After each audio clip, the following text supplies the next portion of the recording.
All right, welcome to Psych Guy Live. Hopefully you guys are doing well out there. Let me just wait here just for folks to come on in. Maybe. Let me just wait here just for folks to come on in. Maybe. Sorry about that. I keep doing that. My YouTube is up. Okay, so this is going to be an interesting episode, interesting video, and so on. Let's wait for a couple of folks to kind of come on in here. Short notice. I apologize, by the way, short notice. But I see a couple of people here. We got Heather. Thank you so much for coming, Heather. Firsty. All right. Good to see you, my friend.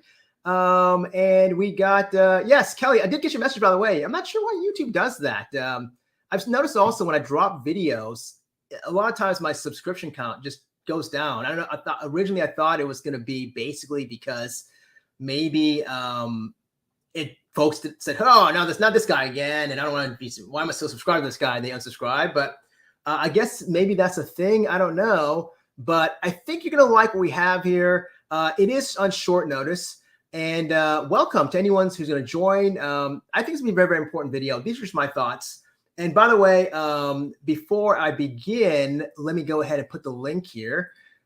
Just in case, if anyone wants to, I'm trying to remember how to do this. Okay.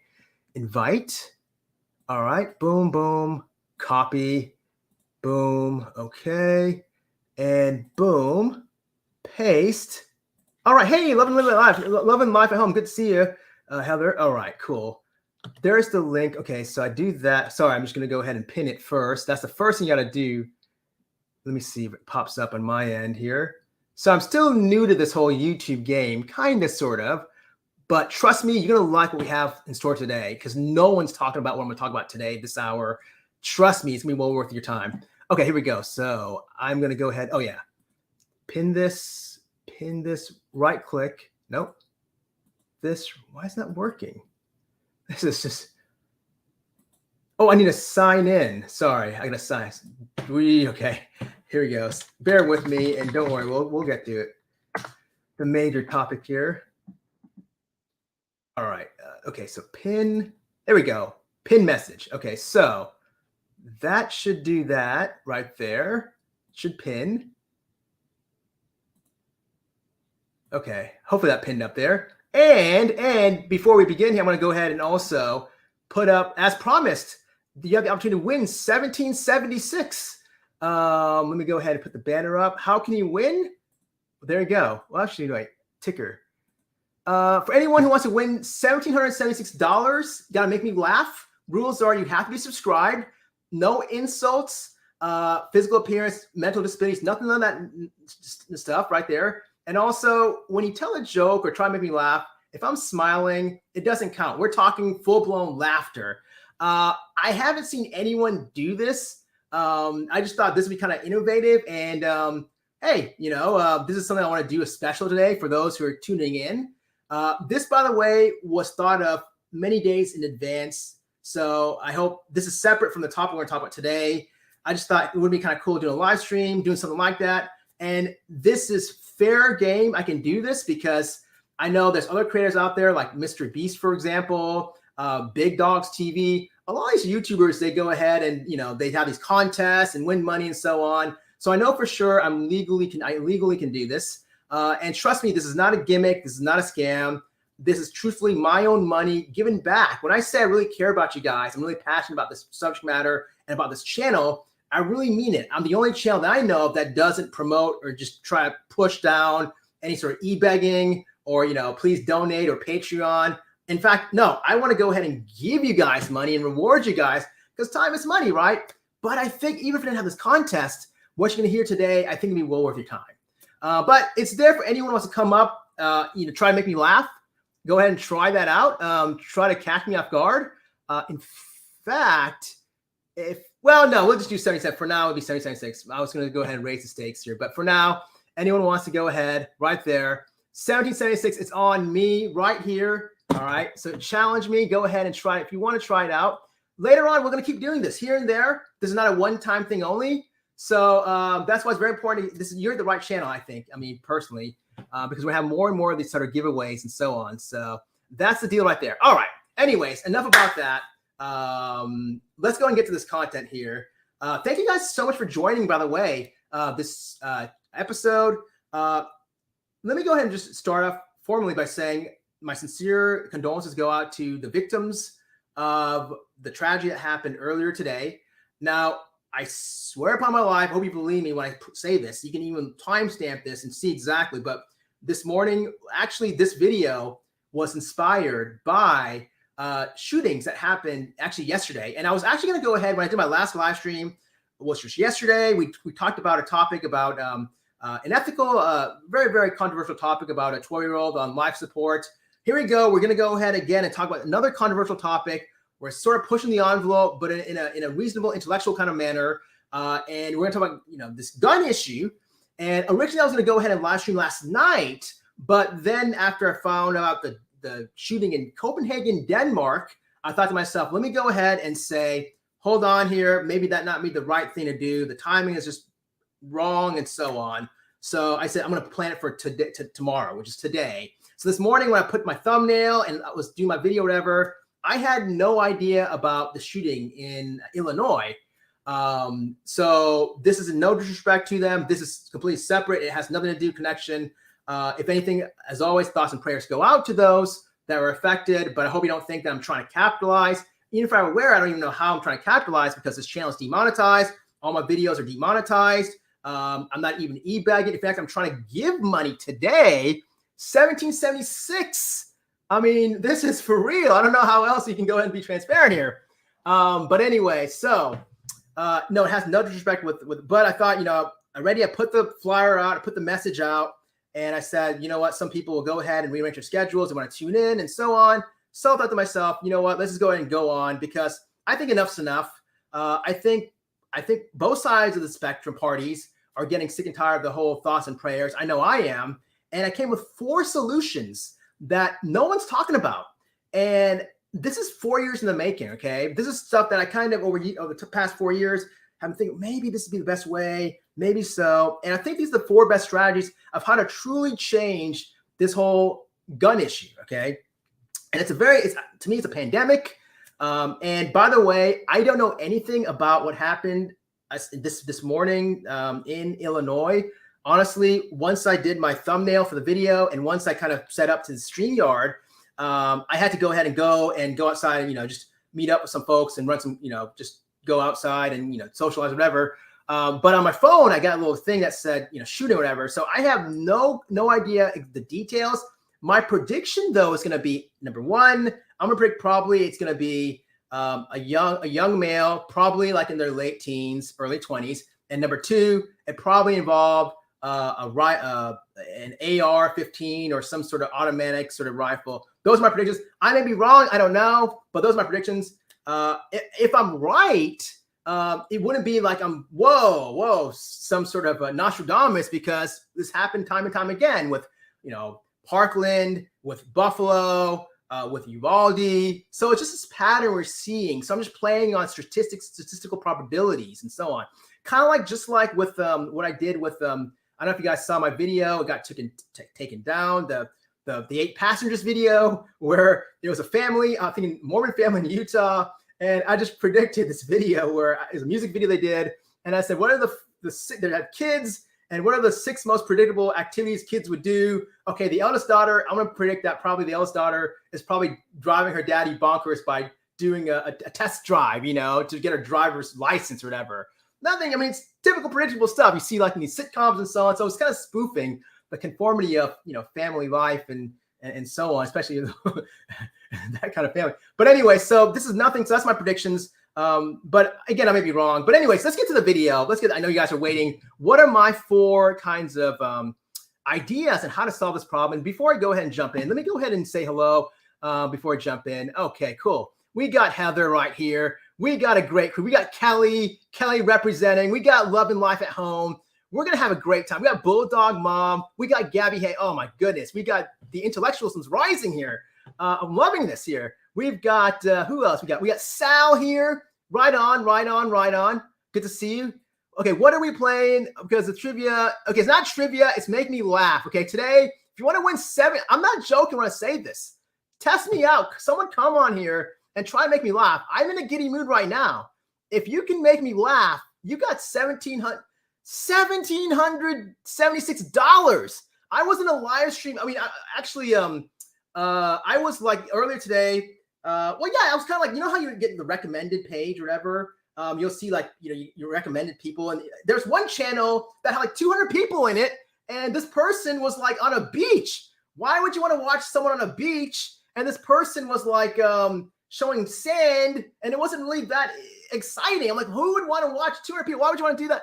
So this is basically, I don't know, personally me, if someone's going ahead and putting out $1,776 to win out there, I'll be over there. I'm not going to watch someone on a beach. I get these recommendations. I don't know why. But anyways, okay, here we go. Hit the thumbs up, by the way. Thank you so much. I love it. You're going to have a good time. Trivia. No, it's not trivia today. It's making me laugh. It's my money. I'm having a bad year thus far. I want to laugh. So you got to be a subscriber. You got to go ahead and make me laugh, and you can't insult or make fun. That's it. You get $1,776, So anyways, let's go ahead. Yeah. And this will be we'll do it again. We'll do it again next. I don't know if it's going to be 1776, but we'll do more of this kind of stuff where I give out money and so on. So sure. All right, cool. Let's go ahead and get to the video here, because I know you guys are probably not even interested more. You're interested in content than anything. So, all right. So what are my 4 solutions on how to fix this problem, this gun solution? Now, I know there's 2 big parties that are at bay here. We got the Republicans and the Democrats, right? And I respect everyone out there. If you're either on the Republican side or the Democrats, I respect either side, okay? I myself am not going to tell you where I lean, what I exactly am. Naturally, though, we do have different tendencies or different likings and so on, especially involving different issues. But I don't like to categorize people by saying, oh, you're a Republican and, you have to believe in only pro-life and, pro-gun, blah, blah, blah. No, because there's always a spectrum for everything. I mean, even like, for example, pro-life. Why can't someone be pro-life but be against incest, situations of incest and rape, right? Make those exceptions. So I think there's always a polarity here when you deal with this. So, but anyways, so here are the 4 solutions. Number 1, I think, hey, how's it going? Coco Giselle, nice to meet you. Nice to see you. All right. So here's the solution, I think. Number 1, first and foremost, we have to get both sides to the table, okay? It's a very controversial, very hot topic that a lot of folks feel uncomfortable with.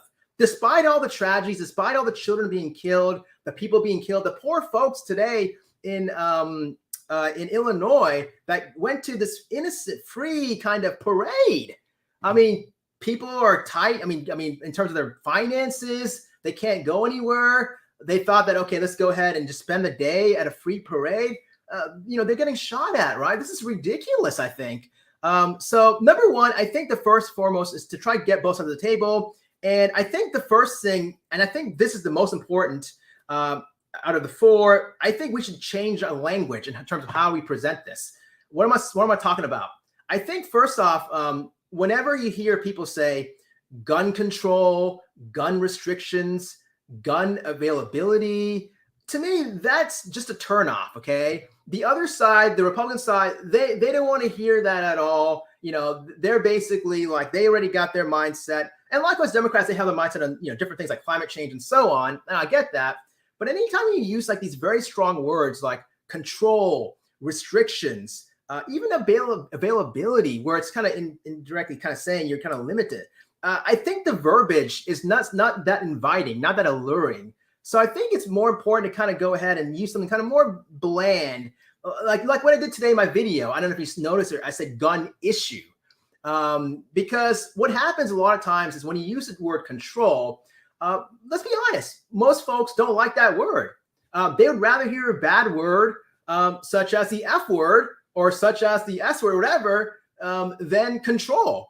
Control is not a very inviting kind of word. It just limits. They think automatically limitation their rights and their beliefs and so on. No one wants to be controlled in society. I know myself, I don't like to be controlled, right? So what happens a lot of times also, so when you use the word control, what happens is that unconsciously, it kind of kicks your mind back to more primitive years. I'm talking about more so like when you're very, very, very young, say like, 2 years old, 3 years old, There's different schools of psychological thought and thinking. For example, you take anyone. I myself like Kleinian, Freudian. That's where I like to specialize in. But a very popular one that a lot of folks like that I've noticed, colleagues and also non-colleagues, is Ericksonian, the 8 epigenetic stages of development, the social stages, right? Stage 1, trust versus mistrust. Stage 2, autonomy versus shame and doubt. And you just take any kind of time stage in any kind of school of thought, like, for example, this one right here with Erik Erikson, how he's coined, his 8 stages. Whenever you talk about, like, for example, when you're learning the concept of control, and leverage and so on, you think of, boom, toilet training, right? When you're like age 2, 3, right, around that age, when you're kind of trying to master, how to toilet train. So that's a very important stage, and it's basically like in Erik Erikson said, autonomy versus shame. So you're learning to try to be autonomous and be independent. If you can't master that, then it creates shame and doubt.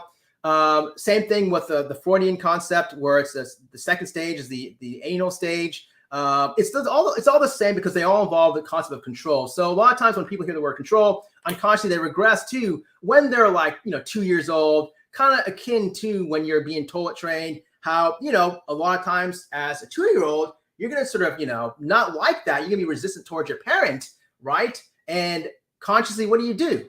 Well, you pout and you protest. Same thing here. Whenever someone would see the word control, they would just unconsciously regress, and then they protest, right? They pout and protest, and not even be inviting with this sort of language. Language is key. Language is important. So I think we should avoid control, restriction, any kind of these verbiage to this topic. I think from the get-go, you have more people wanting to possibly come to the table. At least it'll be more so than originally we're going to come to the table, okay? So that's number one. It's kind of like how, like in interviews, and I'm going to make a separate video. By the way, I'm not just going to go and try to go ahead and reward folks, just like with this contest here today. If anyone takes me up on it, I'm going to also reward you with intellectual, worthwhile content. I'm not just going to go ahead and take you on shopping trips and just show you around, this grocery. No, it's not going to be like that. It's not going to waste your time.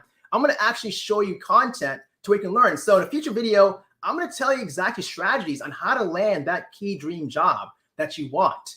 And there's certain kinds of approaches and ways. And one of the techniques we're going to explain later in a future video is the language you use. Employers, they really, sure, they care about looks, that's important, but they care more about what you convey in the interview. And by using a simple strategy, like using active verbs, like, showing that you're very engaging, you're very productive, you're hardworking, just using very active verbs like that, verbiage, it'll unconsciously lure them more to wanting to pick you as opposed to someone else who doesn't use that much sort of, speak that language. So I think if you use that sort of specific language and verbiage and avoid verbiage that may be sort of contradictory to what you want to have accomplished, in this case, we want to go ahead and look at this gun issue, right? We don't want to go ahead, and our mission is not to limit rights. We don't want to go ahead and constrict anyone, feel like they're being sort of totally violated like that. No, we want to try to come to the table so that we can get on the same page and prevent potential innocent victims from dying, right? From being killed, from being slaughtered, all right? And it involves any parent out there or any sort of loved one out there, whether you have children or not, anyone can be a potential victim, right? We saw it happen today at a parade. Who would ever thought? I know I didn't predict this, and here I am making my thumbnail this morning in my video. Next thing I know, I'm running my internet. I get this little thing on my phone, and it's a flag saying, "Oh, there's a shooting or whatever." I had no idea.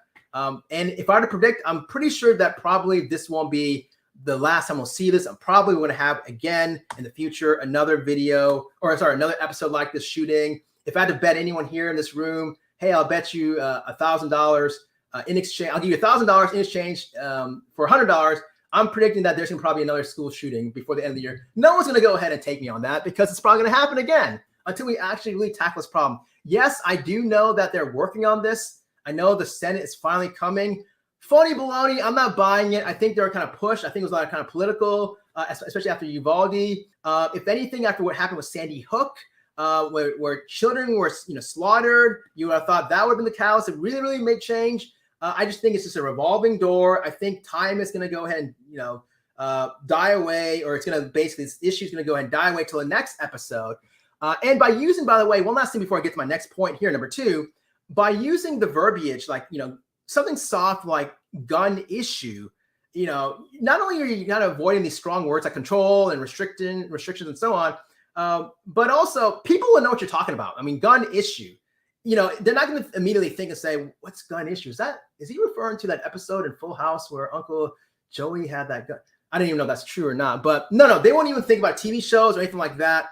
When you say gun issue, boom, everyone's going to know exactly what we're discussing here. There's going to be no ifs, ands, or buts in this discussion. All right, so that is that. That is my number 1 solution to this. And that 3 more. Let me go ahead and jump to the chat. I'm trying to make this interactive and trying to catch up with the chats here. And before I get to my other 3 here, we got a little time today here. Okay, let's see here. All right, I'm going to look at some of the comments here. Let's see here before I jump to my number 2. And trust me, it's gonna get better. You're gonna like what I have to say here today. And I think these are things that no one's talking about. Okay, here we go. All right, so thank you so much for your thumbs up. Love and live the life home. Amelia Sparks, I don't know how I'm here. Thank you so much. I appreciate that. And I'm not gonna here to offend anyone. If you're a Republican or you're a Democrat, these next 3 points are not, trust me, they're not gonna be polarizing. They're not gonna be political. I'm not gonna go ahead and sort of politicize. Well, even if I am, first off, if I'm doing this, I'm not even profiting from this, so it doesn't make any sense, But trust me, nothing to do with political. I don't even like politics. I don't even like to take sides or whatever. But it's going down south. Okay, you're gonna like what we have here. All right, cool, right on. America feels safe, very safe. All right, I agree with you. Right, we're in a pandemic. This is the new pandemic right here. These shootings are the new pandemic. Forget about COVID. I think it's still there, don't be wrong, but this new pandemic, this has been going on for a long, long time. All right, here we go. Let's keep going to the comments. People watch weird things. Right on, Linda. All right. I can make any last just by talking because I'm too late. Hey, challenge is up. It's to the end of this live stream. After that, off the table. All right. I'm only funny when I'm not trying. No problem. No worries. And no pressure. Hey, how's it going? Okay. I saw these comments here. I think okay. These are the comments about the funny goes along with the gun theme. Oh, okay. Wow. Well, this video, by the way, the contest is separate from the gun. I hope you don't think that I'm basically making a laugh or mockery or joke. No, this is something I was thought about a long time ago. And bring more subscribers and bring more intellectual discussion and so on. Bring more people to this channel. Come on. Why not? Again, I don't know. Personally, if I had a choice and I saw some guy get up 1776, I'm going to go to that channel, man. And I'm going to keep going for those videos because you never know what other content he may have to offer. Mashing Illinois, yes. Okay, wow. Again, I don't know. Do we know the shooter? I'm saying it was a young, late teens, early 20s, and it was probably an automatic weapon. That's what I'm thinking. Those 2 predictions. Do we even know yet or no? I have no idea. Too bad you don't post. I do not post memes. No. All right. I hear people you connect to with guns. Good point. Yes. And I don't think that you see that's not. I'll talk about that point later. That's another issue also, which I've had discussions with people, and that's more to my later points. And I don't think they want to take completely guns from everyone.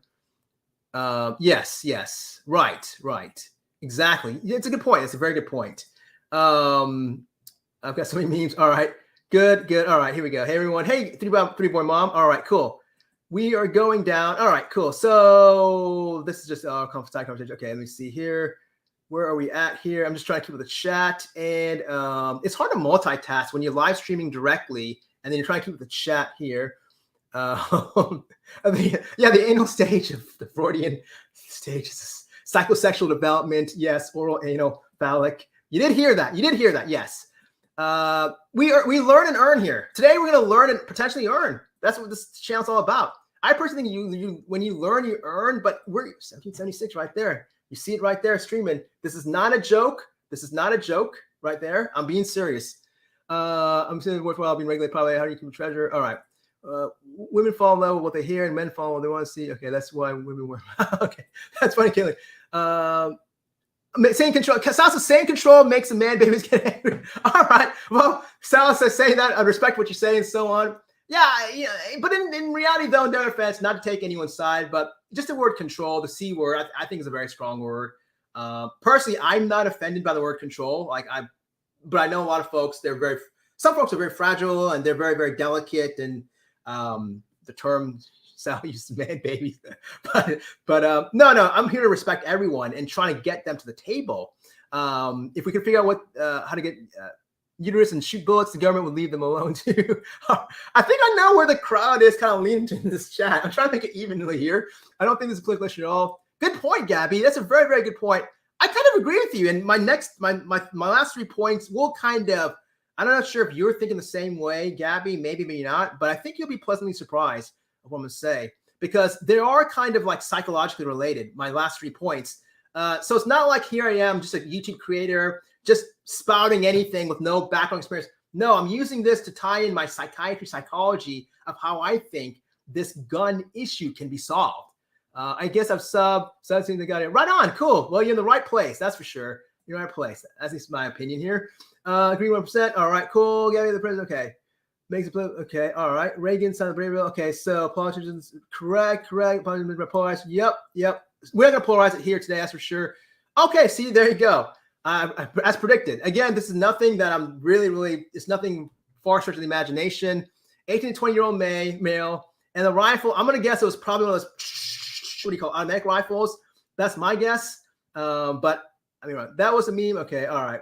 I like that's mentally critical folks. Okay. All right. Right on. We can do a collab if you want in the future. Sure. Right on. Cool.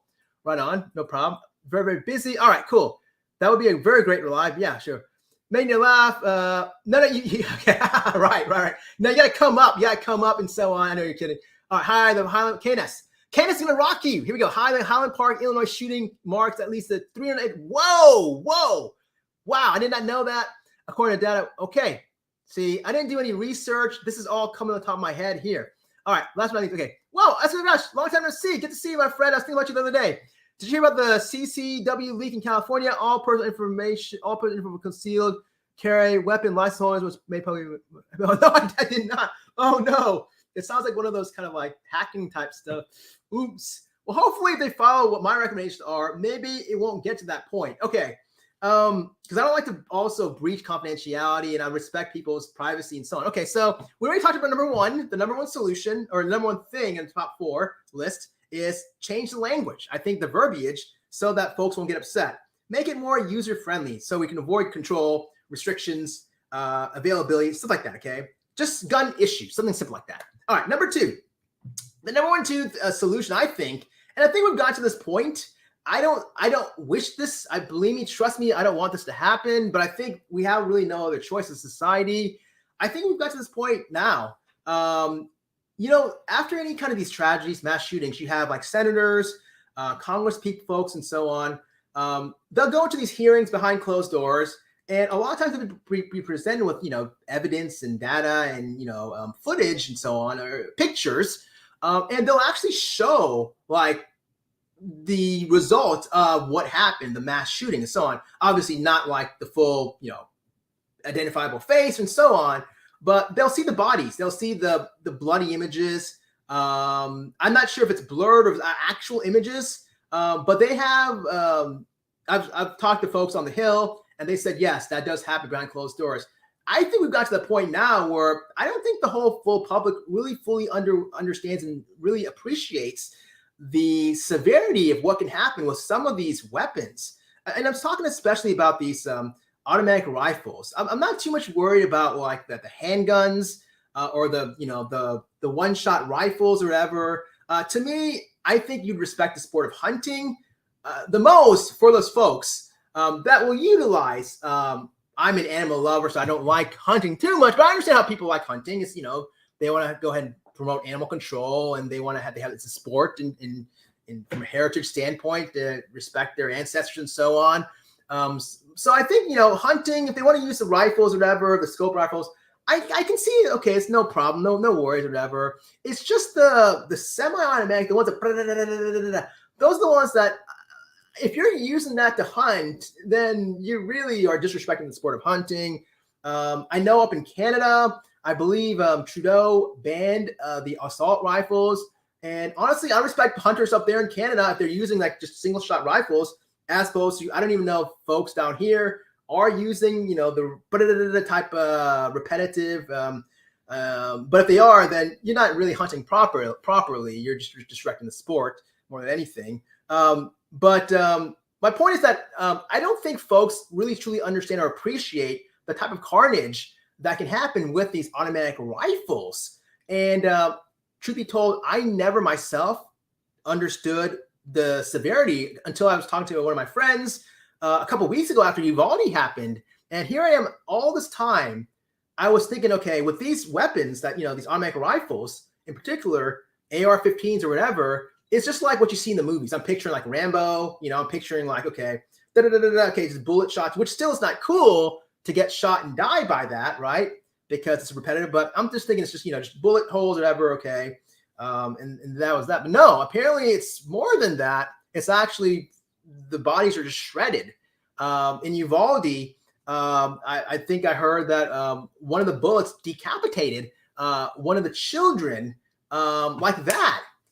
So it's pretty serious stuff. And I think that if they actually just put that more so out there, obviously with no heads, shown, no identifiable features, maybe cut the heads out, maybe at least blur it out, maybe not entirely. We live in a very visual society, but maybe at least blur it out so you can kind of still make out what you're kind of seeing, and just seeing the grotesqueness.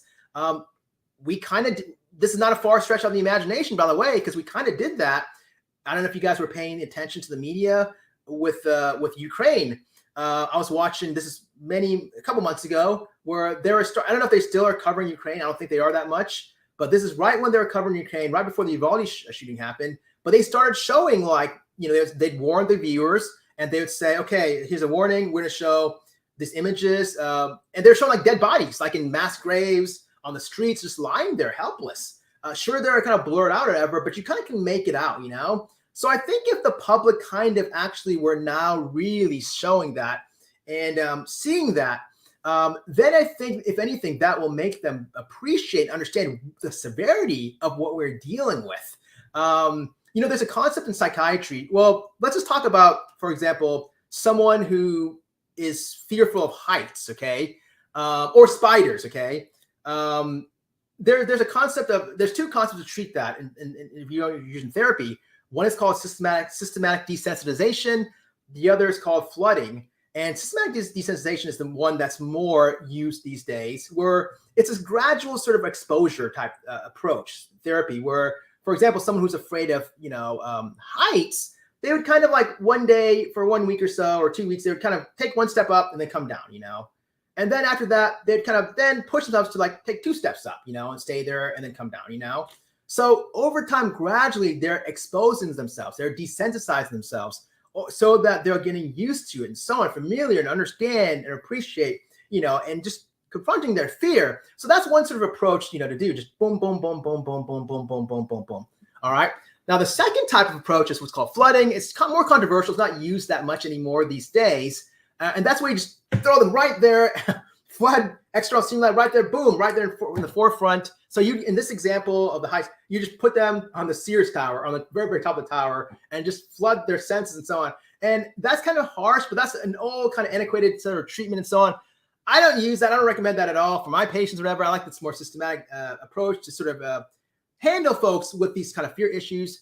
But I think here in this kind of situation, if we had like the media start doing more and more of this, pushing more and more and more slowly and gradually, I don't think flooding will be too much. But doing that and creating it more of a norm to where, whoa, this is more than I thought. I didn't realize that these bodies actually can look like that, where they're completely unidentifiable, completely, with all respect to the victims of these sort of assault rifles and weapons and so on.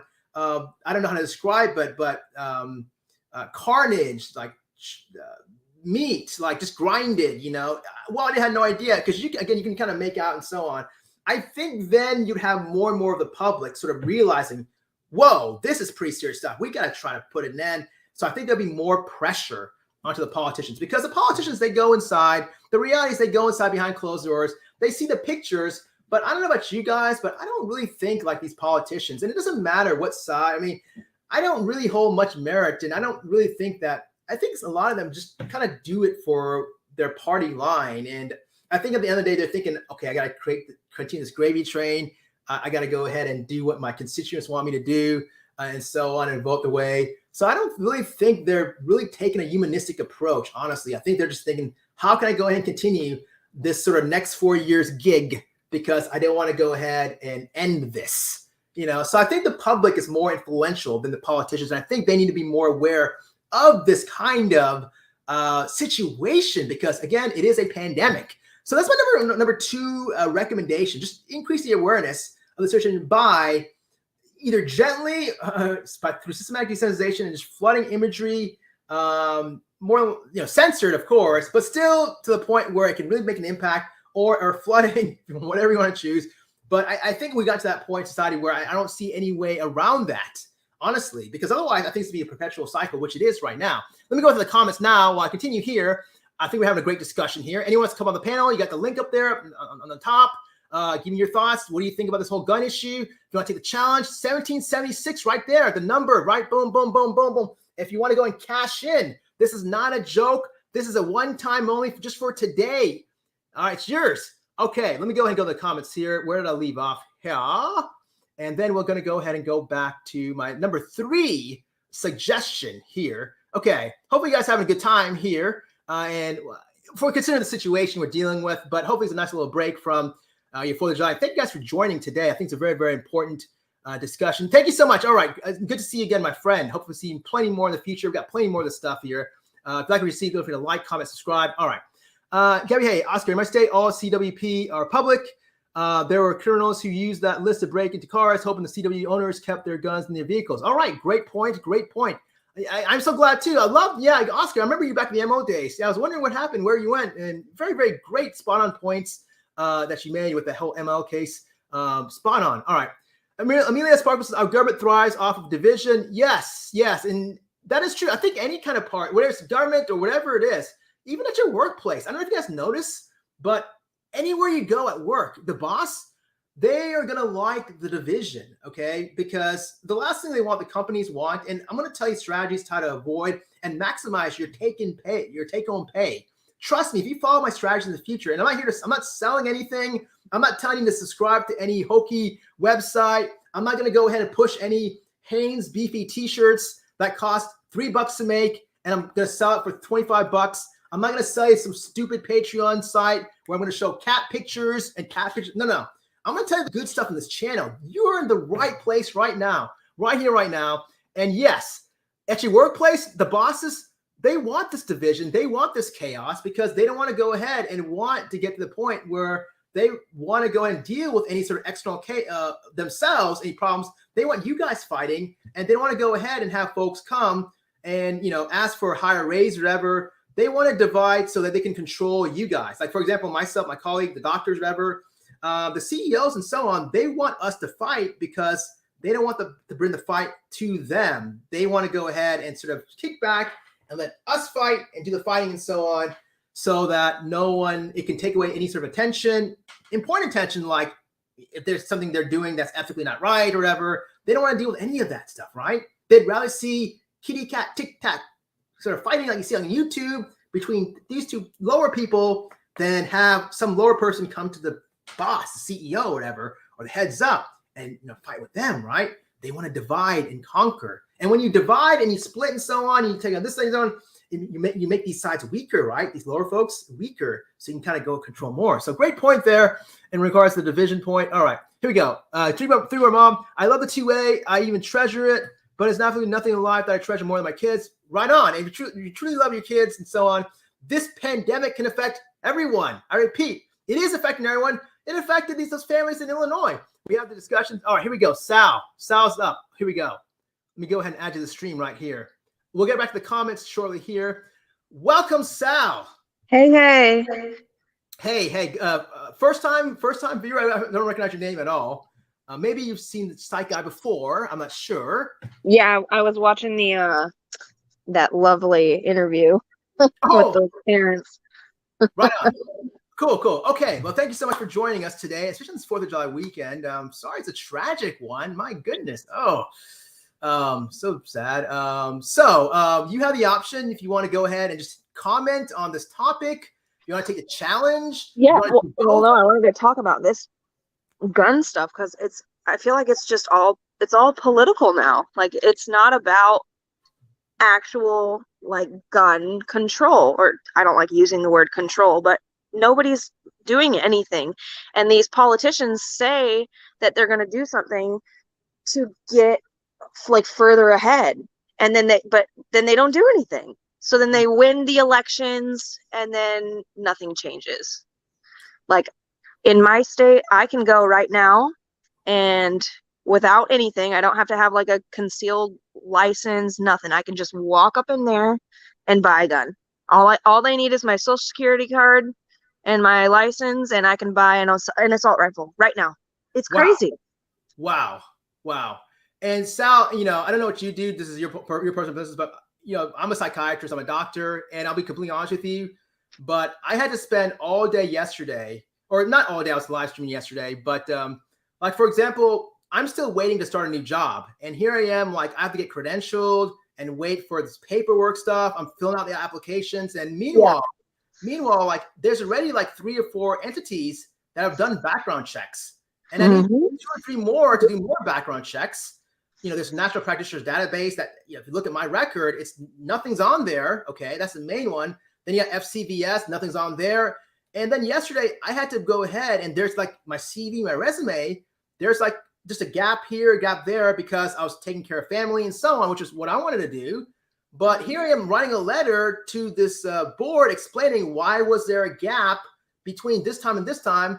And meanwhile, like you're saying, and it's taking many, many weeks, still waiting to start my new job, a doctor who's board certified. And like you're saying, Sal, you hit the nail on the head. I mean, you just go up and you can get a gun like that. Yep, it's crazy. I mean, even here, like with that, so like I was not anymore, but I was a case manager for SMI adults, and it was like nothing. Like I didn't have to do anything. Like I had to get like fingerprinted and that was it. And then like here I am taking care of like 36 clients and they're all SMI. Like like nothing happened. Like it's just crazy.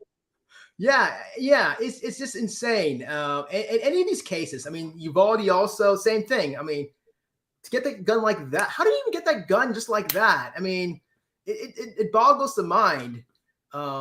Like yeah, I don't understand. Like we have weapons, but like I don't have like an assault rifle or whatever those are called, like the boom boom booms, whatever they're called. But yes, I can go right now and get one, like today. Well, maybe not today. They might be closed. Actually, they probably won't be closed because they're fucking rednecks, so they're probably not closed. But I could probably go right now and get one and come home with it today. Yeah, I wouldn't doubt it. I would definitely not doubt it. It wouldn't surprise me at all. It's just all about the profiting. And it's all about the NRA, I think. I mean, the NRA, I think, is really pulling the strings with these politicians and so on. And it's one thing to go ahead and say completely take away all your guns, but I don't think that's the discussion here. I think it's mainly revolving around to use your word, the Yeah. I don't see any need for. I mean, do you see a need for these semi? No, because even like my husband, he hunts, like, and that's what people like try to go back to. Oh, we need those. No hunter uses those to hunt at all. Most of the time, it's like a rifle or it's a bow. Usually, they like bows. Most men prefer using a bow, but I've never heard of a hunter using an assault automatic rifle-y weapony thing to kill an animal, because that would be pointless, because when you're hunting you're getting that for food. Yes. So like when my husband goes and hunts, he gets a deer, he brings it to the butcher and they do that, like they butcher it all up. If you're using an assault rifle and you're gonna like freaking like put like 15 bullets in it, then that just defeats the whole purpose of eating the deer. Because it's riddled with all these bullets and it's all probably it's gonna be all mangled. It's all mangled. Wow. Yeah, I to this day don't even know why they're not okay with. Well, I kind of know. I think the NRA is really pulling the strings in the background, and it's all for profits. But I have never met anyone that would say they can use the AR-15 in their day-to-day living. And I totally forgot, Sal. I'm glad you brought that up. I totally forgot the bow and arrow. I totally forgot about that too. I'm just focused on the single shot rifle, or whatever, for hunting. But you're right. I mean, I would have more respect for someone using a bow and arrow, because to me they're more skilled at the hunting sport than an AR-15. Yeah, that's just like defeats the whole purpose of hunting, and like that's why I don't understand why people think we need to have these. Like, I am 100% pro gun. I'm just not pro automatic AR-15s. I think Whoa. it's pointless. I think it's pointless for us to have them. Wow. I appreciate you mentioning this today, because for some reason, I had this notion that most folks who are pro gun would be also pro. But it's No. Even my husband, like, there's no point. Like, there's absolutely no point unless you're going to go be a mass shooter. And that's what they're used for. Obviously, it's been shown in every single freaking mass shooting that's happened lately, at least. Yes. Now I have like my 4 solutions here. Do you have in your mind how can we fix this problem? Are there any things you think we can do, strategies? How do we fix it? What I've gathered when it comes, because I do a lot of research on this, and like what I've gathered is a lot of the people that have committed mass shootings have either had some sort of mental health, like inpatient services, outpatient services. There's something going on, or they've been incarcerated, and like like we're good on that. Like, they don't let felons have guns, so why can't we put something to where like we do like a bigger background check to make sure that these people are sane when they're buying guns? Yes. It all goes back to like sanity. Like, I'm a sane person. I can go and buy a gun, but I don't mind getting whatever testing I need to get tested. Like, I don't care. You can do whatever you need to do. Fingerprint me, check and see if I've been in the psych ward in the last 5 years. I don't care. Right. Which, of course, yeah. It's just not going to happen. But they're going to, I don't want to, It's just crazy to me.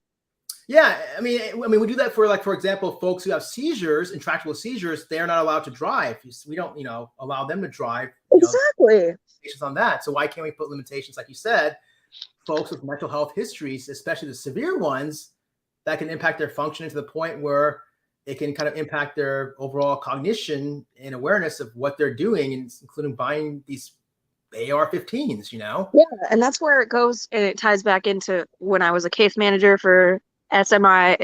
If any of you don't know, it's seriously mentally ill adults, and I had 36 of my own adults here in my city that I took care of, basically, and like had to oversee. And I swear to you, like, any of those 36 could go and get a gun right now, and I would be terrified if one of them did. Wow. I definitely believe you, and I'm in favor also of that. I wish that there was, like you're saying, the background checks. Maybe there is a personal bias because I have so many background checks to do myself, and but you're right though. I mean, with folks with mental health histories, there's red flags in regards to like 18-year-olds. Like, here you can be 18 and buy a rifle. Like, it's just, that shouldn't be okay. Like, you raise the smoking limit. Like, they can't smoke until they're 21 years old, but you can let them buy a rifle at 18. Like, when I was 18, I didn't even know what the hell I was doing with my life. Like, why the hell does this freaking kid need to go buy a rifle? There's no reason. Right. To me, I think that just go back to Uvalde. To this day, I don't have an answer to this. Maybe you might have an answer. I wonder also, how did this guy, 18-year-old kid, 19-year-old kid, I think that it was like $3,000 to buy his weapons. Where did he get the money? $3,000. That's like, whoa. I mean, that's like when I was like 18, 19. I like $30. $30 from Target. I mean, where did he get the money? To me, that's like a red flag. I mean, but I guess I think he worked. I'm pretty sure that he did work, and then I guess he just saved his money. But still, like, that's too young. Like, if you can't go and buy a beer or a pack of cigarettes, you should not be able to buy a weapon. Right. Plain and fucking simple. Go get yourself some fucking mace. Sorry for cussing. Go get yourself some mace or a taser or some pepper spray, and you're good to go. Like, if you need to protect yourself. But you do not need to be going and buying rifles at 18 unless you're like an avid hunter and you're doing it like with your dad. Then he can go buy you one. Right. And he can lock it up. Yeah. Very, very valid. Great point, Sally, that you make for sure. I mean, it's good to also see from, especially you're saying you and your husband pro gun, but you guys are realistic with the situation and realize that, okay, there's different types of guns out there. So it's really refreshing to see folks such as yourself actually looking at both sides. And you know, and do you guys, if they did make these restrictions like background checks and go ahead and kind of put a damper on the whole AR-15s, you don't see that as sort of, do you see this as a violation of your Second Amendment right? No, not at all. We have a right to bear arms. We don't have a right to bear an assault rifle that is made for the military to commit mass destruction. It's not for hunting. It's not for sport. I don't like, we clay shoot. You don't use that like you use a rifle. One bullet with the little clay, like duck hunting, pigeon hunting, rabbit hunt. Like, you don't use that for anything. Like, I can't think of a reason or rhyme as to what somebody uses an AR-15 for.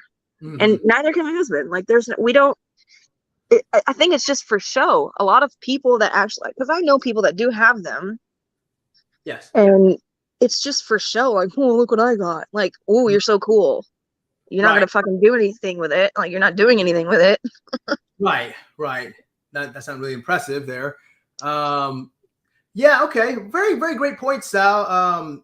I really do appreciate everything you said and commented and so on. Is there anything else you wanted to chime in? We got a couple of other folks waiting in the docks. Oh, sorry. Yeah. Well, I guess I'll try to make you laugh. I only have 2 jokes, but they're not very funny. All right.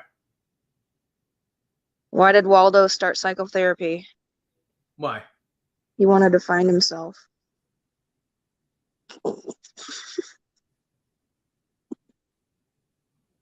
It's funny.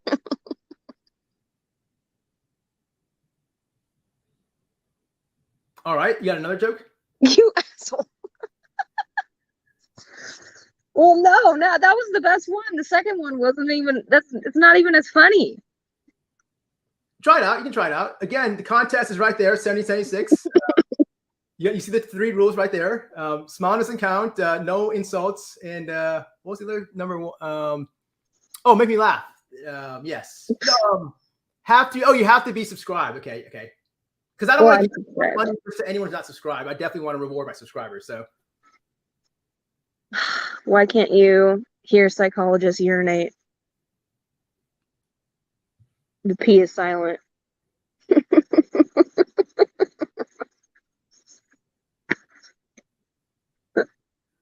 That was a good one. All right, that was Sal. Thank you so much for coming, Sal. Appreciate it. All right, well, very good, great chase. Happy 4th. You too. Happy 4th. Wow. All right, very good. Okay, we're gonna go ahead and jump to the next caller here. We've got Heather. What a great take, though, by the way, in regards to just, it's refreshing to see folks who are pro-gun, but not to the extent of, wanting AR-15s, realizing that there's a limitation and so on. All right, cool. And great attempts, though, to make you laugh. Here we go. Heather. Hello. How are you? Good. How you doing? Good to see you, my friend. Good. That's right, man. Okay, right. So I come up here. I don't think I can make you laugh, but I did come up here to defend the AR. Number one, it's not an assault rifle. It's an Armalite. That's what it stands for. Not assault. It's also, number 2, it's not an automatic. It's a semi-automatic. Number 3, my police department where I live, of course, I'm in Texas. So, I mean, everyone thinks we're all just toting guns down here. But we're not. We're legit not. I mean, you can go out throughout the day, shopping, eating lunch. You're not going to see a gun on anybody down here. But our police department carries AR-15s in the trunk of their cars. So, I mean, it's not what I think because of the mass shootings, everyone has gotten to their head that those are just like military missiles. Basically, it's I don't think they're. I don't know. I think if someone used a 30-06 or a 410, they'd feel the same way about those guns. Those are hunting guns. Mm-hmm.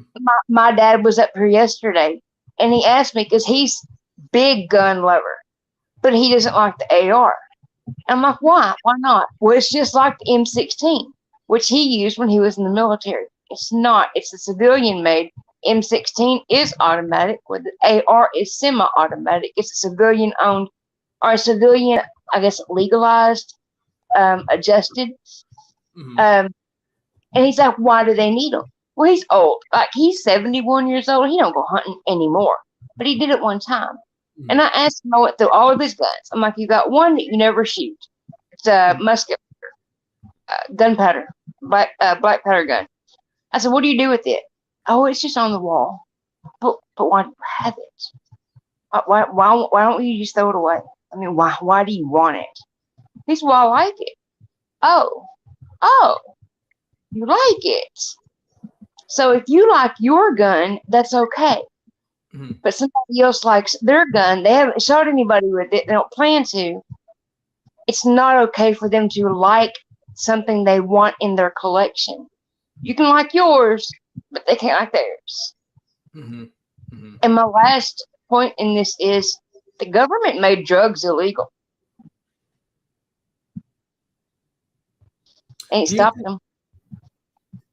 That is true. That is true. But do you think by making them illegal, that's a good thing, a good move, or a bad move? I believe that here's the deal with guns. I believe if you take them and make them illegal, I mean, because it's not gonna stop. I mean, you put a restriction on it, and the next time someone shoots somebody, there'll be another restriction, and the restrictions will continue. It's how everything always goes with restrictions. It's never good enough. Bigger, better, faster, quicker, whatever is how people think. You know, they want things to be better all the time. Mm-hmm. Mm-hmm. Most of the guns that cause crimes are either stolen or not, or they're sold. They're not registered to the person that owns them. I mean, here anyway, here in this area, if somebody gets shot by a gun and it's I don't know, most often they're stolen guns. The person that bought the gun, that had it, you know, that bought it legally, that had to go through all the background checks and fill up the paperwork just right, because if you misspell one little word, it's over with. You can't get it for a while. You've got to wait a long amount of time before you can go in there and even do another background check to apply for that gun that you want to purchase. Texas is pretty strong on their restrictions. I also feel if restrictions continue to go and go and go until it gets to the point where only very, very few people can have them, the ones that don't give a crap, the ones that are not going to follow the rules and maintain their guns, they're going to be the only one. I mean, it's going to be free targets. Nobody can defend themselves at all. I'm not saying that people need the AR-15s right now to protect themselves. You can get rid of them. I could care less. I've got my guns.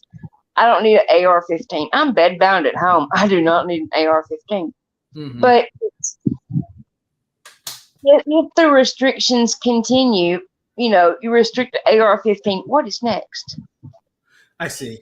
Let me ask you this. Do you think, though, Heather, and thanks for and I apologize because I'll be the first to admit I don't know much about the difference or restrictions between AR-15s and this, whatever, these numbers and whatever, nomenclature.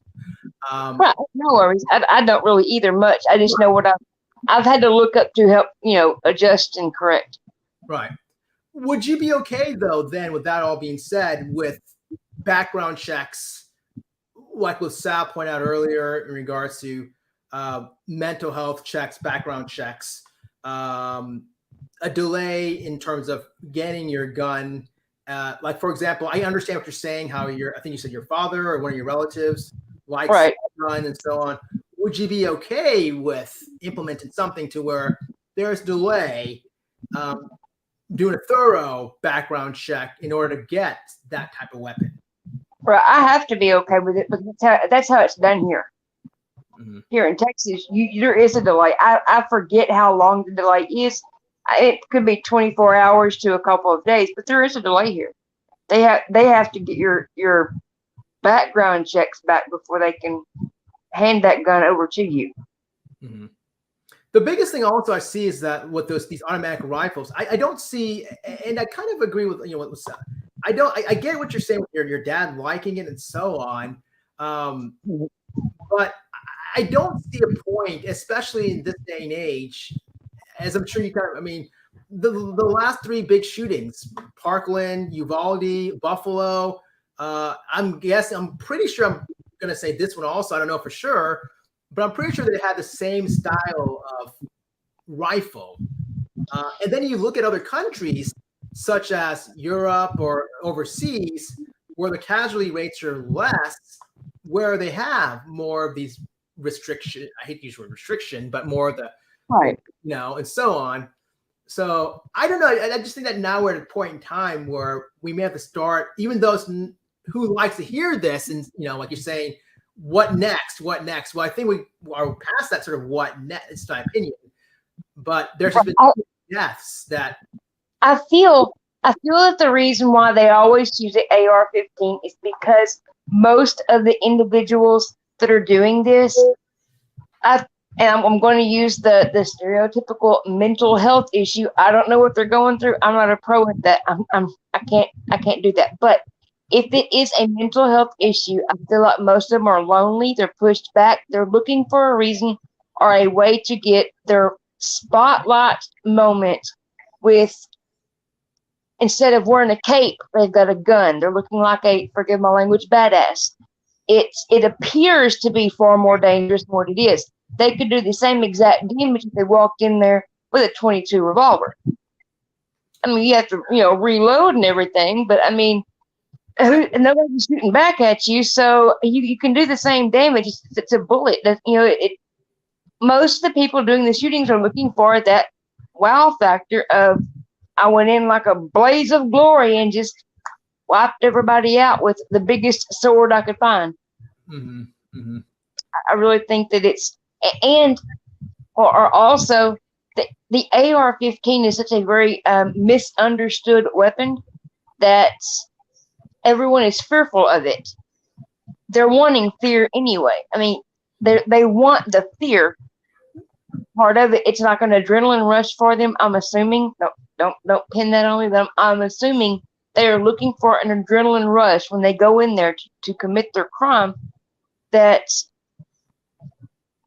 I would assume that was the reason they're picking the gun that 90% of the world is fearful of.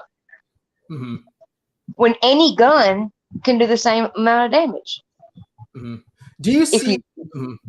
But you would agree that really there's no use in this day and age. I mean, aside from like your relative liking it and so on, do you see a use for it? I mean, just because I don't. it exists. Yeah, I can't think of anything. I mean, that's another good question. If anyone knows a use for these automatic rifles.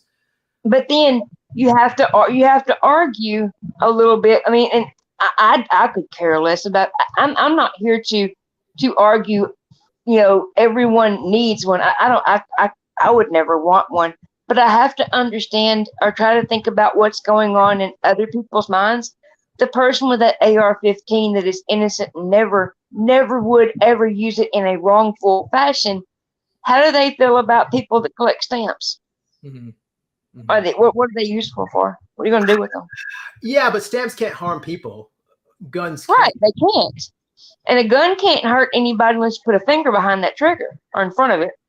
Yeah, but you have accidental shootings, though. Well, you can't have accidental deaths with stamps unless if you grab a bunch of stamps and just, I guess, maybe swallow it. And I don't even know if that even can. Right. I get what you're saying. I do. I do. It's just a matter of what one person is fond of, another person thinks is ridiculous. And like one thing also, and I'm not here to pick on political parties, or I respect if you're a Republican or a Democrat, but I know it's especially with the Uvalde, the Republicans who are usually the pro-guns and so on. They basically, Governor Abbott, and so I know you're down in Texas. He jumped straight to mental health. Well, if you're going to go ahead and go that route, then practice what you preach. Go ahead and fund the SHIT out of mental health, but you're not even doing that. So you're just basically politicizing the issue and using it as a scapegoat and just avoiding anything to do, any sort of responsibility, and just really listening to your NRA backers. Is the way I look at it. Well, I'll tell you a little secret. There's not very many Texans that are proud of Abbott as they used to be. At one point, we were proud of him. I thought it was pretty cool because he's in a wheelchair. Hell yeah, badass right there. Because I'm bedbound. I like that drive, that ambition, that goal, that nothing will hold you back from anything. I love that. Yes. But so I was kind of on, supporting him for that. Don't just give up. Go out there and do something. Be as big of a badass as you can. Forgive my language, dang. But he is not. I mean, I have to set that aside and look at his way he is handling things. Is not what any of us have been proud of for the last couple of years. Mm-hmm. And I would speak for about 75% of the people I know. Yeah, to me, I can only imagine with that whole electricity crisis, when all the lights and the grid and so on, and that was bad. That was bad. Wow. Yeah. Interesting. Yes. Interesting what happens in November if Abbott continues his reign, or if it's Beto who comes in. No, we ain't gonna have no Beto. No.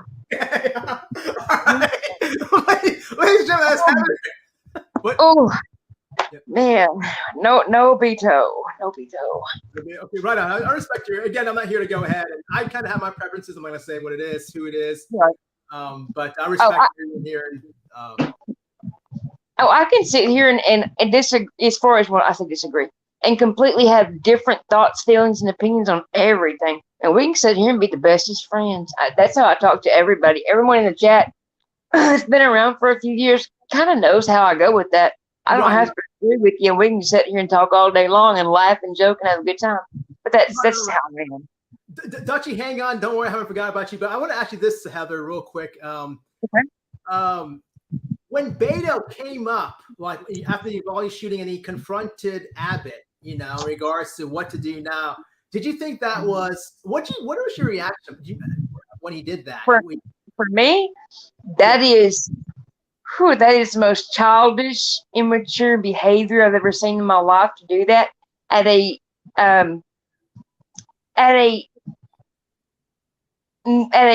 to get what do you call it? A conference, I guess, for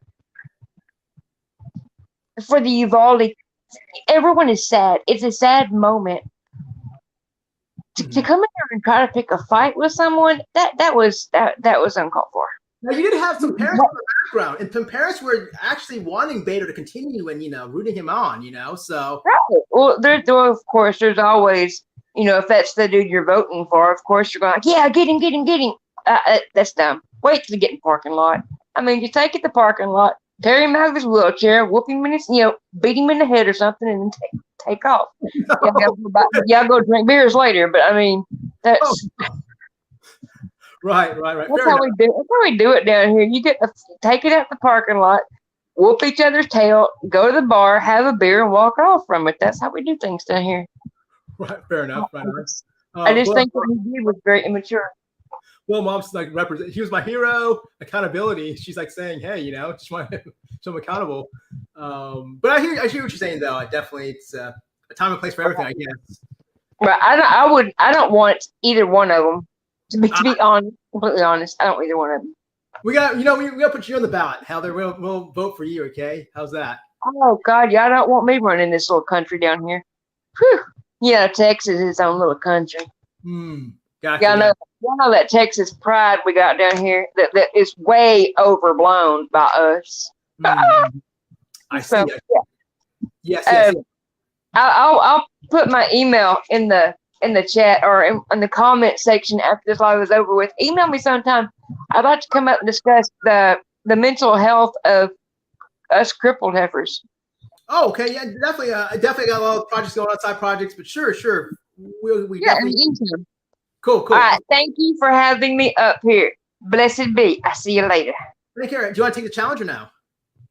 Oh, I'm not funny when I'm trying to be funny. I'm funny when I'm not trying to be. I am seriously not funny when I try to be. It sounds stupid in my head. Like legit, if I'm going to tell a joke, because I already know the punchline, it sounds super stupid coming out of my mouth, and I don't even laugh at it. Fair enough. I think we all can. All right. Well, it's been a pleasure, Heather. It's always good to talk to you. Look forward to talking to you some more discussions in the future. Oh, absolutely. I'll be in the chat. Bye-bye. Cool. All right. That was Heather. Very good. Man, you guys are coming hard today. Good to see you. Don't worry, we'll get to your comments also later. We got right now another person here on the phone line thing. We got Duchess of Dutchness.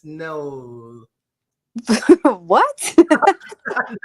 I see your name. It's like Dutchness of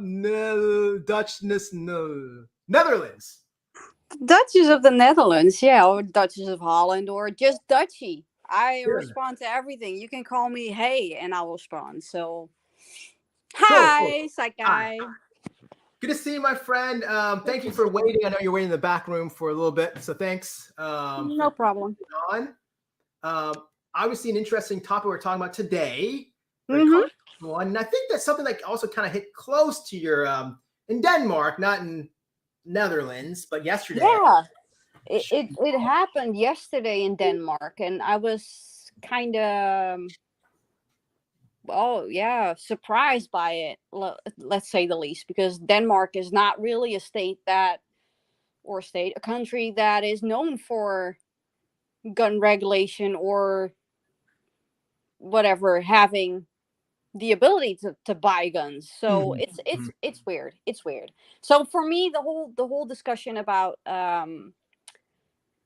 gun control in the United States and the whole situation with how it's going with background checks and mental health and all that kind of stuff, to me it's just mind-blowing, because when we fight over here, and I'm not even kidding, when we fight over here, we have a pot and we have a pan. That's how we fight. That's how we riot. We don't riot with a gun. We don't bring our semi-automatic.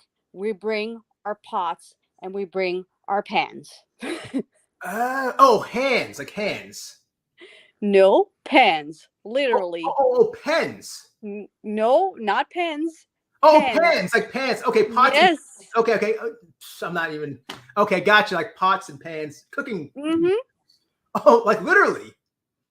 Literally, yeah. Okay. I see. And that's kind of like how I kind of like envision. Like I'm not a fighter, more of a lover.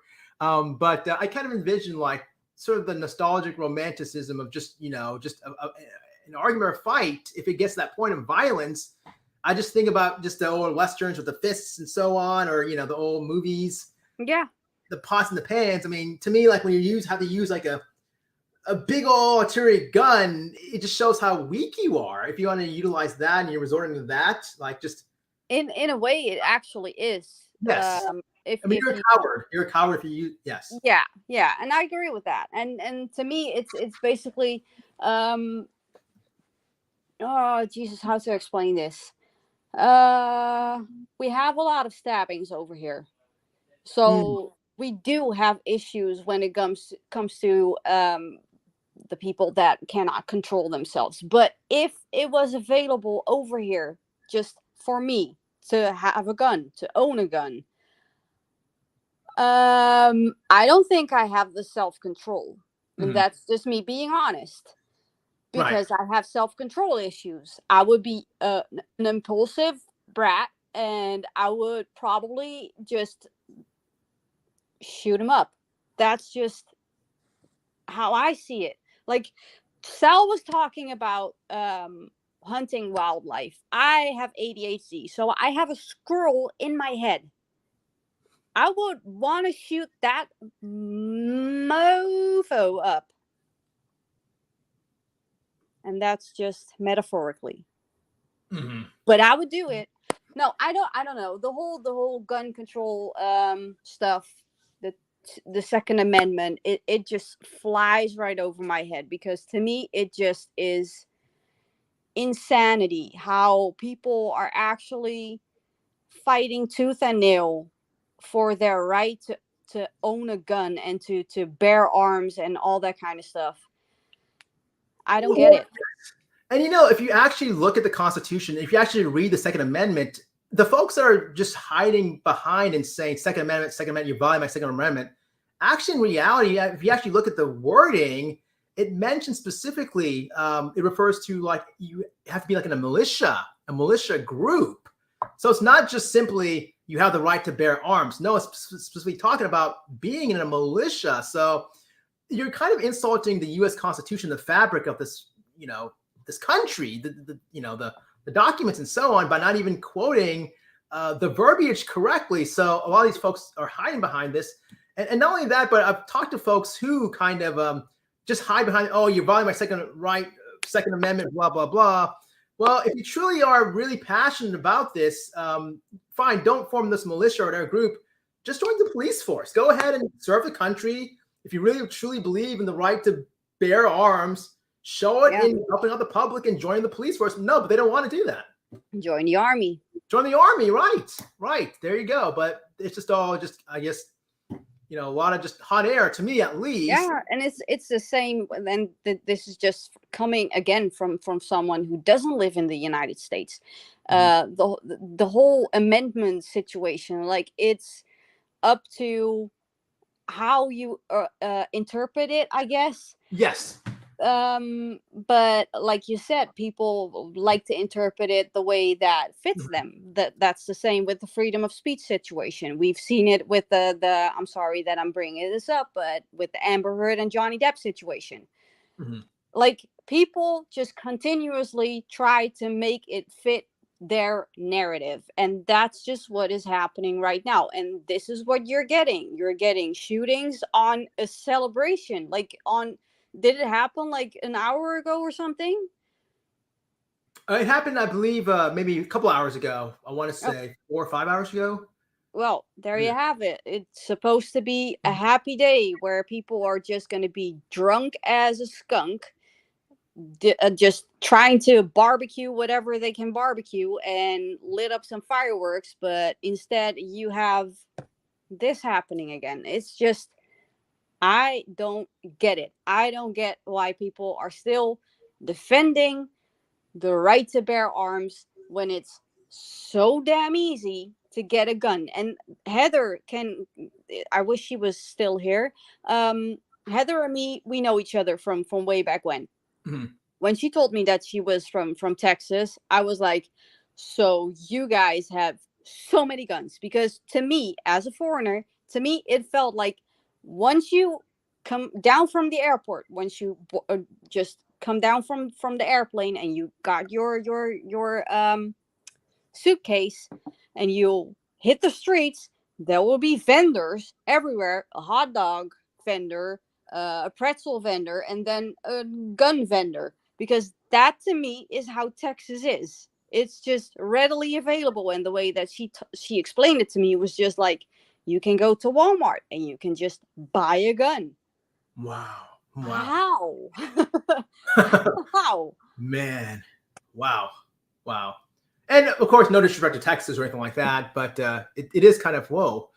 Well, man. And that point earlier you mentioned about like how in your country there's a lot of knife fights or knife violence or stabbings. Obviously, what happened here in Illinois with this mass shooter, I think last time I checked, there were 6 people that died, confirmed dead, multiple folks in the hospital. That number is probably going to rise. It probably maybe has risen already. Had he had like a knife, nothing would have happened. You would have been on the top of the ledge or whatever, throw it at someone in the audience or the crowd. Probably no casualties.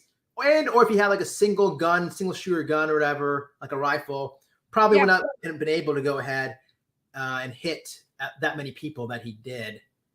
The thing that you actually said about the whole pandemic and mental health being affected because of it, nothing actually changed when it came to the background checks in regards to buying a gun. So the Right. people that actually went all loopy loop, they can still buy a gun. Yes, it's and have they can do whatever. It doesn't matter because nobody is actually looking at their mental health, and that is the biggest issue at the moment, to me at least. It is harder for me to get credentialed. And if you look at my record, I have nothing in my history, no drugs, no alcohol, no malpractice, no inappropriate patient interactions, nothing. My record is completely clean, but it is harder and it's taken longer for me to get credentialed at a piddly hospital than it is for Johnny, 18-year-old rock and roll kid who's been in trouble on the rough side of the tracks, to go ahead and get a gun. Yeah. An automatic rifle. Yeah. And there's no way of actually, like, we have it over here, but let me explain how we have it over here. You have to do an extensive background check. You have to make sure that you have 2 vaults. You have to have a vault for the gun. You have to have a vault for the munition, the ammo. But it's not available for you to just tote it around outside and go shopping or anything. You can only use it on allocated spots like a shooting range or anything. You have to join a shooting club. You have to join some kind of club to actually be able to shoot a gun. It's not just, hey, let me just sit on my balcony and just shoot them up because it's funny. No. Yeah. That's not possible. And yeah, okay, I'm just, this whole situation, this whole discussion, I've had it so many times with people from the United States. It always comes back to the people that are like, okay, it's our right to bear arms, and I'm always like, okay, it's your right, but is it like, does it make sense? Is it okay? Is it smart? Right. For some people. Yes. And I hate going back to my situation, and maybe I'm venting here, but like, here I am again with nothing on my record, and the only thing I want to do is help out people by treating them. Those who need help, I just want to help out people. And meanwhile, I got this other person, who's basically can get a gun like that, and that gun can potentially harm people. Yep. And that person, can get a pathway quicker than I can, So it's like, it doesn't even make any sense. Yeah, it's like you have to wait for a background check to come back because you want to help people, but someone who is actually intentional trying to shoot people up. Yep. Is the whole situation is just upside down. Yes, and it is all about profits in the NRA, I think. But I think what happened with the Parkland shootings, I'm not sure if you're familiar or not in Florida, but there's now a lot of younger generation millennials and teenagers who are kind of standing up, and they've really taken away a lot of power from the big gun organizations that support, that profit from the selling of these mass killing machines and so on. But okay, yes. All right.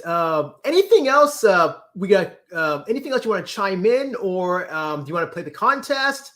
Totally up to you. Dude, I just saw your face when Sal was making her joke, and I was like, this man has the best poker face ever. So I this would hurt my ego if I would crack a joke and you would be like staring at the camera like, I don't care. I don't care. No. I would, however, like to go to the casino with you because that would be hilarious. Oh, no. If I'm doing casino with you, no. we both be hemorrhaging money, you know. So yeah, that's No. I think it will be funny because you are just, you have a poker face. So it's just, have you seen Kim Kardashian? She did it too. It's funny. You should just look it up. Kim Kardashian poker contest. Wait, so you're comparing me to Kim Kardashian now? What is No. this? I'm not comparing, I thought but we're friends. she was so smart that she was at a poker contest and she had mirrored sunglasses. Oh, gotcha. Okay. So yeah, no, I've seen your face, and I'm not good at cracking jokes when I'm supposed to be. Yeah, when someone wants me to. So All right. no, I don't know. Cool. All right. Well, very good. Well, thanks for chiming. Anything else? I'm going to continue on with the my thoughts in terms of what we need to do, my recommendations, and then also comments. Is there anything else you want to chime in? Any thoughts about this topic? I just want to say happy 4th of July, happy Independence Day, and let's just hope America finds their brain again and is gonna make some changes. Hope so. God bless you. Thank you so much for popping on board, and happy 4th of July also. To Thanks. all around Netherlands. What time is it over there, by the way? It's 11:30 over here right now. Okay, not too bad. Okay, not too bad. Yeah. I thought this is a perfect time. Sunday, people are, you know, chilling out. 4 p.m. Eastern time. That'll give the lunch crowd on the West Coast. It's Monday today, right? What? It's Monday today. Is it Monday? Yeah, it's Monday. Oh, okay. See, it feels like a Sunday. Okay. Hey, I made him laugh. Guys. I made him laugh. You got to go ahead and say, no, it doesn't count. You got to say, do my joke. Nice try, though. Nice try. Yeah. No, okay. I'll talk to you later. When there's a topic that I'm interested in. Cool. Yeah, anytime you want to pop on board, you know, for sure. Definitely, for sure. Yep. Okay. Good stuff. Thanks for having me. Bye-bye. No, anytime. All right. That was Duchy of Netherlands. All right, let's keep it going. Let's keep it popping here. So we don't want to get to the comments also. I have the comments on the side. Great conversations we're having today. Thanks for joining us on Monday. I forgot it was Monday, Sunday. Okay, so my 4 recommendations, and don't worry, I'll timestamp it. Once I'm done with this video, I hit the end broadcast. I know we kind of got sidetracked and so on. Appreciate all the folks who chimed in, jumped on the panel. That's great. Perfect.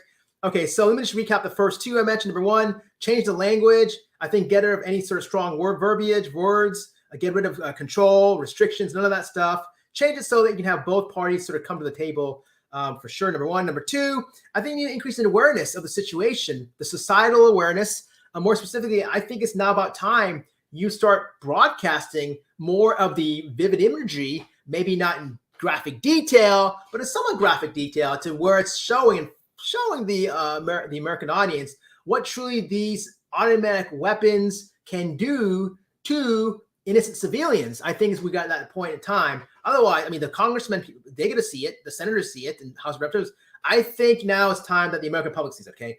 Now, a third recommendation, I think, to go ahead and solve this gun issue is the last 2, I should say, number 3, number 4. It sort of targets sort of that main population that are really utilizing, at least we're seeing this trend, that are really utilizing these weapons. And we've seen this time and time again with these shootings, whether it's in Florida, Parkland, Florida.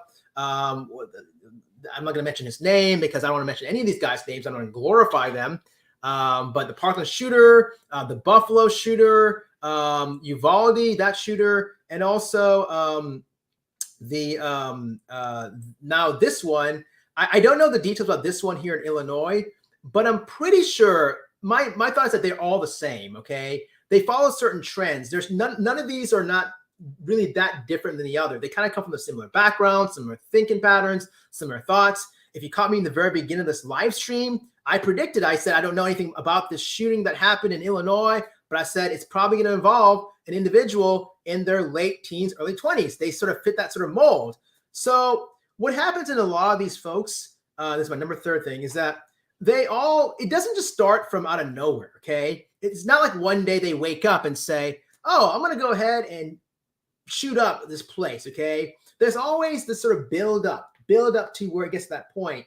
And alongside, they're usually involved with some sort of social media or some sort of outlet.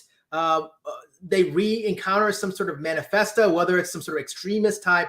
I know the last one that happened recently, I'm saying in Buffalo, I think it happens, some white nationalistic manifesto. But whatever the situation is, they always end up in these sort of social media type groups or chats or websites. And I'm not saying to monitor everyone, even though the reality is Facebook, Google, I've said this many times in my past live streams, when you sign up for Facebook, guess what? You're signing up for them to monitor your activity in terms of where you go, so that they can go ahead and try to sell more ads and push more ads on you, right? So really, they're following you, to be honest. But I'm not saying to go ahead and do that to everyone, but I think at the least they should make some sort of rule to where if they're like, say, in some sort of social network group or some sort of whatever you call it, sort of closed sort of social media network, or whatever, there needs to be some, if not federal, at the least maybe state. I know folks focus on state rights, but there needs to be some sort of duty to warn. And I'll get more to that, what I'm talking about, but there needs to be some sort of like mandated reporting.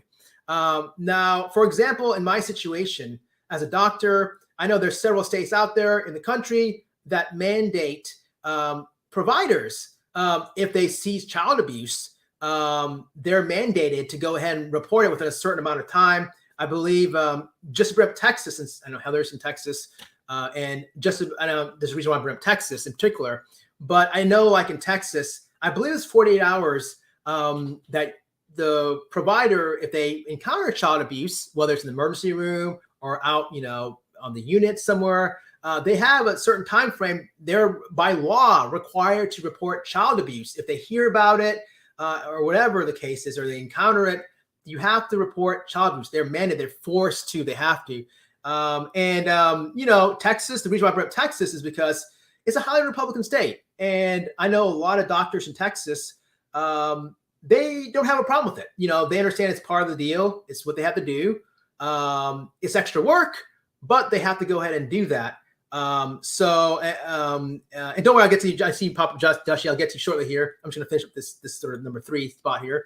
So I think that it's okay now because you see the highly Republican state, Texas, these Republican doctors, they're okay with this mandated reporting about reporting child abuse. I think it's about time to go and implement something like that, where we should make some sort of mandated sort of reporting, if not something soft, but if you're like, say, in this organized group, or if you're on a social network media site and you start seeing this Joe Blow guy or whoever is start advertising or saying his thoughts, because they all do. They're going to go ahead and they want the attention, they want the notoriety, and they usually will go ahead and vent out their plans and so on. They don't really, it's rare to see them hide their plans. They're talking. You don't just see that sort of lone, isolated wolf to where they're completely devoid of any social contact. No, there's usually some sort of contact. More so nowadays, it's through the social media forums and so on. But if that were the case and they start advertising and saying, I'm probably going to do this or blow it up, there should be some sort of law stating that, okay, you have now the responsibility to report this to the authorities. It is a duty to warn that this is going to happen. You have to report this. And I don't think it's really asking for too much. I think both parties are going to be okay with it, whether you're a Democrat or Republican. I'm pretty sure, even like, whether it's a Democrat or Republican, if it can prevent, say, it involve like, say, like their daughter or son's school. Like, for example, if there's some guy on the internet that said, I'm going to blow up, say, Douglas, high school, and say one of the politicians had their children go to Douglas High School, I'm pretty sure that politician wouldn't say, hey, you can't do this mandated reporting thing. This is too much. No, I mean, I think at that point in time, if someone's making a legitimate threat, a potential threat, especially blowing up a school, shooting up a school, I think it's fair now at this point in time to go ahead and ask for this type of mandating reporting. I see no reasons why we haven't gotten to this point, especially if we're doing that anyways. Like I gave that example as providers, doctors, I do that for child abuse, and child abuse is pretty grave. Don't get me wrong, but we're talking about something much more than child abuse, where we're talking about child killing, So why can't we just go ahead and do that also? So that was my third point, is this mandated reporting, whether it's on, ideally I would like a federal kind of thing going, but unfortunately I think that'll be hard to attain. At least maybe get as many states to go ahead and jump on board with that. That would be my third solution. Okay, let me go and go with Dutchie here and see what she has to say. She might have something more chime in. Hey, how's it going? Good to see you again.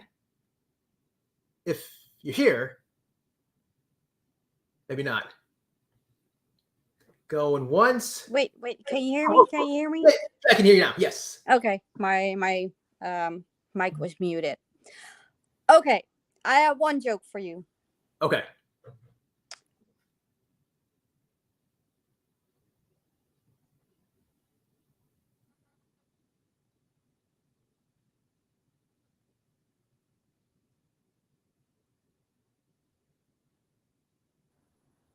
You cannot hear me again, I guess. Mm-mm. Okay, here we go. A Freudian slip is when you say one thing and you mean your mother.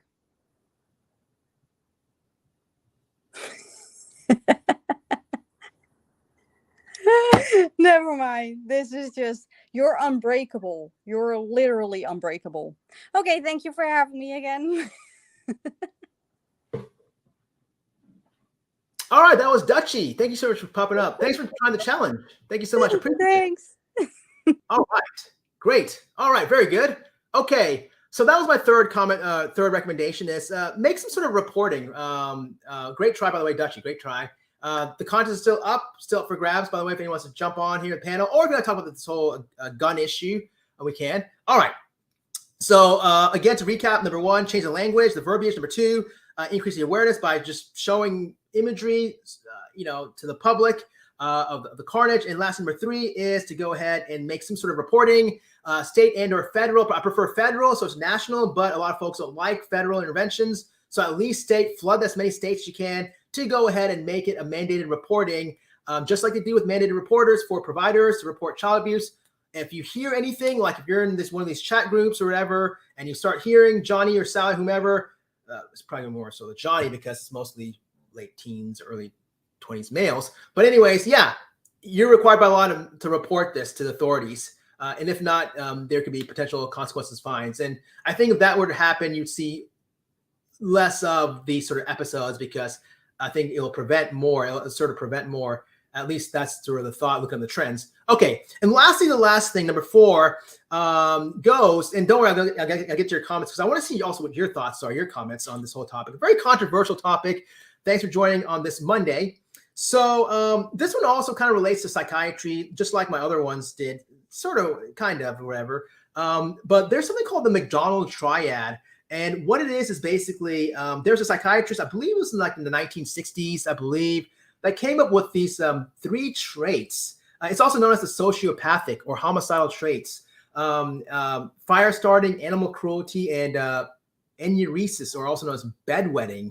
Past a certain age, past age 5, where you got to have at least 2 episodes a week for at least 3 months. So basically, what the psychiatrist said was that he turned it after his last name, McDonald's Triad, the sociopathic triad. But these are basically the presence of at least 2 of these sort of traits, was fire starting, animal cruelty, or the bedwetting and enuresis, are considered to be predictive, and associated with sort of violent tendencies. So sociopathic traits are kind of like similar sort of precursors to kind of like what serial killer type behaviors, which you know as inside. It's basically like links past a certain age to like homicidal and sexual predatory type behaviors. So I think if we go ahead and really focus onto, okay, how can we really prevent this from happening? And to me, the big 2 ones out of that triad are the fire starting, animal cruelty. I think animal cruelty is the biggest one. Personally, I think animal cruelty is sort of like a dress rehearsal.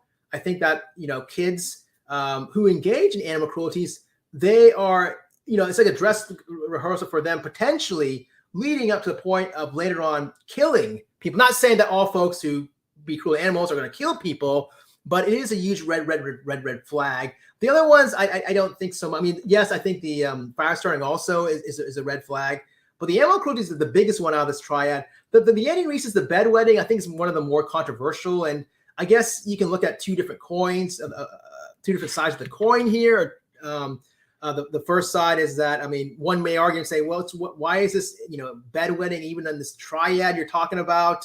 How does this predict violent tendencies? I mean, bedwetting, acts of bedwetting. Well, first of all, like a lot of folks, if it runs in your family, there are a lot of people who will wet their bed past 5, 6, 7, 8 years, 9 years old. And they don't end up being violent people. They don't end up being sexual predators. They're not, in fact, they're good standing citizens, which is true, which is fine, and a lot of times they say also bedwetting, it's a non-violent, involuntary, unconscious act. Why are you linking it, bedwetting, to this triad? Well, I didn't make the rules. It's just part of this McDonald triad. So, but I think on the other side of the coin, the proponents of why they're keeping in this triad, these sort of traits, is that they're saying, well, I mean, these folks who do bedwet past 5, 6, 7, 8, 9 years old, they keep bedwetting and so on. They're probably, getting picked on, maybe bullied by their parents or by their peers who know that they're still wetting the bed. And they're making the argument that this could be like a sort of like a gatekeeper or a gateway to leading to more stronger offenses like the fire starting and the cruelty to the animals. So I think that's why the argument is that why it's there in that triad. But again, I look at the more of the externalizing stronger, the fire starting, animal cruelty, the ones that are really, really thing. And why am I bringing this up here? This is my last point. But I think if we were to go ahead and start young, start early, and target, those that really are engaging, especially with the cruelty of the animals, I think it's fair game. I think it's okay to go ahead and really just screen these folks and these folks who are, because I can guarantee you this much. The Parkland shooter had cruelty to the animal, and I'm not talking about just like petting like a cat, like this, like rough, even though I think it's kind of a little bit pushing the limit, or pushing a dog. I'm talking about like just, like really violent acts, like lighting a lizard's tail on fire, or, just doing like, I know the Parkland guy had issues with that. I don't know about the Buffalo guy. I know the Uvalde guy also had issues. I think some of the rabbits, it was very disturbing. I don't want to say it here in this chat, but really pushing the envelope, and it's more common than you think. I remember when I was in high school, there was this guy who was like in my class, and this guy thought he was like, this good looking guy or whatever. And he was a ladies' man or whatever. And he was talking to all of us. It was a complete waste of time. And he was like bragging how he would put like kittens in like microwave oven and like light it just for a couple of, seconds or whatever. So it's actually more common than you think. And I think that's very terrible, very horrific. So I think if we went ahead and kind of targeted these folks, put red flags on these folks early on, and maybe go ahead and say, okay, because in reality, kids, it's not a rights issue, because kids, in essence, they don't really have much rights, really, because they can't drive until the age of 18 or 16, wherever they're at. They can't go ahead and buy alcohol until a certain age, right? So on the same token, you can't use this rights argument saying you're violating the rights of a child. No, if they're starting to engage, if we're limiting their access to alcohol, if we're limiting access to driving and so on, why can't we go ahead and put like a limitation here, especially being cruel to animals? And I'm pretty sure, like, whether you're a Democrat or Republican, I know for a fact that both sides will like animals. Animals are harmless, they're cute, they're fun, they're innocent, they didn't ask for this. But if you're going to go ahead and light up, hold on here, light up animals and so on fire and do really bizarre, wacky things like that, really horrific things, then I think you should go ahead and be flagged. I think they should go ahead and maybe be kind of, I don't want to say directly coerced, but indirectly maybe kind of pushed into the mental health system or whatever, forced to get therapy, seek help and whatnot. Those issues be further explored, and then be put on a sort of monitoring list until later on followed, till later we feel that, okay, we can sign off on this. This individual seems a little more cleared, a little bit more, not a threat anymore. Because otherwise, if these folks aren't identified early on, what happens is that one thing leads to another. It's just like what Heather said, what's next? What next? Well, guess what? These kids, bedwetting, boom, becomes fire starting, boom, becomes animal cruelty, boom, becomes killing people, serial killers. And if you look at all the popular serial killers, I mean, Jeffrey Dahmer, for example, is a perfect one. I mean, he did animal cruelty, he did do a lot of vicious. So we can prevent not only like these shootings, but also potential serial killers. So I think if we go ahead and really look at the mental health, especially looking closely at this violent triad, this sociopathic traits and so on, I think that will go ahead and prevent a lot of the future homicidal behaviors, homicides. It'll prevent a lot of the sexual predator behaviors, which, hey, who wouldn't want to stop sexual predators, right? I know I would. I'm pretty sure the politicians would also on both sides of the spectrum. And also in this discussion here, it would definitely stop the shootings and so on. Maybe I'm wrong, but I'm pretty sure and this shooter right here in Illinois or future shooters that are in this sort of category of the late teens, early 20s or whatever, the males or whatever, I'm pretty sure if you went back in their history, they would exhibit some type of these sociopathic traits, whether it's one or all three of the characteristics McDonald's triad. Okay, so those are my 4 recommendations, I think, and so on. I'm kind of curious to see exactly what you guys have to say. The link is pinned up. I'm going to go straight now back up the comments and so on while we have some time left. And we got a little time left. Yeah, we'll see how it goes. We got time.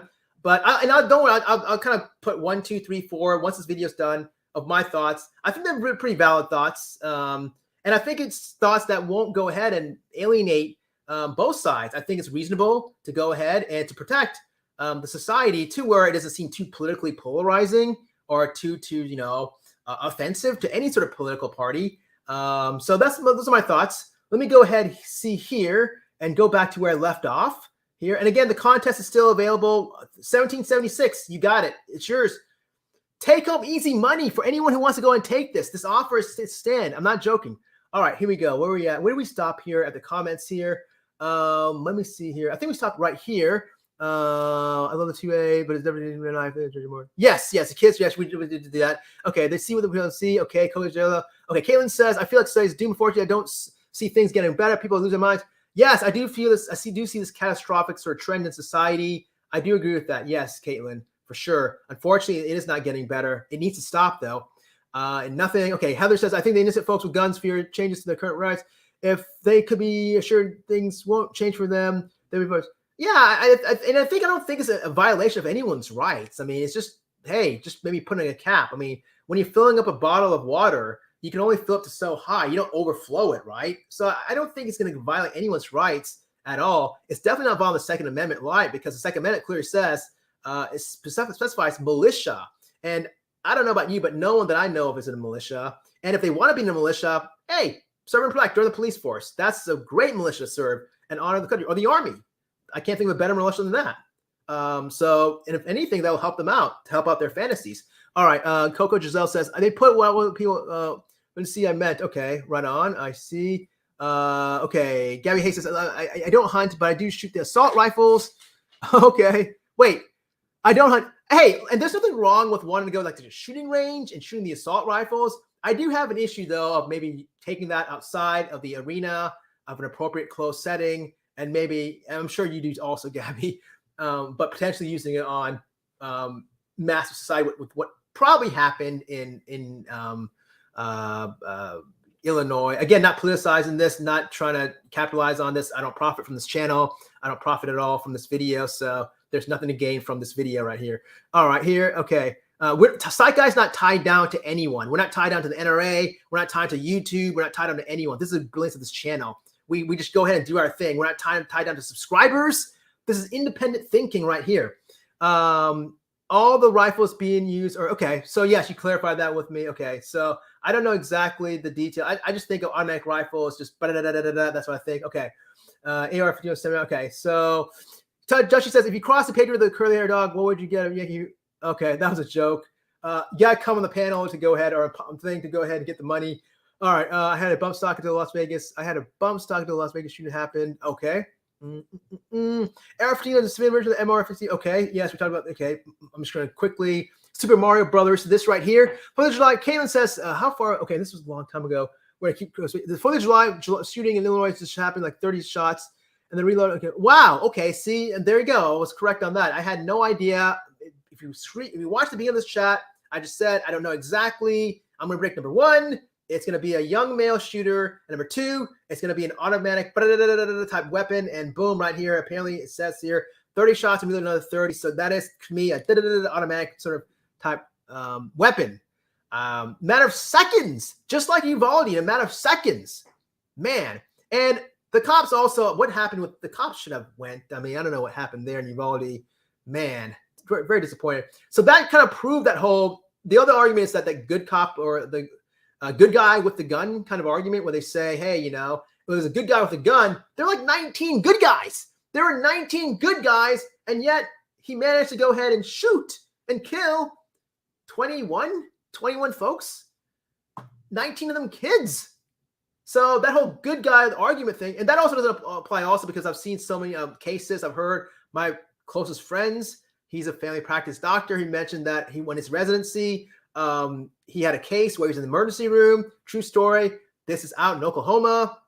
I'm not going to tell you where. But anyways, it was basically where it was at a Home Depot, and there was a bad guy with a gun, and there was 2 guys, good guys with guns. Long story short, it was bop, bop, bop, bop, bop, you know, boom, shooting from all 3 sides, and all 3 were dead. So you had 3 casualties. Actually, you had more casualties because other folks died also on the scene too. So that whole good guy with a gun, I don't truly fully believe that. I really don't. I don't. I'm sorry, because I've talked to a lot of folks who said that they haven't and so on. So I just think it's just an excuse per se. Okay. Another problem is emptying and closing jails and prisons. Hey, we're overcrowded. I do think that there's a financial component behind the jails. I do think that, well, that's a separate issue. Discussion for a separate day. So, all right. But it is for financial. Okay. What was I saying? Okay. 3 More Mom. I'm not one to blame video games, TV, music. Heck, I cheer D9. Oh yeah, man. Oh, by the way, 3 Dog Mom. I'm saying 3 Dog. I'm thinking 3 Dog Night. 3 Boy Mom. Yes, I said this in a past live stream. If you actually watch D. Snyder's interview or his testimony against, like, you know, Al Gore and the folks in the, I mean, it's amazing. It's one of the best videos out on YouTube. Google it. Just type in D. Snyder congressional hearing or something like that. You got this dude that comes in. He's like this tall dude, like really tall guy, long blonde hair, you know, tough guy. I think he came in, you know. And you'd think that, okay, who is this dumb guy? This guy's you know, long, stringy hair and tall guys, you know, beat up everyone. This dude, my goodness, he kisses in front of this microphone. He's talking to the mic. He rips everyone. He rips, but not like in an insulting kind of tone, in a gentle kind of manner. And intellectually, this D. Snyder guy, this guy from Twisted Sister, he just boom, boom, boom, boom, boom, boom, boom. I mean, he just rips everyone to pieces while they're just grilling him and asking questions. He is just annihilated. It was over the second D walked in. This guy's like, I mean, you guys gotta watch it, you know. It's really amazing what he did. D. Snyder. This is all the 80s censorship and so on, I believe. But yeah, okay. But I do think we're raising a generation that's completely desensitive. Okay. Yeah, I mean, the video games are to blame also. That, you know, these kind of, but definitely though the availability, accessibility of these weapons of destruction, I think we need to go ahead and nip it in the bud. I really do, especially the 4 recommendations. At least do that. I think that's a good start. Maybe I'm biased, but hey, any start is better than no start at all. I'm sick and tired of thoughts and prayers. Even though I do it, I'm tired of that. Okay, here we go. Carnage, yeah, okay, yes. Carnage looks like perp. Yeah, exactly. That's what I said. It does. I wish that more people would understand and see that. What does the government want to accomplish? I know. What do they want to accomplish, right? Nothing. And also there's that copycat effect. Folks are going to keep, this continues on, this perpetual cycle, vicious cycle. They're going to continue doing it. The next guy up is going to come and do the same thing. You wait. It's going to do the same thing again and again and again and again, and nothing's being accomplished, even though they say things are going to be accomplished. All right. Bullock Mom, what does the government want to accomplish? Oh, yes. Okay. Yes, I agree. Yes. 3 more. I agree. Yes. Okay. Caitlin, this definitely reminded me of the Las Vegas shooting where the shooter had height disadvantage. Yes. It seems to me that this has become every normal. Yeah. I mean, this is sad that it's become normalized. Why don't we now normalize, like I said, my number 2 point? Why don't we just start showing more of the imagery? And I think people are going to get sick and tired of, I think the media is going to jump on it. If they did that, it's going to drag more and more people want to see, you know, because shocking rates, shocking visualizations and so on. I think it's going to bring the ratings, so they wouldn't mind that at all. But I think people are going to be fed up with this and say, hold on, this is overkill here. Stop it, please. We want to end this kind of mass sort of shootings. We're getting tired of seeing this imagery of these dead bodies that are really just carnaged up and so on. I know I would be tired of that. Gabby Hayes, Jesse Vanessa said politics is like wrestling in front of the camera as they fight, but as soon as the camera, yes, that is true. That is complete. I know a friend who does lobbying on the Hill. The Hill is Washington, D.C., the Congress, right? Politicians. And yeah, there are many times, a lot of shady activities. Politicians are invited to by these lobbyists. You're talking like strip clubs. They're doing like bad stuff, like DURUG. I'm not going to say much. And this also happens on Wall Street also. But yeah, behind the scenes, there's a lot of just really, man. Wow. If you guys only knew, which I'm sure a lot of folks here do know. See, the division is what fuels the government. Yes, the division fuels everything. Last week, bump stock. Yes, had a bump stock.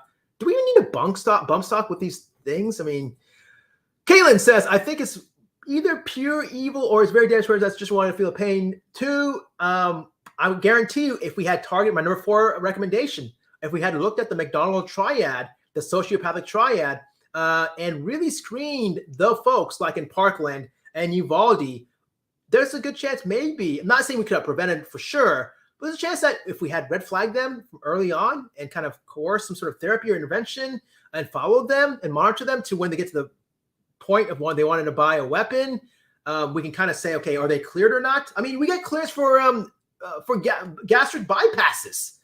We have to get clearance for a gastric bypass from a physician.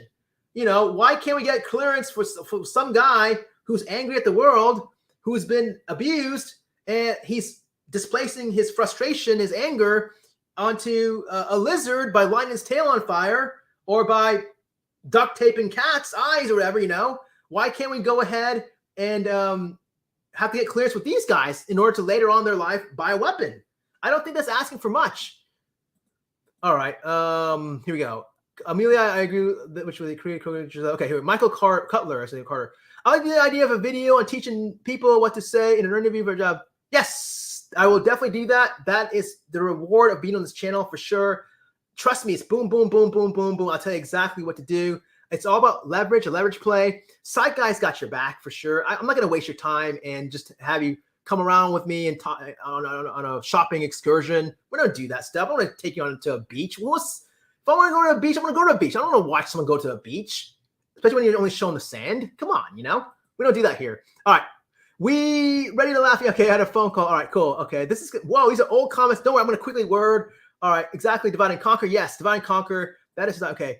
Cat pics are sorry. Well, thanks yesterday for coming hard, Linda. Yesterday, I appreciate it. All right, so I got this 1% doing my job. Like when they're said, exactly. That's what happens. This is all stuff I'm saying. It's stuff that's nothing innovative.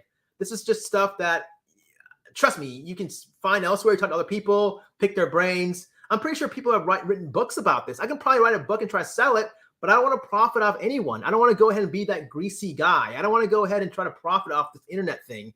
I'm doing this as a hobby. I'm doing this just because I have the passion. When I say I have the passion for this topic, when I'm teaching these videos, I truly have the passion. There are no asterisks. This is not Barry Bonds thing here. How Barry Bonds, yes, he has a home run record, but there's an asterisk behind that because he used performance-enhancing drugs. That's why I don't look at his record that much.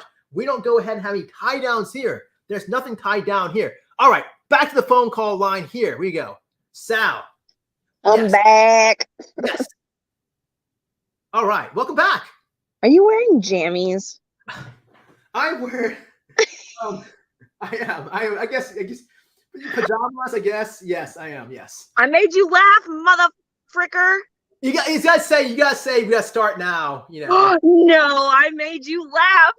No. It's gotta start. That's how it is. Oh, that is not fair. I made you laugh. No. That's how it works. If it's gonna be a joke, it's gonna be a clean joke, and it's gotta be jokes. I made him laugh. I win. No, I'm sorry. It's not. It's not like. I'm just kidding. But I was coming. Oh, damn! I lost my train of thought now. What were you just talking about? I can go ahead and go back here.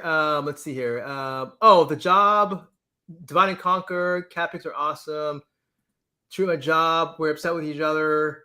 I like the same style interview video discussing how to go ahead and interview. That being abortion. Oh, that's not a good one. No, laugh. Maybe evil. To be honest with you, I'm just chit-chatting away and just kind of Las Vegas bump stock, division, politics. What?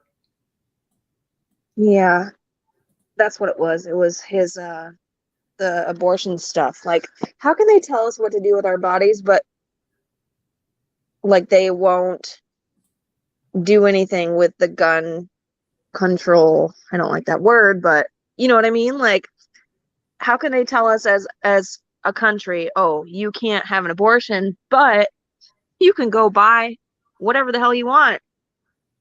Like, it just doesn't make sense to me. It's all political. I'm telling you. Absolutely, definitely is. Great point. Also, I mean, I understand and respect, and again, I'm not here taking anyone's sides, whether you're a Republican or a Democrat, but the Republicans, I respect what they're saying in terms of, okay, they're pro-life and they're all about protecting the fetus, while you're carrying whatever. But on the same token, if you're really truly pro-life, wouldn't you also continue that past when they get born up into adulthood? Won't you want to go ahead and look, whoa, maybe we should reduce these killings? And the way to reduce these killings is to maybe put a damper on these weapons of mass destruction. So are you truly pro-life? Obviously not. Yeah, you're only pro-life up until maybe just in the womb. So obviously you're contradicting yourself. So I never did understand that rationale and reason. So yeah, it doesn't make any sense, And I think just the second point is that, yeah, I do think that the reason why these folks are like, yeah, I agree, it's politicized. And I do think special interest groups, I think the NRA, really these groups, these gun selling groups who own the gun manufacturers, they don't want to go ahead and limit their profitability. So they're going to go ahead and utilize whatever they can and influence elections and funding for these politicians, just so that they'll go ahead and be slaves to these big entities, corporatocracies and whatnot.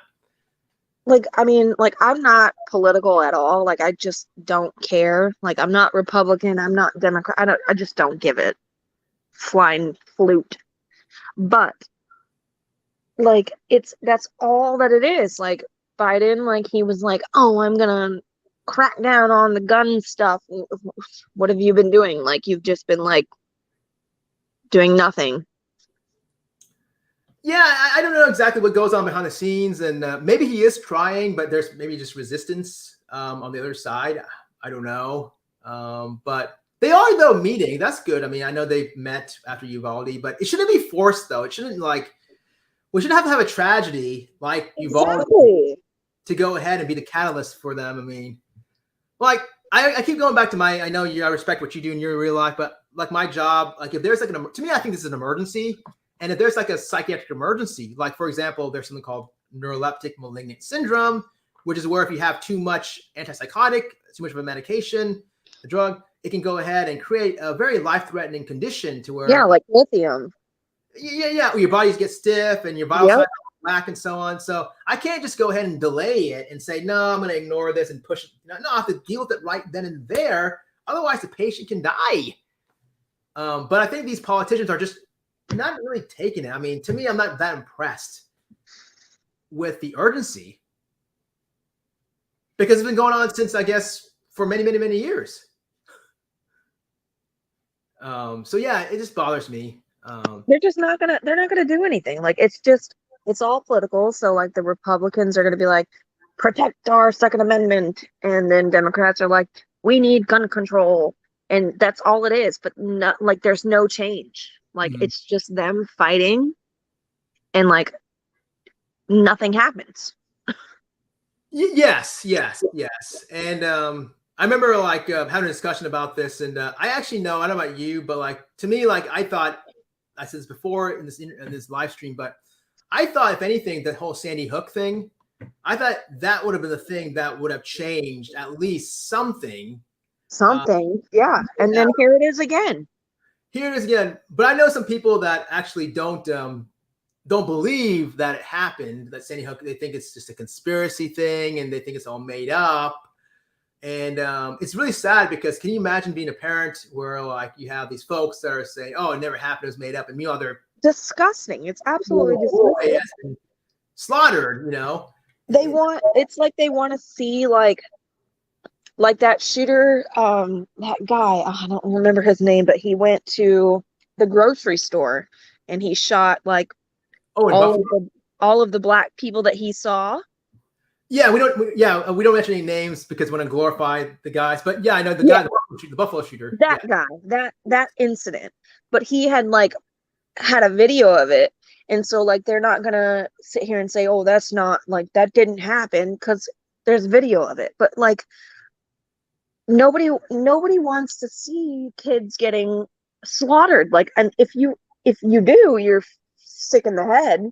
Mhm. And for them to say like, oh, it didn't happen, it wasn't real, like, okay, well, it just did again. It just happened again. Second time. And like, it's fourth graders, and my kid is going into fourth grade now, and like I'm terrified, like absolutely terrified. Yes. And like all of the Republicans, they're like, we'll just put like retired like army people like at post, and like that'll like fix everything. That's not true, because I'm not going to say a lot, but some military have PTSD, and that's not good. Yes. They shouldn't be. Then that's putting them back into where they were, that gave them PTSD. They're going to go back into that mindset of war. I don't want that. Right, and I can one up you here, Sal. I guess piggyback on what you said is your brilliant point about the PTSD. How do you think what's going to happen when the next shooting happens? Say a couple of weeks from now or a couple of months from now. Hopefully not soon, but you never know when. What do you think is going to happen to the families of these victims who died in Illinois just earlier this morning?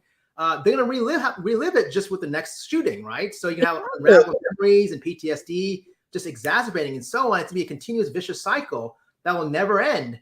I'm sure it happens also with folks with Columbine or Sandy Hook or wherever. It's just a constant, never-ending PTSD sort of horrific nightmare that they're living, episode after episode after episode after episode. Mm-hmm. And if you notice, like with Columbine, that was recorded. Like they had like cameras and stuff, so like they couldn't say, "Oh, conspiracy," but they only do this with like Sandy Hook because there wasn't like a recording of it. Right. And so, like, it just doesn't make sense in my brain why these people. I just don't get it. I don't like people. Well, and you see the biggest conspiracy theorist, Alex Jones. You see what he did. I mean, basically, he was riding on this, profiting off this whole Sandy Hook tragedy.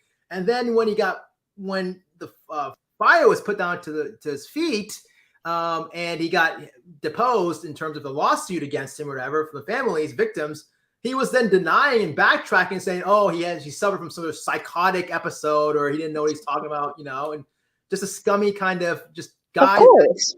Yeah. So, I mean, that's what all crazy people do, is they say they're crazy, but doesn't help their freaking case sometimes. Yeah. It's really sad. It's really, really unfortunate, and it's going to continue. But this is good though. We're having this discussion, and it's a video that I'm glad that we're doing today, and I'm glad that we're actually talking about this. And I'm not sure if there's other live streams about today, if they're talking about this at all. Hopefully, there are going to be more to come, because it is very important. It's good. It's good because people need to be aware that they're like, I am a proud firearm owner. Yes. And I think that we need to have more something besides like checking to make sure you're not a felon. Okay. Well, felons get guns on the street every day, so they don't need to go to a gun store. Mm-hmm. Right. Yeah, all great points. Definitely, for sure. Man, you guys are coming hard today. That's good. I honestly, I didn't prepare much for this video, but you guys are filling all the gas and really, really coming hard. I love where this channel is going. I love the input you're putting in and so on, and definitely well worth great points you guys are all making. All right. I'm gonna. Is there anything else you want to chime in? Anything else you wanted to jump in and say? Anything else on your mind? No, but I made you laugh. So Oh, it has to be like once we get that. I'm just kidding. I'm just kidding. All right. Well, I'm just gonna go through these comments. Do you want to still stay on panel here? Or do you want to? It's up to you. I'm just gonna go through these Well, yeah, I was going to ask you. Can you have more than one person on panel? Yeah, I could. I never did really before. I can have more than one if anyone wants to come on board. Sure. Oh, someone's uncle. Come on. Where are you, Unc? If you want to come on board, he'll make you laugh. He's out telling me to start though, and tell me when to go. Yeah, if he wants to come up, that's fine, for sure. Let's see here. A lot of good comments though. We had ready to laugh. I had a phone call. Okay, let's see here. Divine comment, cat pics. Okay, I'm just going through the comments here. Where did I leave off? Someone's. Oh, here we go. Yeah, Sal. Sal is a owl. Oh, Sal's an owl. Wait a minute. Okay, I'm not sure what that's supposed to be, but you're very popular here. All Apparently. Right. Let's see here. Okay, where are we at here? Here we go. Sal be funny, but no flirty first. My PG. All right. PG's. Everyone can be PG's. Fair. No discrimination here. All right. Second guy. Yes. Hybrid. Good to see my friend. All right. See your mom. The saddest thing that I heard was a dad on a Uvalde who said, "We'll talk about this and do nothing. Then the talk will end with no change until the next time. Meanwhile, I'll never tuck my daughter." Oh man. Wow. Yeah, it's just delay. No change. They just completely ignore the families. Okay, let's see here. What is let's see. Here we go. Hybrid. I'm Canadian, so we refrain from criticism. Okay. Gabby says, yes, I was fingerprinted and drug tested along with a background check. Yes, same here. I was fingerprinted. I think you were also, weren't you, Sal? You said you're fingerprinted? Yeah. I was fingerprinted, drug tested, the whole nine, So many background checks. This 18-year-old comes in, it doesn't. Okay, here we go. Someone's up device. Someone's uncle wants to join. Device not connected. I think they will need to reconnect to have their mic cam before you can access the stream. Okay, so I'm gonna go ahead and here we go. He drops off again. But here we go. I think you might want to take that challenge. It sounds like you guys can double it also. If you dump both the guys in, at the same time, split it up. Oh man, he is the funniest. Devices. I know because he was here at my live stream. He was there. Remember? I don't know if you saw that or not, but he was there. Here you go. There he is. Okay. What up, psych guy? All right. I heard this is gonna be tough. Here we go. Now this is what people are waiting for. This is what Uncle, we have to split the profit if you're gonna make him laugh, because I'm up here and I'm gonna try to. Oh, so we got to make him laugh. That's all, huh? Well, that's it. So what are we gonna do? What parody? Oh, let me look at him. You can't insult those. You have to be subscribed. Number one. Number two. We are. I'm subscribed. Okay, cool. Got that. Number two, no insults. So no physical appearance, no insulting. Not saying you would, but we can't. I only talked about your jammies. Sal might say something bad about me.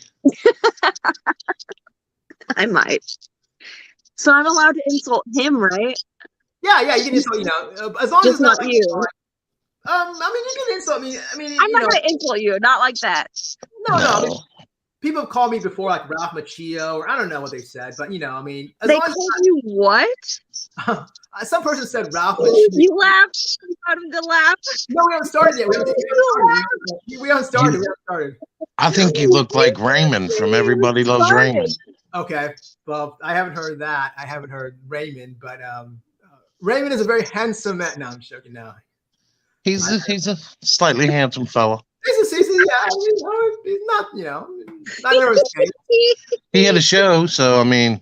He had a show. I mean, Psycho's got a show also. This is a Psycho show, right? So right, yeah. Little jammies. You do look comfy.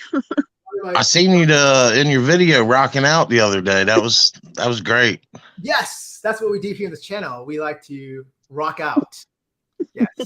So can Can I tell you a rock and roll joke? Okay, sure. That's for now. Okay. Oh, look, now he's gonna go into serious mode. Serious mode. There he What's is. a cookie's favorite rock band? Oreo Speedwagon. So dumb. Ooh, he's stone faced.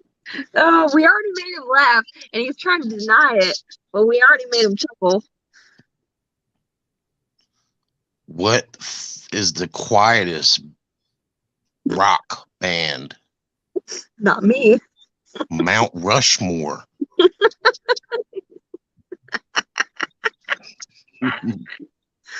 Oh, If the NRA and the Christians of the world form together to make the ultimate band, what would its name be? Guns and Moses. dude. Man, I think he's on one of them links where he's like just phrased it or something. He did. Look, Blink if you're alive, side guy. No, I heard you said Guns and Moses. Oh, okay. We already made you chuckle. We did make him chuckle. I know. We won. Did we win? We did because we already made him chuckle. Oh, now he's trying to cheat. Why don't pirates take a shower before they walk the plank? Because they just wash up on shore.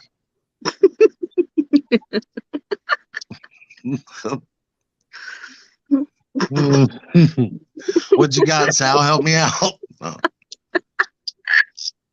I can't. They're too good. Keep going. A three-legged orphan dog walked into a bar and said he's looking for the motherfucker that shot his paw. He tried not to laugh.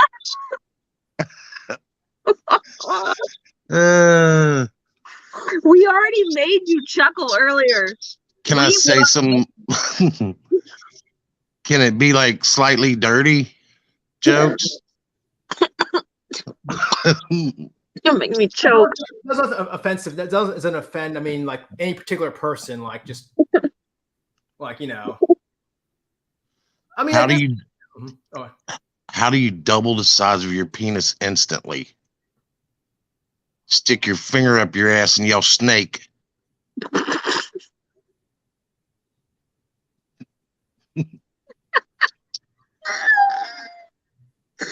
Stop it.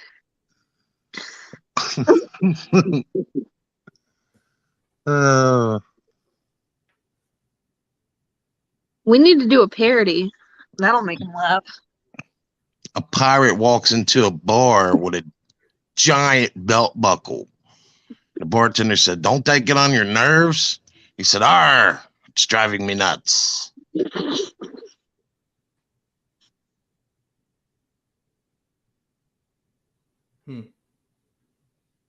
Psych guy just ain't having it, bro. He's in a zone.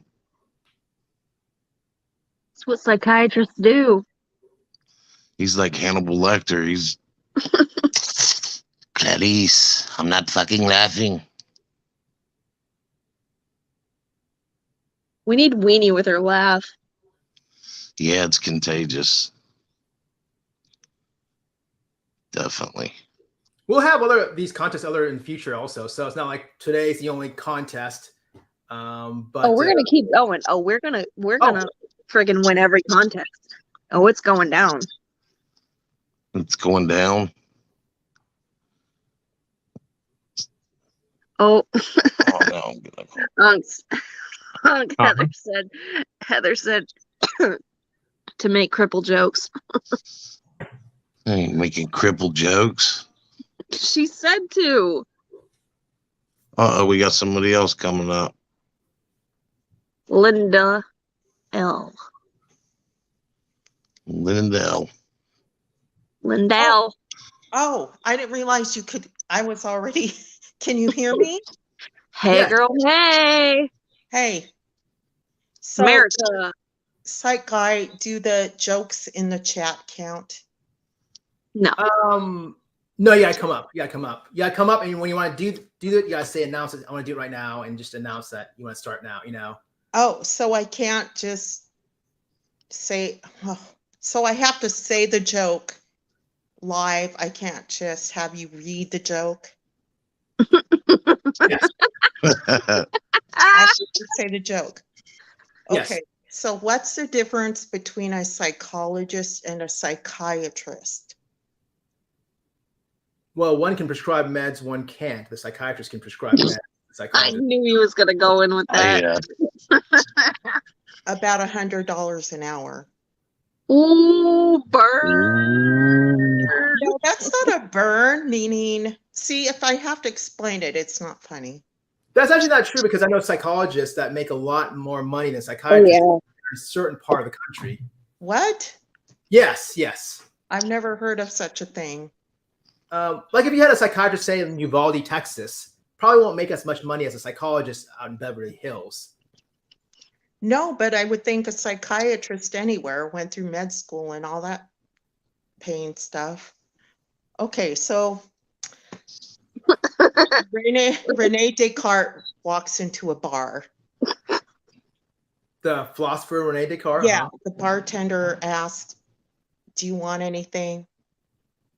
And Descartes says, "I think not." And poof, he disappears. Okay. It's not working. I have another bar joke. A guy walks into a bar and it hits him right here. Okay, now I'm turning off my cam. It's too much pressure. Okay. Before I leave, you were talking about that, about gambling, and I have a gambling story. So, and then I'll go, but this is real. So, Is this a joke or no? I'm sorry, is this a joke or a story? No, it's a real story. Oh, okay. Now, okay. Sorry. It's a story. Okay, it's okay, a gambling story. So, when my husband and I first got married, we were struggling. We were younger, and we didn't have our mortgage payment. So, since we were risk takers, we decided we're going to go to a casino, and we were going, even though we don't know how to gamble at all. So we went to the local Indian casino, and even though we didn't know what we were doing, the easiest thing seemed like it would be roulette. So we put all of our money on red, and we won. So but that's just a story. So, but it was a nice story. Wow, congratulations. No, that didn't happen. I stole that from Will Ferrell. Okay. Give it back. No, but here is a real story. That was a good one. My last chance. So I'm a teacher, and this really did happen, which means it's one of my students making you laugh because I think it's funny. So I teach elementary kids, and kids will always call you things like mom or dad or grandma, and but one of the girls, her name's Jade, she all of a sudden said, "Alexa." So I thought that was funny. Don't you know what she was saying? She was saying Alexa, because she's used to saying Alexa. Right. She didn't make you laugh. Anyway, I call her Alexa. That's not her real name though, but that's a real story. Oh, okay. Interesting. But she didn't make you laugh. I can't make you laugh. Congratulations on third place, Linda. I tried. I mean, all my other jokes are kid jokes. Because that's who I teach. Little kids. Oh, shiz. Oh, now it's going down. Now we gotta. No, we can't split it 4 ways. Hi. Well, whoever wins could decide to split how many ever ways they want to split. You have to crack the I don't know. We got to crack Ray Romano. Crack him. The tough cookie up here, because I'm seriously impressed by the way that he's just He was stone faced, I know. yeah. And his Yeah. little jammies. And Mhm. with the jammies on. Okay, but I have to for you. Sight guy, what did you prescribe yourself to not laugh at these jokes, bro? Benzos. Shh. Oh, he's all hopped up on Valium. He ain't gonna laugh. He's gonna fall asleep. Yeah. Was That's not that was a fair. laugh? No, you gotta start. You gotta start. You just gotta be an endpoint. Start. Oh my God! Start. Oh. We had started like Okay. 15 minutes ago. No, I'm gonna start. Dutchie a chance. Dutchie a chance. I'm Oh, gonna yeah. start. No, Okay. No, this is a group effort. This is a group effort. Wait, of Shell, the three of us. Shell, shush. Let me. Okay, I'm starting a new therapy business where I whisper jokes to people with anxiety. I call it comedy. I like it. Okay, I have another one. He's not gonna laugh at jokes like that. I know, we just I have know, to but make him I laugh just by I like us this. talking. I like this. Why is it so hard to make a schizophrenic pay for private therapy? Why, Dutchie? Because they can manage their invoices. That's a good one. We know a few schizos. We know. Yeah, we do. We do. So this is gonna be a trifecta, and we're gonna have to. Sight guy, we're gonna need you to go to your happy place, bro. Where there's like little midgets running around with beer and Valiums. America. To America. Happy birthday, America. Stop pretending. What? Happy birthday. Wait. What does your shirt say? Stop pretending your. What?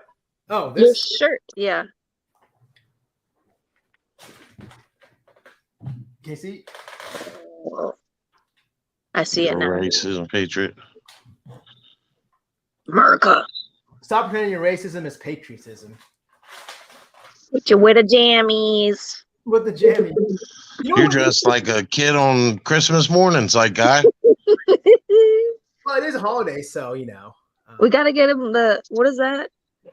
From Christmas Story, the little BB gun. Christmas Story. The fuck, what was it called? It's a BB gun. Yeah, Red Rocket or no? No, Red no, Rifle. no. Red No. Rocket. Red Rocket. We ain't talking about dog with a blog. I mean, Red Rider. Sorry, Red Rider. Is that? You know what would be funny, Sight guy, if I put you in a red rocket or whatever it is and pulled you all around a parking lot while Sal and Dutchie threw eggs at you. Nah. That would hurt. No, I couldn't throw eggs at him. He's too sweet. He is a nice guy, ain't he?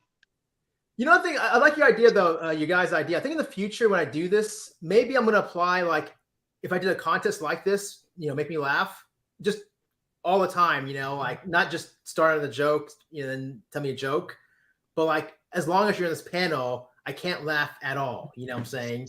You did laugh since we've been on panel. You did. You did. I did laugh here and there, but it wasn't like to the rules of this joke where I said it's got to be a joke where I can laugh. Maybe I should say, Okay. joke or no joke if I laugh, period, you know? But you lost. I and have we another one for won. you. What? We won. I have We another won. one for you. Okay. We won. What do you call Mark Zuckerberg getting therapy?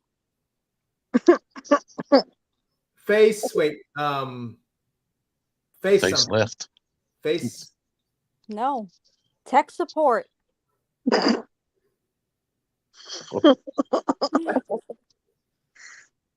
He didn't like my Waldo joke. I know.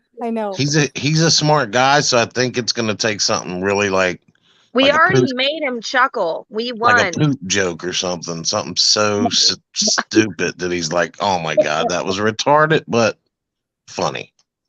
He's too smart, but Yeah, we I did did make my him. Waldo joke and it wasn't good enough.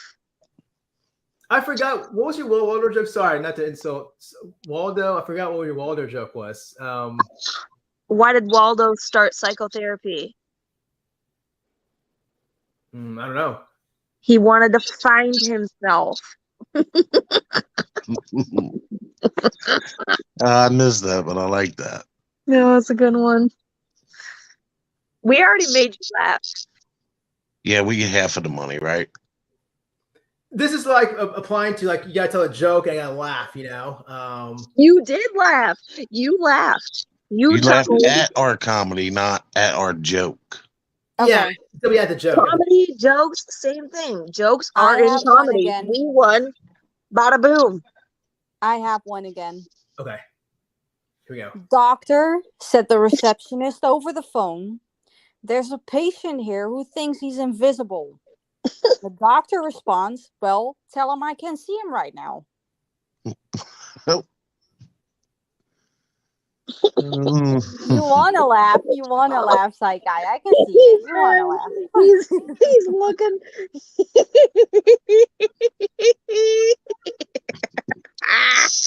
Don't laugh.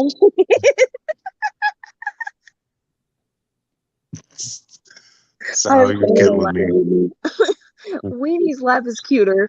Mine is like a fucking evil witch.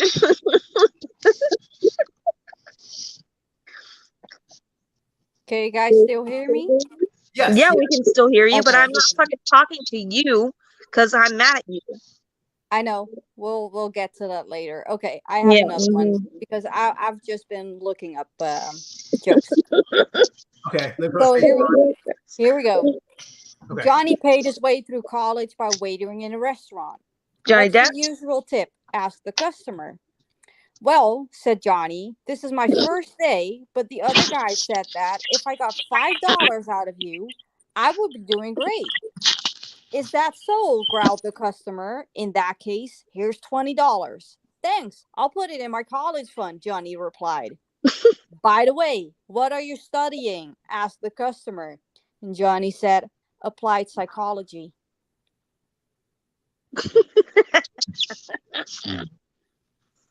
Stop it. Fun fact, I'm actually studying applied psychology at the moment. So yeah, I thought it was hilarious, but dude, you're one tough cookie to crack. We already made him chuckle, and Heather made him chuckle too, so it's got to be split 4 ways. Nah, there are rules. He made the rules. If Yes, rule 1, make me laugh. You have to make it known that you're gonna make a joke, and if you make the joke, then if he laughs, then you win. Yeah, because Psych Guy doesn't want to be completely boring and not laughing. Psych Guy also wants to enjoy being up here. So. Yeah. You don't enjoy us. I do enjoy it. No, it's funny. Listen, It's funny. Linda, listen to me, Linda. I said, Unc, I need Unc up here. And I was like, here we go. Now we're going to make you laugh. And he chuckled. I'll have to review the tape. Oh. I don't remember that. Oh, you don't. Oh, of course you don't. Amnesia?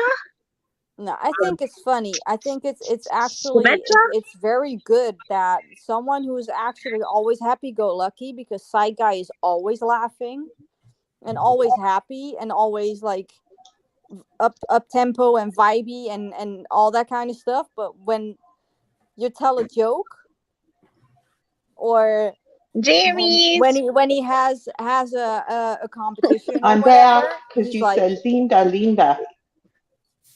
Unc, we need Thank you, Josh. we need poop jokes. I know I wasn't prepared. I didn't look nothing up. Them was all my just in my head rolling around. Get to it. Come on, Unc. What are you doing? This is not the last live. We'll have it in contests like this. We'll do it again in the future. I promise. Are you like on a squatty potty? What?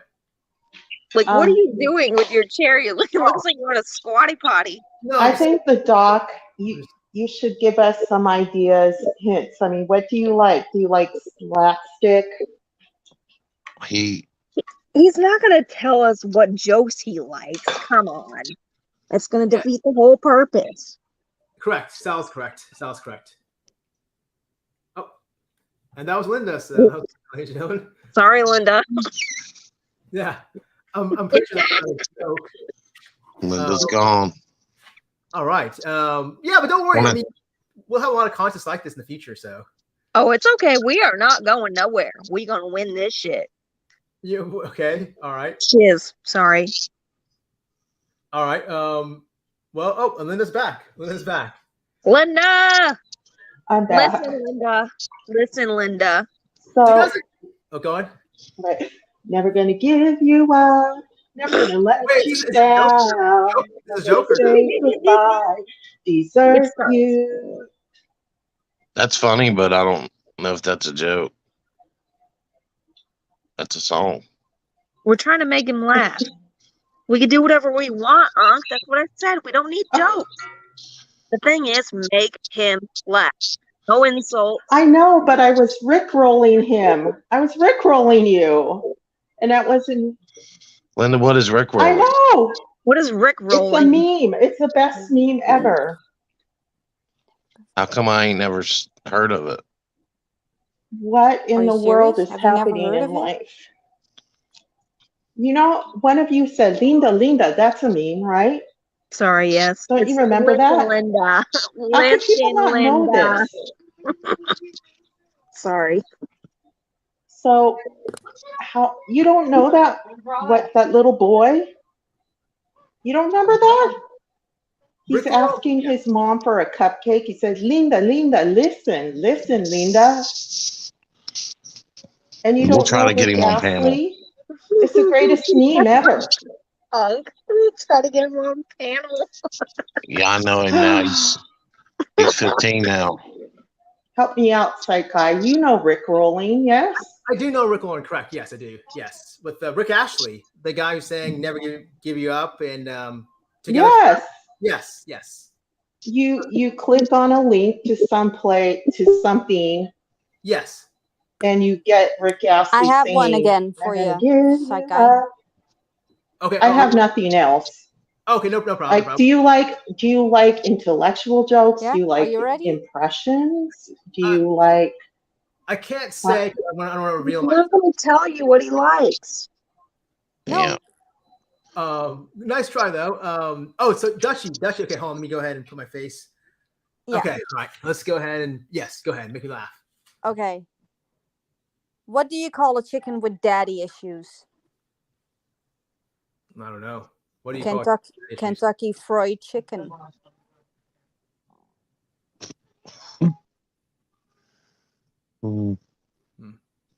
Another one. Okay, I'm gonna keep going with the Freud jokes. Are you getting this from the internet? Out of curiosity, where are you getting these jokes from? They're kind of like just. It's all Freud jokes. I like Freud. I like going. All right. Okay, so my Freud friend keeps insisting that a pencil is a phallic symbol. I said no, but a pen is.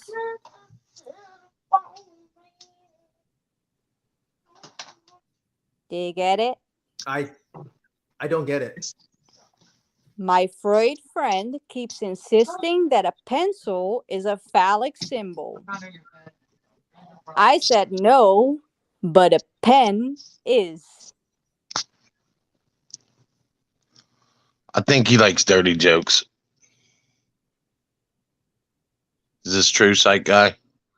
It's a dirty joke a bit. It's kind of a dirty joke. A phallic symbol, pen is. All right, Psych Guy. A pencil can also be a phallic symbol, also. No, a pen is. Sorry, I'm just not connecting. Same concept. All right, Psych Guy. I got you. There's three guys, and they go up to the top of this tall building, right? Trying to see who's got the biggest penis. So the one guy whips his out, flops it over the side, and he's like, Look at that, bro. Went down to the 13th floor. The next guy said, that ain't shit. Watch this. Pulls his out, throws it over the side. He goes, yeah, thought yours was big. I'm in the lobby. And the third guy throws his dick over the side of the building and starts dancing and swinging from side to side. And he's like, what are you doing, dude? He's like, I'm dodging traffic, motherfucker.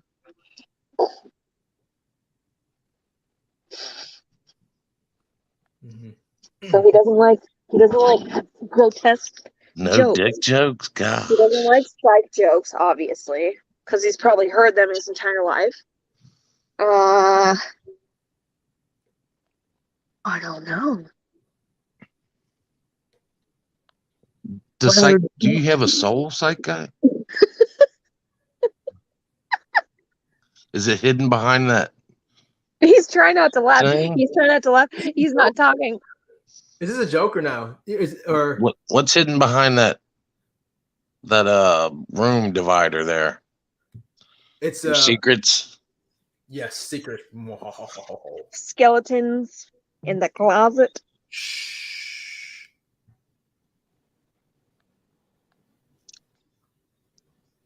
Is there laughs back there?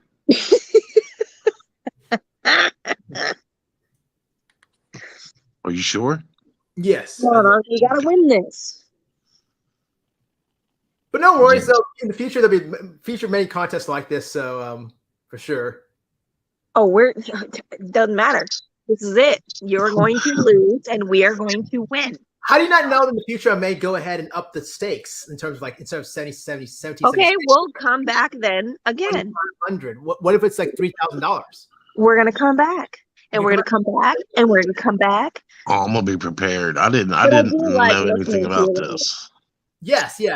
No, this is not a one-time thing. If you guys think this is one, no, there'll be future that we're gonna keep doing this. Well, yeah, of course. But Yeah. So you did interview with the parents, right? Both of them? Did you do Both of them, yes. You did both parents? Yeah. Did you see that? Both parents or no? Or one of them? I didn't see the bully mom. Okay. Not a bully. Crankle case that we talked about 2 weeks ago. But I saw the other one. And all I kept thinking about was fireball. Beep beep beep beep beep do. You saw the one that has the child whose face was burned. Maria, I think is her name. Yes. Yes. Okay. Not the one that was accused bully. Sad case. Yeah. Is anyone still covering that case? Because I know I did that like 2 weeks ago, and it was a one and done kind of thing. And they got a horse. They got a horse and a house. Oh wow. Okay. Was that house confirmed? A horse and a house. A horse and a house. And they have a fire pit. Wow. I see. Yeah. 600,000. Is that GoFundMe still active or? Yep. I see. Because if you watch the interview I had with the mom, she said I guess her daughter set it up, and I'm not quite sure exactly, but apparently it sounds like she's using it for the horse and the house. It sounds like the daughter got a horse, right? Ain't that how it went? So how's it going to benefit the child, the kid? He got a house with 3 bedrooms with 7 kids, 6 kids. I see. Wow. I don't know much about this case. I covered it, and it was a one and done kind of thing. But it seems like though the majority of people are like questioning that whole GoFundMe. All right, they're like, "What is this kind of?" Like it's over now. Like shut it down. But no, nay. They won't shut that down. Nay. Who's still donating? I mean, just my question is, who's still donating to this? I mean, obviously, I feel bad for the child. His face looks really good, by the way. You've seen pictures. He healed up really nicely. Why would you still keep donating is my question. He didn't have 3rd-degree burns. That's why he healed so fast. Well, right now, though, today, his face looks good. Yeah, he looks pretty good. I didn't think it was... I did see some pictures where it did look really bad, though. I mean, Caitlin said Psychi is still waiting on his background check so he can work. Maybe he can't afford to laugh. that is true. Yes, I'm still waiting for my. That was a good one. It's true. It's a true story. I'm still waiting. It's sad. But wow, I'm still shocked. I guess people are still donating to the GoFundMe. Is that what you're seeing, or? Oh yeah, it's still live to this day, Man. and they're still donating. Did you guys remember the whole Michael Long song? I know Dutchie knows about Michael Oh Long. God, we don't want to talk about that. Okay, Blasphemy. What? Blasphemy. Okay, someone's uncle knows about Michael Long. You know about that case, right? We are Yes, not I going to do. talk about Michael Long. Please, God, no. For the love of Jesus, Okay. Satan, Buddha, Very similar. other gods. Hercules, that's not a god, but all the other gods in the world. Please, God, no. Gotcha. I see. Wow. Yeah, it's kind of similar to the whole GoFundMe. The parallels are very similar. Yep. Man. He didn't get a horse though. It's a daughter that got Well, he got a deer, Unc. He was an ass though. He got a deer. Remember? He got a deer. Oh, Michael Long. He got a deer? Yeah, he got a fucking deer. So okay. God damn. I was in, and then I turned because he was fucking. They're all crazy. I see. I remember he got like a limo. He was getting a limo ride somewhere, and he was buying just a Taylor Swift cat for the girl. But I didn't know about a deer. Swishy! Wow, that's sad. He could have made you laugh with a magical rock. He probably could. Yes. No, it's not a magical rock. It's his magic sand. Remember, Unc? Oh, the sand, but if he like put it all together, it could be kind of like a rock. That is true. Golly, that motherfucker. Fudger, sorry. This little boy, though, who's got, I guess, the horse. One can argue, is he getting like equine therapy? He didn't get the horse. The sister got the horse. The one that made the GoFundMe, she bought a horse. Wow. I think there's going to be some sort of limit. There's going to be some sort of investigation. I mean, at some point, if this is what you're saying is true, you seem like good people. I don't think you'd be lying. But if that's the case, at some point, I'm sure folks would step in, the SEC or something, would say, what's really going on? This seems a little bit too extravagant. Nope, this is America. If you can finesse somebody out of a horse, you just got a horse. Wow. GoFundMe scams are actually more common than you would think. Yes. Folks who named it Fireball. And I feel that probably because the economy is getting worse, people are getting out of work, jobs, hard to find. I bet you it's probably going to go up in number, the scams. Yeah, but it's also like the people that actually need the money themselves are also the ones that don't want other people to suffer. So what they're doing is actually trying to help someone else because they think they are struggling at the moment, but actually they're just scamming them. Yep. Right. Well, like in this case, you get two sides of the spectrum, and they might not even care about the actual things that happen. They might just want to make their side seem right, or be like, oh, well, we're doing this over here. So, and I'm like, well, we did this and donated this much money. It's like a pissing match. Yep. That too. But when I saw you, Psych Guy, and you asked her, like, are you going to donate, like, the rest of the money to, like, a burn, like, unit? Yeah.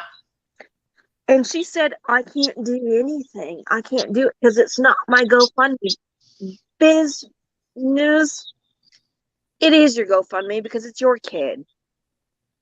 She couldn't donate it to a burn unit or whatever, but she could buy a house with it. So that in itself just explains their entire reasoning behind the GoFundMe. But I have a joke for you again. Okay, joke mode here. Joke mode. Okay. Joke mode. Okay. Joke face. I have two. Come on, Dutchie. What did the philosophy major do when they needed new shoes? I don't know what the philosophy They major. went soul searching. Did you go off the camera to laugh? Whoopsies. My bad. No. Sal, Okay. did you come back with some gold? The next one. I have one Okay, too. next joke. Singing in the shower is fun until you get soap in your mouth. Then it's a soap opera.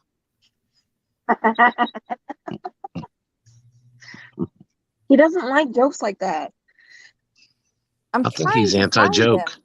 I've compiled a lot of research. He doesn't like one-liners. He doesn't like jokes about psychology or psychiatry, any of that. He doesn't like dirty jokes. He just doesn't like jokes. He doesn't like rock band jokes. He doesn't like jokes. Basically, the joke's on us. Yeah, exactly. The Yeah. joke is on us. Chilling in his jammies, like, oh, I'm not gonna laugh. Because he knows he can't. Like, he's a freaking, whatever, a psychiatrist or psychologist? I'm psychiatrist. Yeah, psychiatrist. Golly. He ain't gonna show no emotion. They're trained to do that. They're literally trained to know, like, no emotion. Caitlin has an awesome one. Can I Well- steal it? But it's Caitlin's. Oh, Psych Caitlin. guy is still waiting on his background check so he can work. Maybe he can't afford to laugh. I like that one. No, he's a psychiatrist. They are trained to not show no emotion. Yep, that's true. We're gonna crack you. We gotta do a parody. Can we do a parody? You want to do a Michael Long parody? Anytime down the road, yeah. I mean, we're gonna keep doing these videos, and we're gonna have these contests here and there. Maybe not every live stream, but for sure, we're gonna keep doing this. Yeah. You never know. This 1776. Don't be surprised if it's up there like double that, triple that. It's not even about the money. It's just about the fact that you just have this massive poker face, and I want to break through it. It's now my sole purpose in life. Well, Oh, targeted. You are done, Zo. I got a joke. How much money did the three idiots on panel get out of Sight Guy? None. That's true. That was more of an observation.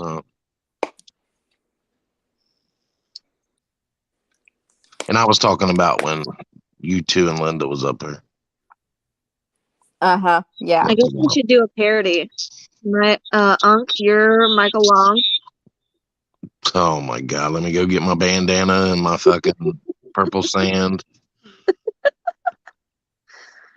Dutchie, you are Alyssa. Oh my God, no. Have somebody run over my wiener with a dirt bike. We're actually doing this. This is actually going down right now. What? I'll be Courtney. Are we actually doing this right now, or what? Are you just pretending? Oh, he's getting his bandana. I got to get my prosthetic wiener with the bumps on it. Oh no! Stop! Or let Dutch ride over it with a dirt bike. Oh, dude. How is it related to gun control issues? No, I'm joking. Yeah. No. No. Are you joking? You laughed. You He laughed. laughed at his own damn joke. I love my own joke. No, you have to say it starts now. You have to say the joke's now. You know, it's like That is not. You can't keep saying now it starts. We made you chuckle 2 times. I was laughing at my own joke, and so on. I'm waiting. That's We not my provoked it. problem. We provoked you being funny. No, I was talking about the whole That is not an us problem. That is a you problem, and you lost, sir. Oh, I guess lost. Jammies and all. Yeah, I'll have to go ahead and. You laughed again. I gotta keep the audience thought. They don't want to see a boring psych guy with a straight face the entire time, you know. So I gotta set the rules. But you laughed. You laughed again. We win. Okay, I have another one for you. No, we already won, Dutchie. All right, Joe. No, we haven't. Yes, Dutchie. Yes, we have. We have. I have another one. So Okay. here we go.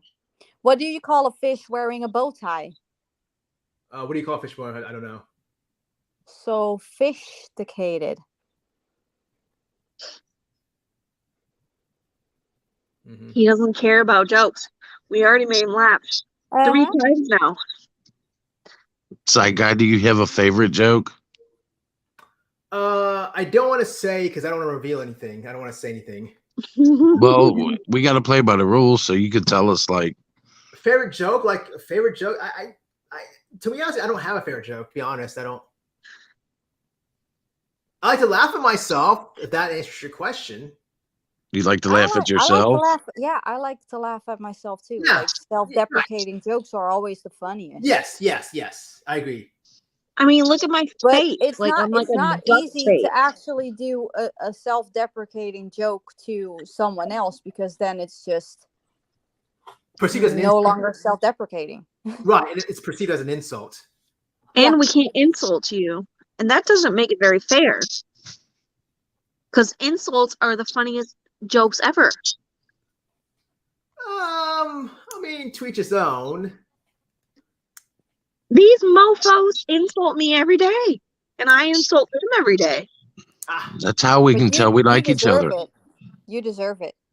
And it is hilarious. Have you guys been in the YouTube community for a long time? How long have you guys been around? Just out of curiosity. Okay, this is gonna be funny because oh God, no! We started no. off in we got to know each other in the Michael Long community. Yes.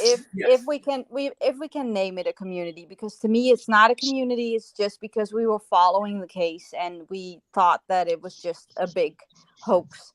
So, except me at that time. Yeah, Sal was on the other side of the fence. She was actually thinking that everything was truth. So this has been going on for 2 years. Sal once just thought like, okay, this is not what it's supposed to be. Something's off. So she kind of just deserted and she infiltrated us. That's what I thought at the moment. So we didn't like each other, and she freaking hated me. We have this entire Discord community right now, and in the beginning, I was just like, I was trolling her, like legit trolling her, up until the point that she just blocked me, or I blocked her. I didn't block you. You blocked me. I blocked you. Yeah. Poor Lena. Basically, we didn't like each other, but now we actually are sister wives, and she's gonna get me my green card because I want to move to the United States. Oh wow! Sister wives. Wow, that's wow! I never realized YouTube could actually affect one's real life, and then here apparently it is here. Yeah, well, we I got pulled into it. I got pulled into it because somebody leaked some of my nudes, and they basically. That's true. What is it called? Doxing. I've been sexploitated. Sexploitated. So sorry. Or sextorted. Yeah. They sextorted me into being their friends. Or they was gonna leak pictures of my butthole all over the fucking World Wide Web. You're stuck now. You are stuck with us. Yeah. I'm sorry that happened, sir. I know it does happen out there. He's trying so hard not to laugh. What if I pull the pickup and you laugh at it? Does that count? Oh no! No. Okay, no porn bombs. God, you drive a hard bargain. Well, I played Bon Jovi's song like 2 videos ago, and I got taken down. So I'm sure, if anything, this will. Have you been porn bombed before? I have not. No. Oh, lucky you. Yes. Is that a common thing, or is that something that happens a lot? It happens more and more. Yeah. Well, Well, my channel is so small. I mean, there's 8 people here still with us, and so I don't have that many viewers to begin with. So, Well, I think we scared away a lot of people because our jokes weren't funny enough. you guys are the cool kids. How's that? What? You guys are the cool kids. You guys are the cool folks, and so. Oh yeah, we knew No, that. we are. We're the Yeah. VIPs. We are popular. Popular. I'm known as the troll of YouTube. She is. Sal is known as the funny Friday night panelist. Oh God, no! It's not Friday. It's not Friday at the moment, no. And then And Unk is basically our parody. comedic. Hmm. I'm I the don't know, village comedic idiot, genius. and I narrate things as Morgan Freeman. Yes. He does, and he does a great job at it. Wow. Okay. Yeah, I think I met you guys also. I know I met Dashi from the ML case, Michael Long case. Yep. I don't think And I we met. bonded over music. Remember, over Volbeat. Yes, over what? Libby? What? Volbeat. Oh, Volbeat. Yeah, exactly. Volbeat. Yes, Volbeat. Great band, great rock. And the rock. Olympics. Don't forget the Olympics. We The Olympics, bonded yeah. over the Olympics. Yes, absolutely. Good time. If Mhm. anything, the Michael Long case brought a lot of good folks together. True. Also, a lot of because now I'm stuck with these 2 idiots. You love us. Yeah. Oh, there's some people you got to watch out for, like no names to mention, but like in the Michael Long community, there's some like, ooh, stay away from these people. I guess that's anywhere. I guess. I mean, friends and enemies. Do you kind of? Are there some? Oh, there is. Okay. I mean, Schmangwin.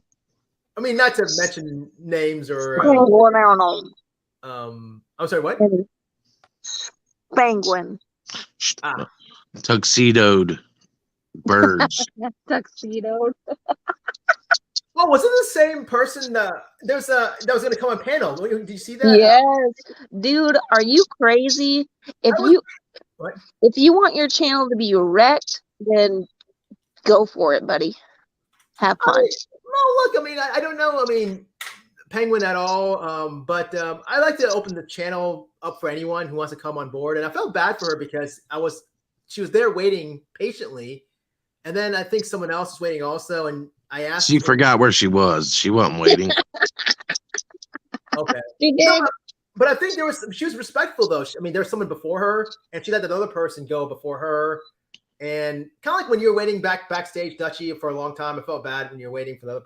I was in one at a time. So then I pulled Penguin up, and then I guess she popped down, or I guess she flew away. Well, penguins can't fly away, but she waddled away. But I kind of want to. You laughed 4 times now. We fucking win. Even if you laughed at your own joke, we won. That was not in the rules. It wasn't that you can't laugh at your own joke. It was we're going to make you laugh, and you are talking to us, and we win. We win. You lose. Bada boom. So Penguin waddled away because he didn't fly. But I really wanted to hear her take, though. I really wanted to hear what she had to say because. You do not want to hear what the fuck she has to say. Sorry for cutting. It was nice to get a contrarian though viewpoint because a lot of folks were on the other side. So I was hoping to get someone. No. You don't want. She's a stalker. She called one of my best friend's son's colleges to try to get him kicked out of college. Said that he was using a CIA program. Like, she's crazy. Like, there's no CIA programs in college. Okay, but in Saikai's defense, he didn't know all that. And I know, but I'm going to inform him because he needs to know she's going to stalk you. Well, maybe if I had her on panel though, and we were talking. Well, first of her picture, like it looks very like the winking, like the penguin picture, like she's tilted, kind of like yeah. You know, it's about the penguin. Yeah. It's an attack penguin. Yeah. It looks wow. You know, it looks kind of playful. I was like, okay, this is because I love animals. But if I had her on panel, I was talking to her one zombie penguin. Well, if I talk to Penguin one-on-one about the case, I would only talk about the case and the case only, about this, crank call child, what happened or whatever, and get her take. I wouldn't talk about anything else. So maybe it would have been just a casual kind of just, back and forth kind of conversation, question and answer, kind of Q&A kind of thing. And that's it, But you're saying, though, she'll end up like other stuff, like she'll attack She you? goes in real life and she calls CPS and she's crazy. Oh, I don't know. I'm not sure. Heather's saying, we're not playing the game, by the way, but I'm just, PG, can you be her therapist and treat her? Maybe you should. Oh God, no, Heather, no, don't do that to him. He's gonna need therapy after that. He's gonna need his own therapist. Yeah, he's gonna need his own psychiatrist. No, maybe I don't know. Maybe she's. I don't know anything about her, but maybe she means well. I don't know. Maybe. Yeah, no, there's no means well. No. Do you think the whole? I don't like the whole real life thing though, by reaching out and having That's contact. what she does, though. She does that to everyone that she comes into contact with. What do you think the point of that is? Why does she do that? If she gets mad, well, it's internet feelings. She gets mad over angry. Yeah, and then just contact everybody that they know. Yes. She has a hard time distinguishing between what is real life and what is YouTube. I see. And that is basically her issue. Like I'm not here to actually tell you like, okay, just be careful. That's the only thing that I can say to you. But you're an adult. You know what to do. It's your channel. So yeah, and you give everybody a fair chance. So yes. Yeah, that's what I like about you. You don't care about the inner infights or the drama behind it. It's just, yeah, you want to be neutral in a way. Yeah, absolutely. This is what this channel's all about. And I mean, even like Penguin, if she were to come and if later she did do whatever you're saying, it'll only she'll only insult herself, because to me, any trolls that come on this board, on this channel, if you're going to go ahead and attack this channel's about education and trying to teach and trying to learn. I know right now we've been talking about jokes and this and that, but really there's a mission for every episode, every kind of video that we do. And if you're trolling this channel, you're actually insulting yourself because you're insulting education and learning. I'm a troll on the internet, but I would never troll you because I have the utmost respect for you. And I think that if you look at the entire community that we are from, you could write a massive thesis. Oh my God. A fucking novel. It published. Oh, maybe that's something to consider. A whole novel. The reality is, but the reality is, I mean, I love you guys. Don't get me wrong. I love live streaming. It's fun. But hey, once I end broadcasts, I just go back to my normal life and kind of, tonight I'm going to go to, 4th of July, little barbecue type thing, it's kind of sad. I hope Penguin also, I don't know anything about her, but I hope that she also has something else to do instead of. Oh no, she has a family. It's not like that. But you're saying though, it's the separation between, like right now, for example, like if say someone insulted me right now, it wouldn't bother me, I wouldn't say, oh my God, like tomorrow I'll be thinking about, oh man, that person insulted me or whatever, or I wouldn't be thinking about it anymore. I mean, once it's done, it's done. But same. Oh, she'll think about it for like 2 years. Oh wow. Like I haven't spoken to her in 2 years, and she is still salty about me. Like she's cray. Have you ever seen Mulan? I have. Moulin Rouge? No, just Mulan. Moulin Rouge. Said Moulin Rouge. That's a movie, isn't it? Moulin Rouge. Yeah, it's a movie but I'm talking about the Disney movie. Mulan. She said Mulan, the cartoon, and then you went like way. You like Moulin Rouge? Sorry. Oh, did you get your shizness? I'm back. Hey, Did you I get it got a all? joke, psych guy. Okay, here we go. Joke mode. Sorry. We'll get All right, that. Okay. You Did you ready? get the props? Okay. Did you get the props? Any props? All right. What did one Dorito farmer say to the other Dorito farmer? Cool Not- Ranch. Oh, that's a good one. I'm telling you, he doesn't like stupid jokes. He's He's intellectual, unbreakable, bro. so he needs he needs a joke that's like a smart joke. He said it's not your average farm. He needs a smart joke, like a joke that not many people would get. You know? Like a kind of slightly like a nerdy joke. Or a math joke or something.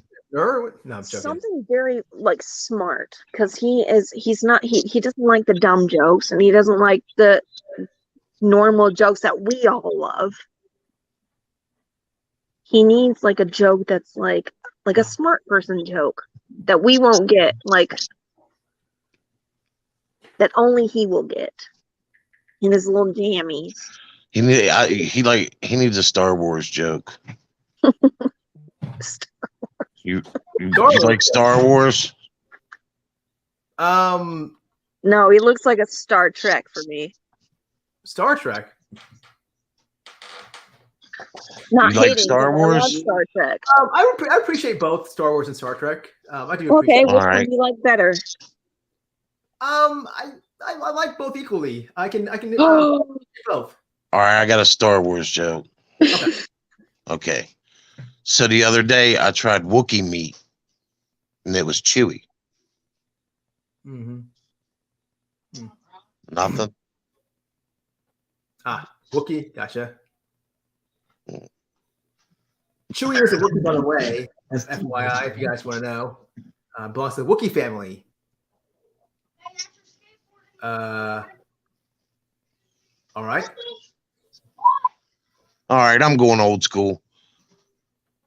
Why is 6 afraid of 7?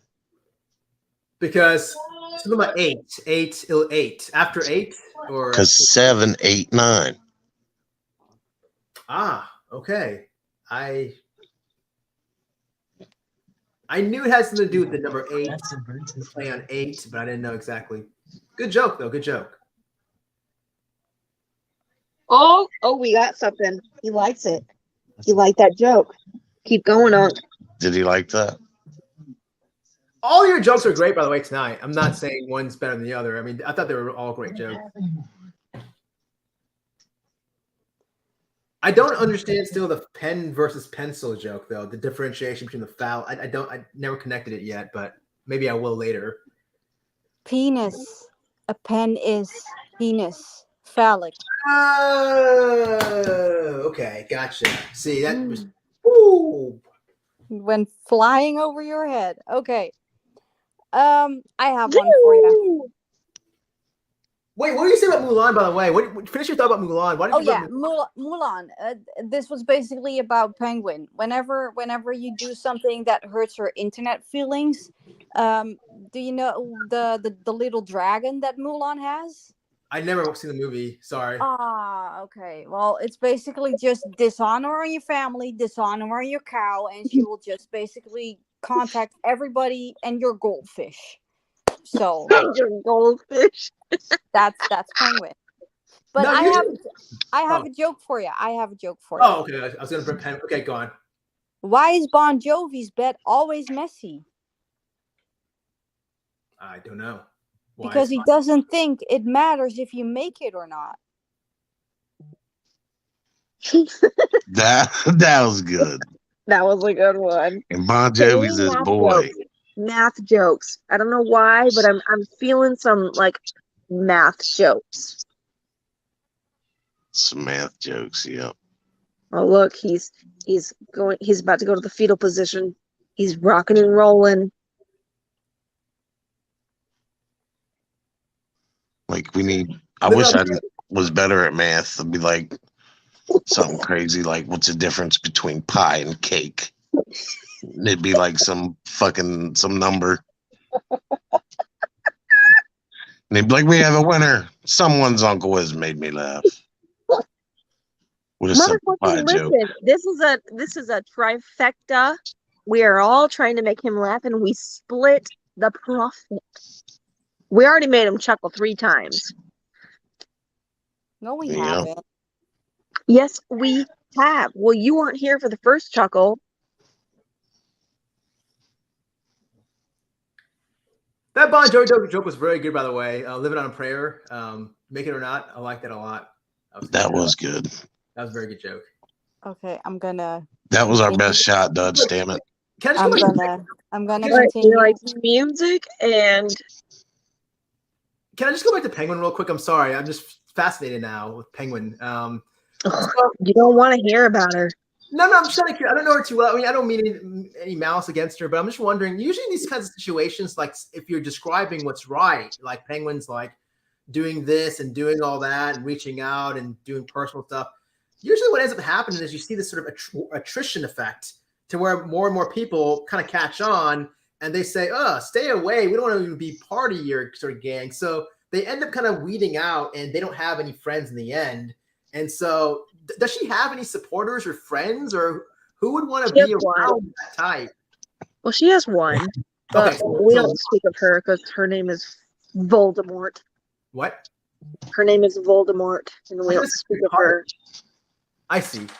So basically, then, like, she doesn't have a great high, like, in terms of but she doesn't have that many supporters. Then. Oh no! Nah, so not that we know of. I think that it's already been everywhere, so I know that my friend is okay with this, but Penguin posted a domestic violence video and went live with it, and then her and her husband high-fived. Oh no. Oh no. So disgusting. Disgusting. Right. So I got a Penguin joke now. Oh yes. Well, I'm what's the difference between Penguin and 130-pound bag of shit? The bag. You gotta send that to me, please. He's still not laughing. Oh my God. I did that one for my own personal shits and giggles. Okay. I have one too for Sight Guy. So get your straight face on. Get your straight face on. Okay. Just bought a sat nav from John Bon Jovi. Yeah. Decent condition, good price, and always lets you know when you're halfway there.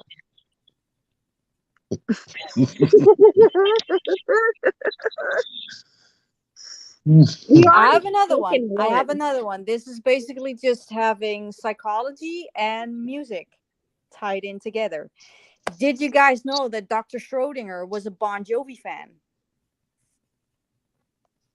Mm-hmm. His favorite song was Wanted, Dead or Alive. Golly.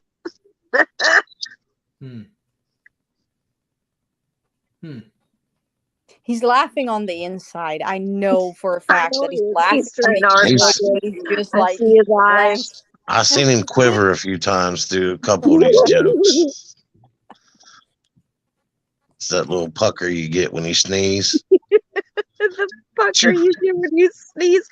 See, we just have to talk. We don't need jokes. I'm telling you, he will laugh at our conversation. Maybe the next time I think I should do it for the entire stream. Like if I laugh, some of these jokes, maybe just set it to where like I have a panel, and if at one point I laugh, then I lose. But we'll make you lose. If we're a charity. Let me ask you this though: if I do that, do you think people will still hang around and watch this? Because to me, Okay, fine. Next time I'll do something like this, it'll do all the time. I can't laugh, period, at all. I just don't want to come across looking a boring guy, which I know I'm a boring guy to begin with, but I kind of like want to interact with the audience also. I mean, you're. Yeah. You're kind of Yeah. Yeah. Yeah. Yeah. I'm a boring guy, but no. I mean, No, yeah, I'm not boring. You're not boring. You're psych guy, dude. yeah. Well, but the content though is not that sexist. Because look, I mean, honestly, there's like 9 people here, 10 people. More other channels, there's like 200. You know. I'm Yeah, not. but What? You know what would My make a lot God. more people hang around? If you start passing out money. Don't do drama. yeah, what I the say. problem is the people that have 200-300 people in their chats only do drama. Right. I prefer quality content over drama and Amen. people talking about Amen. they did this to me, so I'm gonna do this to them. Yep. It's I agree. a back and forth. It's a back and forth, and it's just. And I'm also like deep into the Sims community because I like watching Let's Plays. Weirdo. Yeah. So this discussion we had today, then the gun issue, whatever, pretty good discussion. It was interesting, and you prefer that over drama stuff. Yeah, of course, because it's basically like it's something that is going on in the world. Exactly. When And we when have we enough do drama it, channels. we have done it. We have done a couple of those streams where we talked about gun control and gun violence and all that kind of stuff. But it always like sidetracks into drama because we pigeonholed ourselves into drama. We cannot escape it. So it's easier to do it actually on a neutral outsider channel because we know that you won't get sidetracked. You won't get into the drama or whatever because you're just like, I don't know about it. Well, it's good to have people with different opinions too, because then everybody's not in agreement and there's something to debate, actually. Yeah. And that's what it is. It's debates. Debates get views. It seems like people are more respectful when they're on your panel, which does say a lot about how people respect you. So that's true. Take that as you will. Yeah, the biggest problem that I had though, I remember too with that whole family, the burn child's face, is I don't have moderators, and I think a lot of folks didn't like that because it got really wild. And well, that is a you problem because you got 3 lovely people here that will run your ass, and we will make sure that shit don't happen. But you said I don't want your minds. Well, then that's on you. Yeah, I know. I need to have a moderator. Next time I talk, we will go back. By the way, back to the Michael Long Ranch. One of these episodes. We will. Oh God, please don't do it. Why not? Why not? I think it's got. Are we going to the compound? Oh Lord. Please, God, no. We are going to in the future. Yes. No. Why not? I think as long as I can pet Willow the deer, then I'm okay with it. For real. Is there anyone else doing Michael Long videos still to this day, or no? They have. Yeah, there is. Yeah. The Michael Long drama continues daily. Whoa, that's true. Yeah. Whoa, that happened in 2020. Well, he just appealed again. He just appealed to his I don't know. He's trying to not sue, but he's trying to do something to the court reporter. The one who just just types away. He's trying to freaking mess with her and is not suing her, but he's like appealing it because apparently she did something wrong. Like what?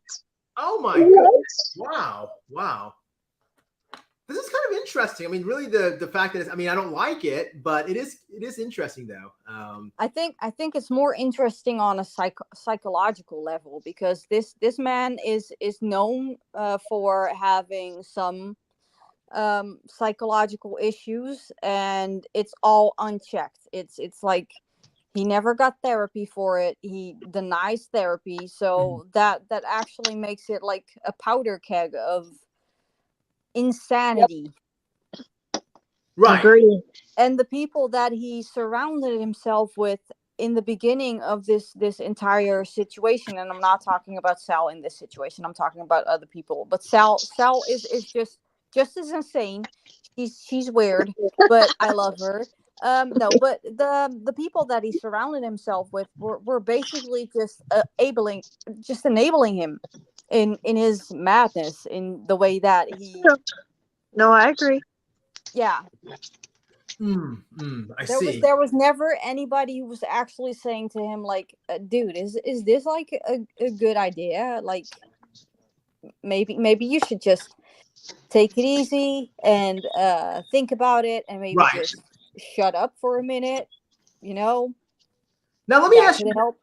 Right. And let me ask this panel here this question. By the way, do you like the panels better, or do you like the one-on-one? Just out of curiosity, do you like this whole panel thing going action, or do you want? Panels for Oh, we sure. like panels. Yeah. Okay. So in the future, I won't do the one. Okay. Boom. Okay, Don't do the one-on-one. Don't do that. Okay. Well, just do whatever you want to do, because it's Well, your that's true. channel. But we are coming from a community where we actually jump on panel and we Okay. talk with. See, I don't. I'm a psych guy. I don't even know this stuff, so that's good to know. I'll do the definitely. Yeah. I'm definitely gonna do Michael Long for Caledonia. I'm sorry. I'm gonna definitely do one. Let me ask you this, okay? To everyone in the room here and in the chat, be honest, okay? When this Michael Long thing came out, did you see right from the get-go that there is something up? This little girl, there's something up with this whole thing, or Yeah, right from the beginning, I did. you saw red flags that maybe the little girl's not really this whole thing is not adding up. I don't want to be disrespectful to a tiny girl who was at the moment 9 years old, but I felt like she was acting. There was something off. Colleen said yes. The way that it was. Caitlin says yes.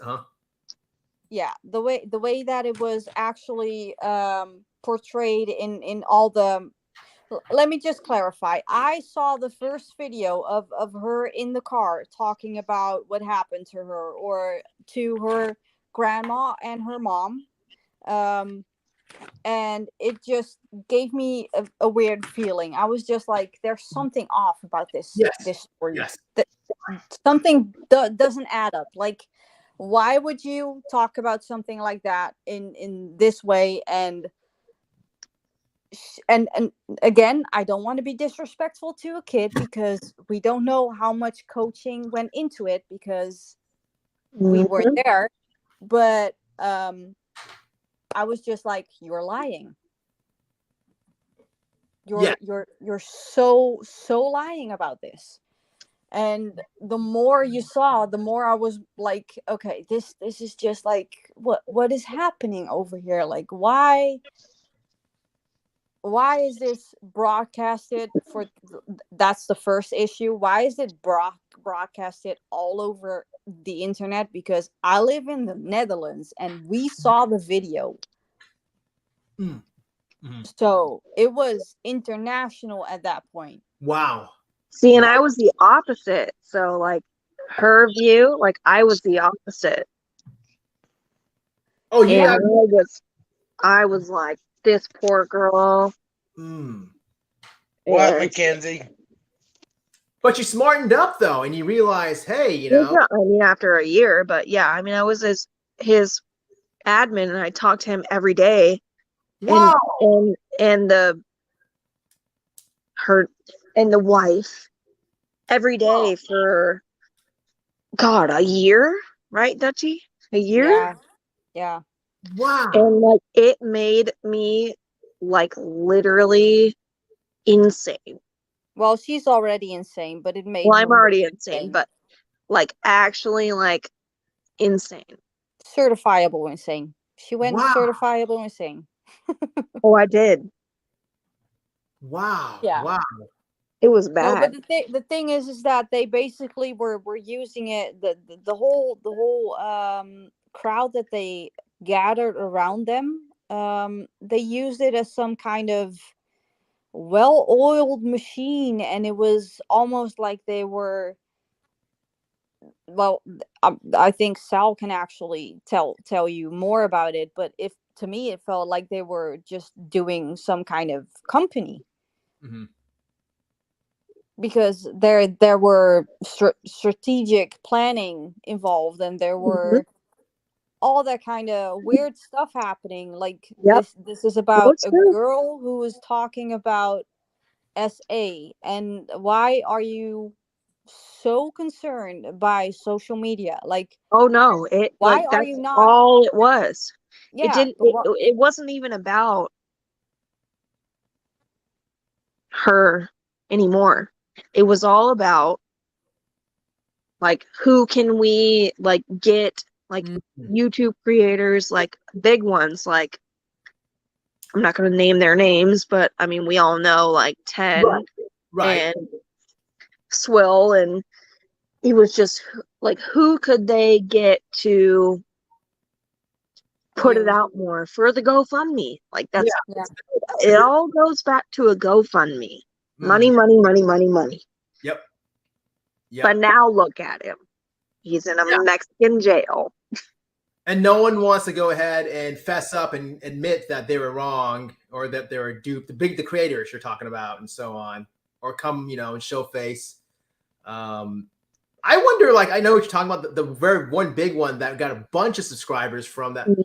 Yep. If you can't see through that BS, because to me, like, I think this person is doing like true crime kind of stuff. And if you can't see through that, how are you in any sort of position to even talk about true crime? This is like the biggest obvious Yeah. kind of, maybe She not. wasn't trying to see through anything. Like now looking back, like she wasn't trying to see through anything. Like it was all about the subs, obviously. Yeah. It was like a consensual Oh yeah. Yeah. Like, using each other. Like use they my were using her to get the story out, and she was Mhm. using them to get the views. Mm-hmm. disgusting. Yep. Disgusting. And she never did her due diligence. She never did any fact checking. It was just like, oh, I'm gonna go with the story because they told me that this was happening. And to this day, she never apologized for the things that she said, and that to me is still like a major mistake Yeah. on her And end. in her defense, like I was blind too, but I'm not like a YouTube like person. But like the first thing I did when I came back like to the other side, like I came to the light, like the first thing I did was apologize to all these people that I just like was so not nice to. Wow. And it took me and Dutchie like whew, like months. Like she blocked me, but I know she was reading my comments. I have FOMO, okay? And that just shows you, Sal, the type of character that you are. You will own up to something and you realize, hey, and I wish more people were like that. To go ahead, because if I did a mistake, I would be the same way. Well, hold on here. If I did something on YouTube, video series, or whatever, hold on, I was completely wrong. But no, I mean, it's disgusting. Yeah, I mean, like, but I was so blinded for like literally a year, and like all of the other admins, and it's just sad. Like I think that we felt bad. I don't know. No, I have no excuse. the thing that you actually were drawn into was the fact that Michael, when he wanted to, could be very charismatic. Yes. But we never talked.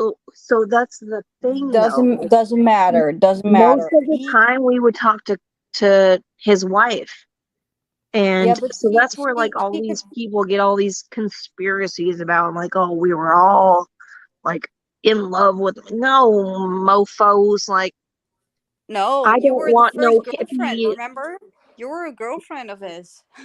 Oh yeah, apparently, yeah, I know. Remember when I was 12? Yeah, and I kind of came to the case a little bit later. Like I know one person says, hate to say, but Critical K was the first true crime. I don't know much about Critical K. I only followed her with this case. I think she was, she's one of the few that was correct. I came in later. I kind of used my psych knowledge and realized, okay, this doesn't look like a girl that was ABUSC. It's not consistent with that. That's why I started saying, no, this doesn't fit the picture and so on. But I agree, Sal. I mean, and Dutchie, when you're saying, I mean, this is a guy, like I can understand that this guy can easily manipulate people. And he is the most manipulative person ever. Yes, and just because of his background with the whole, I mean, what is it? Training he did, the Yeah, selling. it was a recruiter. Yeah, the sales and Yeah, shiznits. but I've seen a lot of these folks, like in my experience, just those folks, whether it's in jails or prisons or on the streets, coming, to my office, those sort of smooth talking, charming individuals. So to me, they're all a diamond. And that's why I said, okay, this guy's really pulling a fast one, and he did. But in the end, though, I thought the thing that should have been the catalyst was the hotel story. I mean, the guys breaking into that hotel, and there's no camera. That's when we like we're done. Like, yeah, that was to me, like right there. He should have no more supporters after that. When there's no, But for some reason, But I guess you're right. They just wanted to continue on with the gravy train. I guess it sounds like. and that's what's happening with the boy that his face, the burn guy, little burn boy. Yes, that's what's happening now. Like, there's still people donating because they are not educated and they feel bad and then they're unreal. And they also had what's called rescue fantasy, this concept to where they want to go ahead and unconsciously sort of validate themselves by trying to complex. Yes, savior complex. Yes, exactly. And a lot of people, and this is not as much in the burn victim case, but more in the SA case. A lot of people had experience themselves, so they trauma bonded over it. That's true. Yeah. And that was really hard to actually get through to them. Like, people just think logically. Don't think emotionally. Think logically. Just listen to what he's saying. Watch everything. Listen to just watch the videos without the sound. You will see something different than when you see it with sound. Mm-hmm. And with the burn victim case, it's just like whenever there's a child involved, people are like, oh, we want to protect this kid because this is the worst. So the savior complex comes in. Mm-hmm. Yeah. Do you think this case that we talked about 2 weeks ago, this burn child's face, do you think folks are trying to make this into a Michael Long part 2? They're trying to maybe sort of have this sort of replace this Michael Long thing. Yeah. Yes. Well, I do have to say, and I didn't follow the entire case like from the get. I think there's something going on both sides of the families. Neither of them have actually been truthful, in my opinion. But when it comes to the situation, how it happened, it's not how she portrayed it, like the mother of the burn victim. And for someone who has like, if I have 2 boys, if my kid was burned in his face, the last thing I would do was go on Facebook and tell everybody my kid was just almost burned to death by a bully. Because I would actually be in the hospital talking to the doctors like, what's the end game? What are we going to do? What's going to be the situation here? Yeah. Facebook would be the last thing on my mind. Yes. Very, very good points. Yeah, very valid. And I don't know the case too well. I did 1 video about it, or 2 videos about it, and it's, done with it. I want to move on to the next. So many topics to talk about. Psych guy, let me tell you, the GoFundMe was created in like an hour after he got burned or something. My goodness. Most people, you're absolutely right. I mean, most folks would not even, that'd be the last thing on their mind. They'd be like more focused on, the child and so on. And I'm just taking your word for it. You're a very nice person, Dutch. I don't see any reason. Oh, not always. Not always. Well, but you see, I don't see any reason. You never like really will lie just like that, just for attention or whatever. So no. Is there anyone else I mean, I know I do those 2 videos. I'm done with that. I mean, I don't think, is there anyone talking about, because to me, it seems like, I admit, I think it's kind of like a Michael Long, trying to make a Michael Long part 2 type thing, but I don't see much coverage about it. I only saw like a few articles. Do you know if anyone else is talking about this case, or is it done? There was another creator who talked about it. I think it was like yesterday or the day before. But I haven't watched the live stream at all. So I'm not sure if they actually want to Mm. use YouTube as a means to get more sympathy or anything, because they do have a Facebook group. Okay. See, I'm not in Facebook, as you know, probably now. No. No deal. Yeah. But I'm not getting the sense, though, that there's not much sort of catching on. If you compare Michael Long versus, say, this case, the Crankle case, it just seems like they did them wrong, but the Michael Long was just so much more.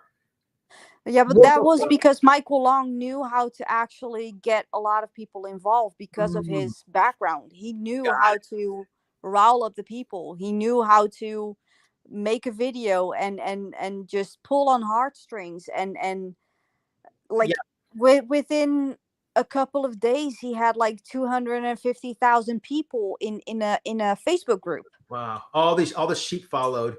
All the sheep followed, because a lot of people were like, "Oh my God, that poor girl." Yeah. Some of us were actually like, "Okay, this is not how you actually. This is not okay. There's something off."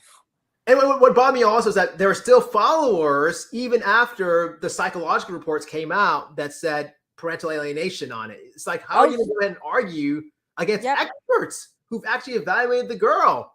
Still to this day, people are actually thinking that there's corruption going on, and it was not okay for him to lose his parental rights because oh my God, as he ran to Mexico. Okay.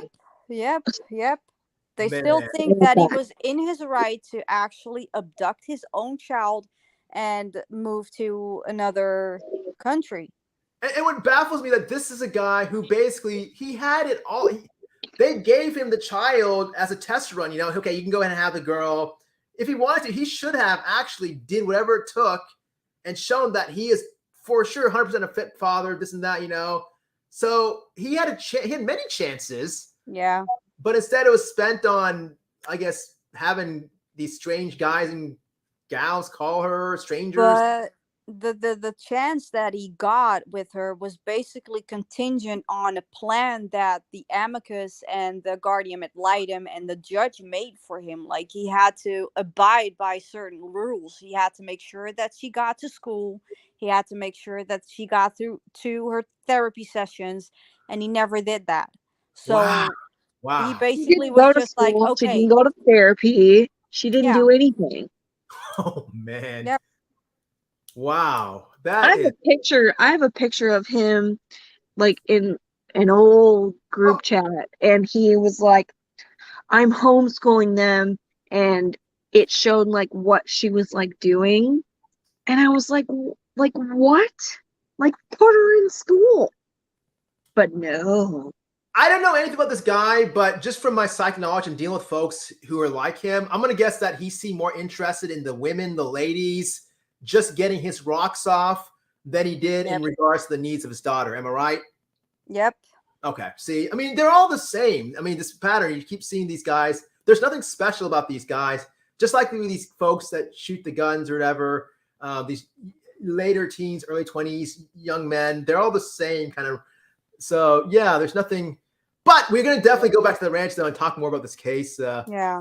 Because I don't want to diagnose him or anything, because diagnosis through YouTube is just he was already impossible, diagnosed. He was diagnosed, and he's a narcissistic douchebag. He was already diagnosed. Yeah, and it's even worse than that. Like, he was basically just detached from reality. There was no way that he could actually understand what people were saying to him, because he was just way too deep in his own mindset. Now, in his defense, though, can you blame him? Because if this is a guy who's getting $200,000, $225,000, $250,000, that's like it was more. $250,000. Why would it was way more. It was way more, because way that was the GoFundMe. But he had the Venmo, and he had the PayPal, and he had the wish list. Like, I would venture a guess that it was like almost $1 million. Wow. Wow. Way more. So if this guy's getting like, I mean, essentially almost 1 million, let's just say. who I don't knows? want to get sued, so I'm just gonna just Okay, say no. way more. Okay, I'm speculating. Let's just say a number, okay? I'm just gonna who knows? Let's just say 1 million, okay? It might be more, it might be less. But let's just say how many you got. I mean, that's like more than life changing. That's like elite level. We're talking like 1%, I don't know, less than 5% of the population that can consider classified as a millionaire. I mean, one would probably want to continue that and dupe the folks. And as long as the sheep are being led to the slaughter, Exactly.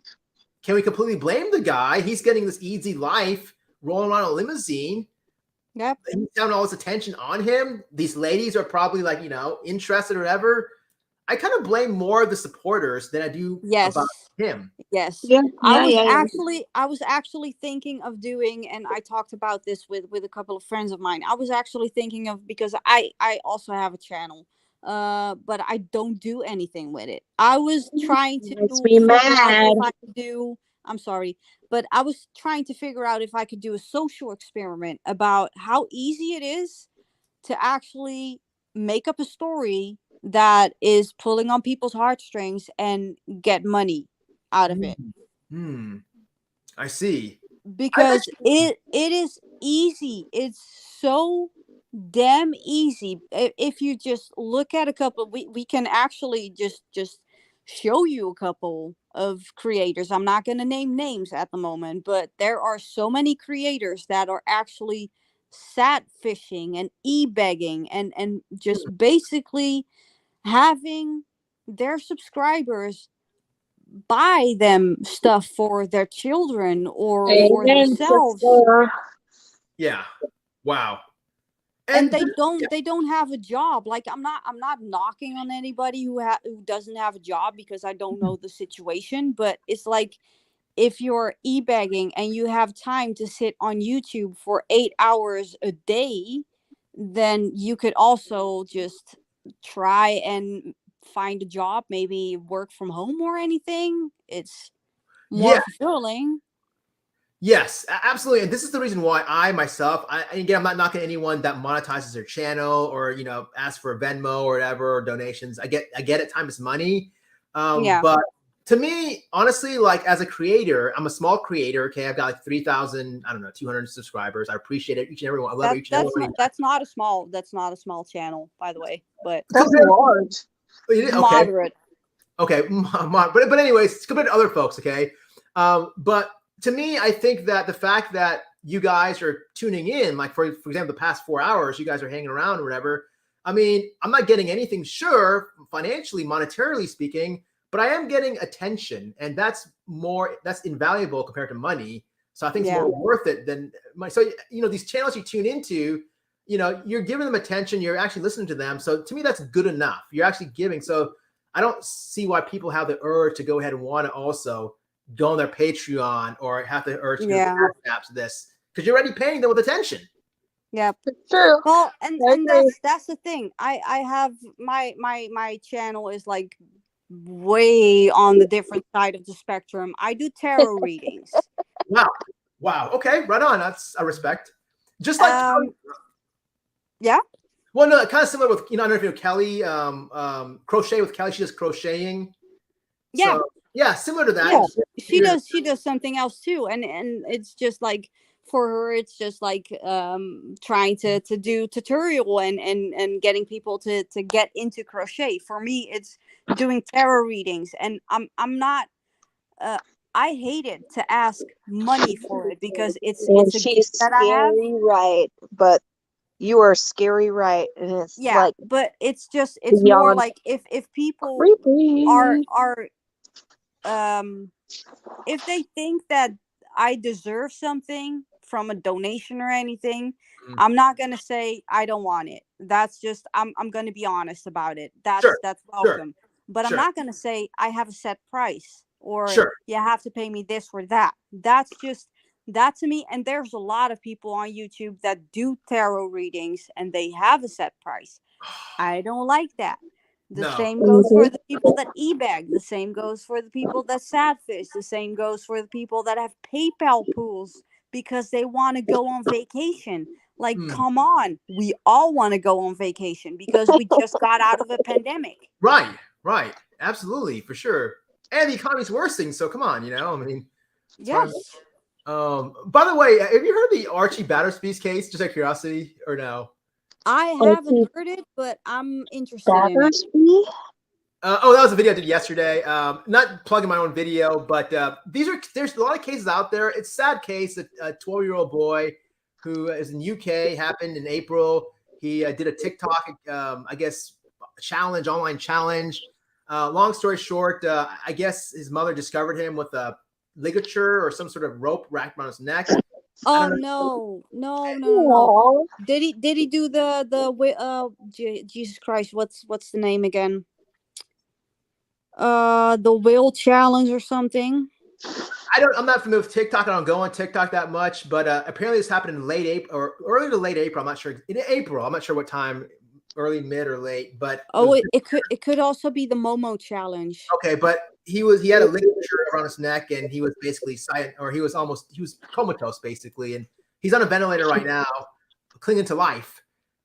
He's still. Oh Jesus. So my point was that cases. I did a live stream on that yesterday, and it breaks my heart when I think this is a good case to discuss about because it involves ethics and good intellectual discussion. Talking about cases like this, and when I don't see much people talking about it, when I did like a search, my video only popped up.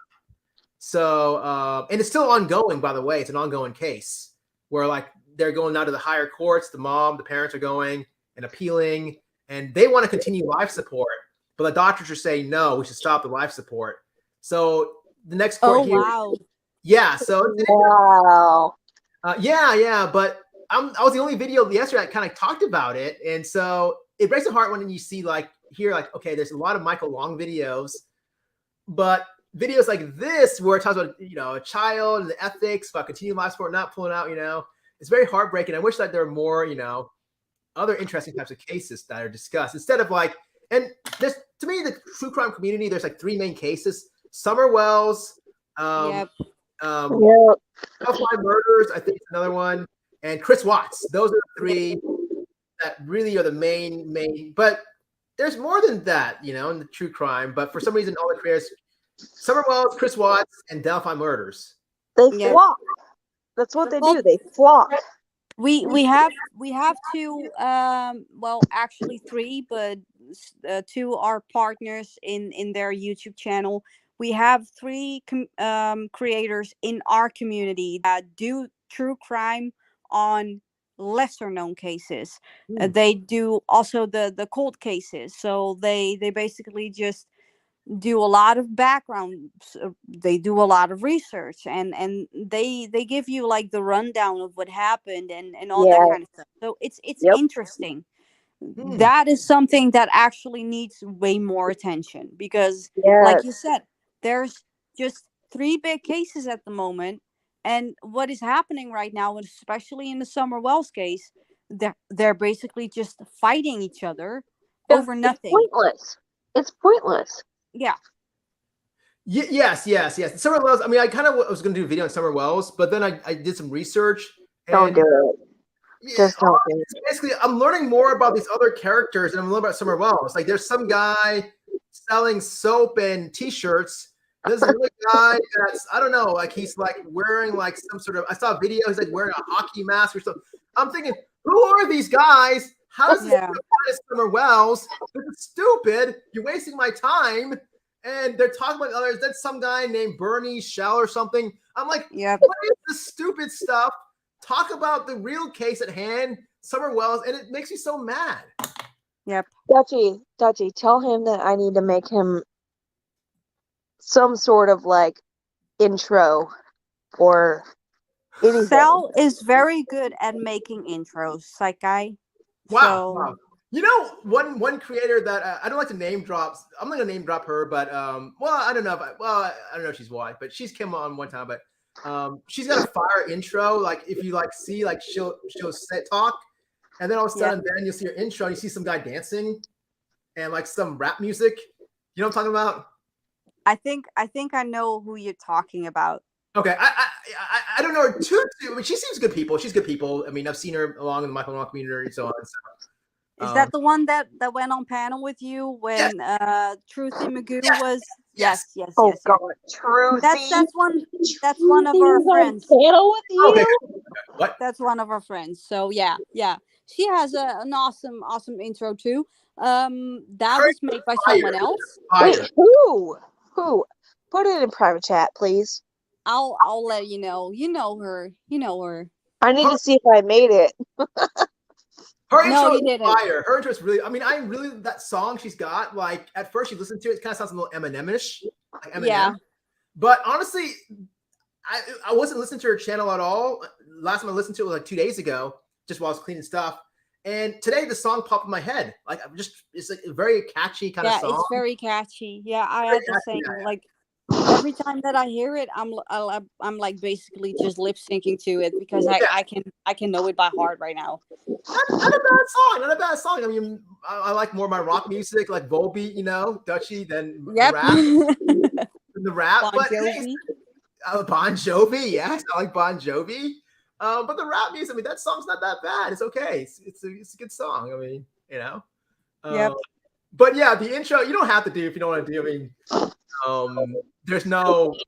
I did used to do intros where I used to put like songs in the beginning, and I did like a little intro myself. But then when I took down my Bon Jovi video, when I put a Bon Jovi video, it kind of scared me when I don't know if we put like songs. But I do everybody's pictures and like their like logos. What? Oh, okay. Yes. Yep. She does awesome logos. Okay, right on. Okay, cool. Do you have a channel yourself, Sal? Dutchy, I know you have a channel, but you're not. Oh no. You should. I'm sure you can probably I just go. talk shiz. What? I just talk shiz. Oh, okay, gotcha. Well, I mean, people like those shit that people like to go ahead and, it's entertaining. It's entertaining, right? Sometimes it can be entertaining. Yes. Yeah, like today, for example, you're hanging out on the 4th of July. What else to do? And it's pretty cool, Yeah, for me, 4th of July is nothing because I don't celebrate Independence Day over here. Right. Oh, sorry, that's another one. Dylan Rounds is another case that people are talking about. Bish, you better celebrate 4th of July. I can't because it's not a holiday over here. But the I don't Dylan care. Rounds case is definitely something that is almost at the same level as Summerwell's at the moment. There's a private investigator that's basically just threatening the families that are involved, and it's such a mess. It's such a mess. Sorry, you talking about Summer Wells, or did I hear Summer Wells, or no, the Dylan Rounds. Oh, sorry, Dylan Rounds. Sorry, I don't know why. Yeah. Gotcha. Okay. Ugh, that's terrible. That's terrible.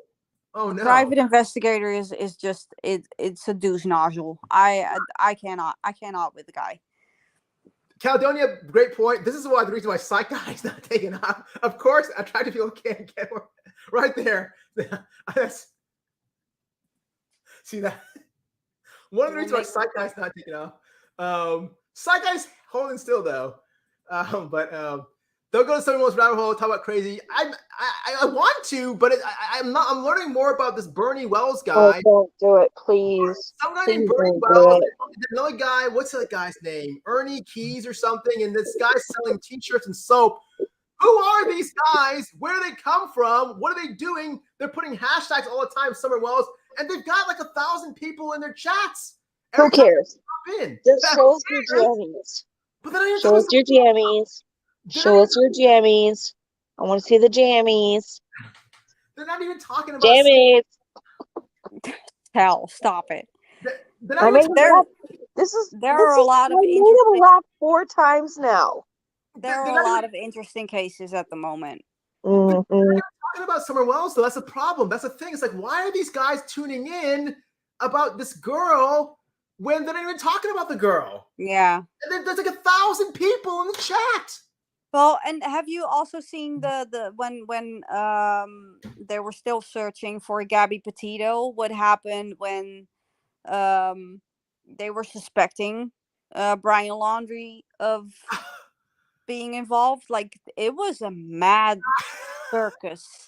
Wow. Wow. Like, Terrible. everybody on YouTube went absolutely bonkers, and they actually went over to his house, and I cannot with this, with some of the people on YouTube. They're so Amen, sister. weird. Yeah. No, I know, Sean, the Gabby Petito. Oh, my goodness, that like lasted forever, you know? Not as long as the Mhm. Michael Long. The Michael Long is hitting the record like since 2020. Yeah, and he's still vibing in the Mexican jail. So I tell you though, honestly, honestly, I hate to say this, but I tell you, but I bet you he's not being treated well. No, he is. well, He apparently, speaks, no, he speaks full Spanish, so I Yeah. guarantee he's fucking freaking living his best life right now. I don't know, because I mean I've talked to folks in those jails, you know, patients and so on, and they don't really treat gringos. That's a term, gringo. They don't really treat them with utmost respect. So yeah, but I think the fact that he's fluent in Spanish Yeah. is kind of giving him an advantage, and Mhm. because he's so charismatic, he actually had someone's mom bringing him food every day. see, but here's the thing, Dutchie. I respect what you're saying, but honestly, if he is, and I'm just going on what the psychological reports, I guess it Yeah. claims that he has the N, I'm not diagnosing him or whatever like that. But if he is, it kind of reminds me of like the Chris Watts. Okay, I mean, these Oh, folks for sure. will go ahead and present like, you know, they're top of the world and everything's, you know, going really great and they're the best, number one. So just like with Chris Watts, I believe he said that things are great in jail and blah blah. You know, same thing here. Michael may present that way. Do we know for a fact though if it's really what they're saying? They're probably exaggerating, don't you think? Oh, it could be, yeah. Like, I'm not gonna go over there and visit him, because I would basically laugh at him for thinking that he could get away with this. But yeah, we never know. We will never know.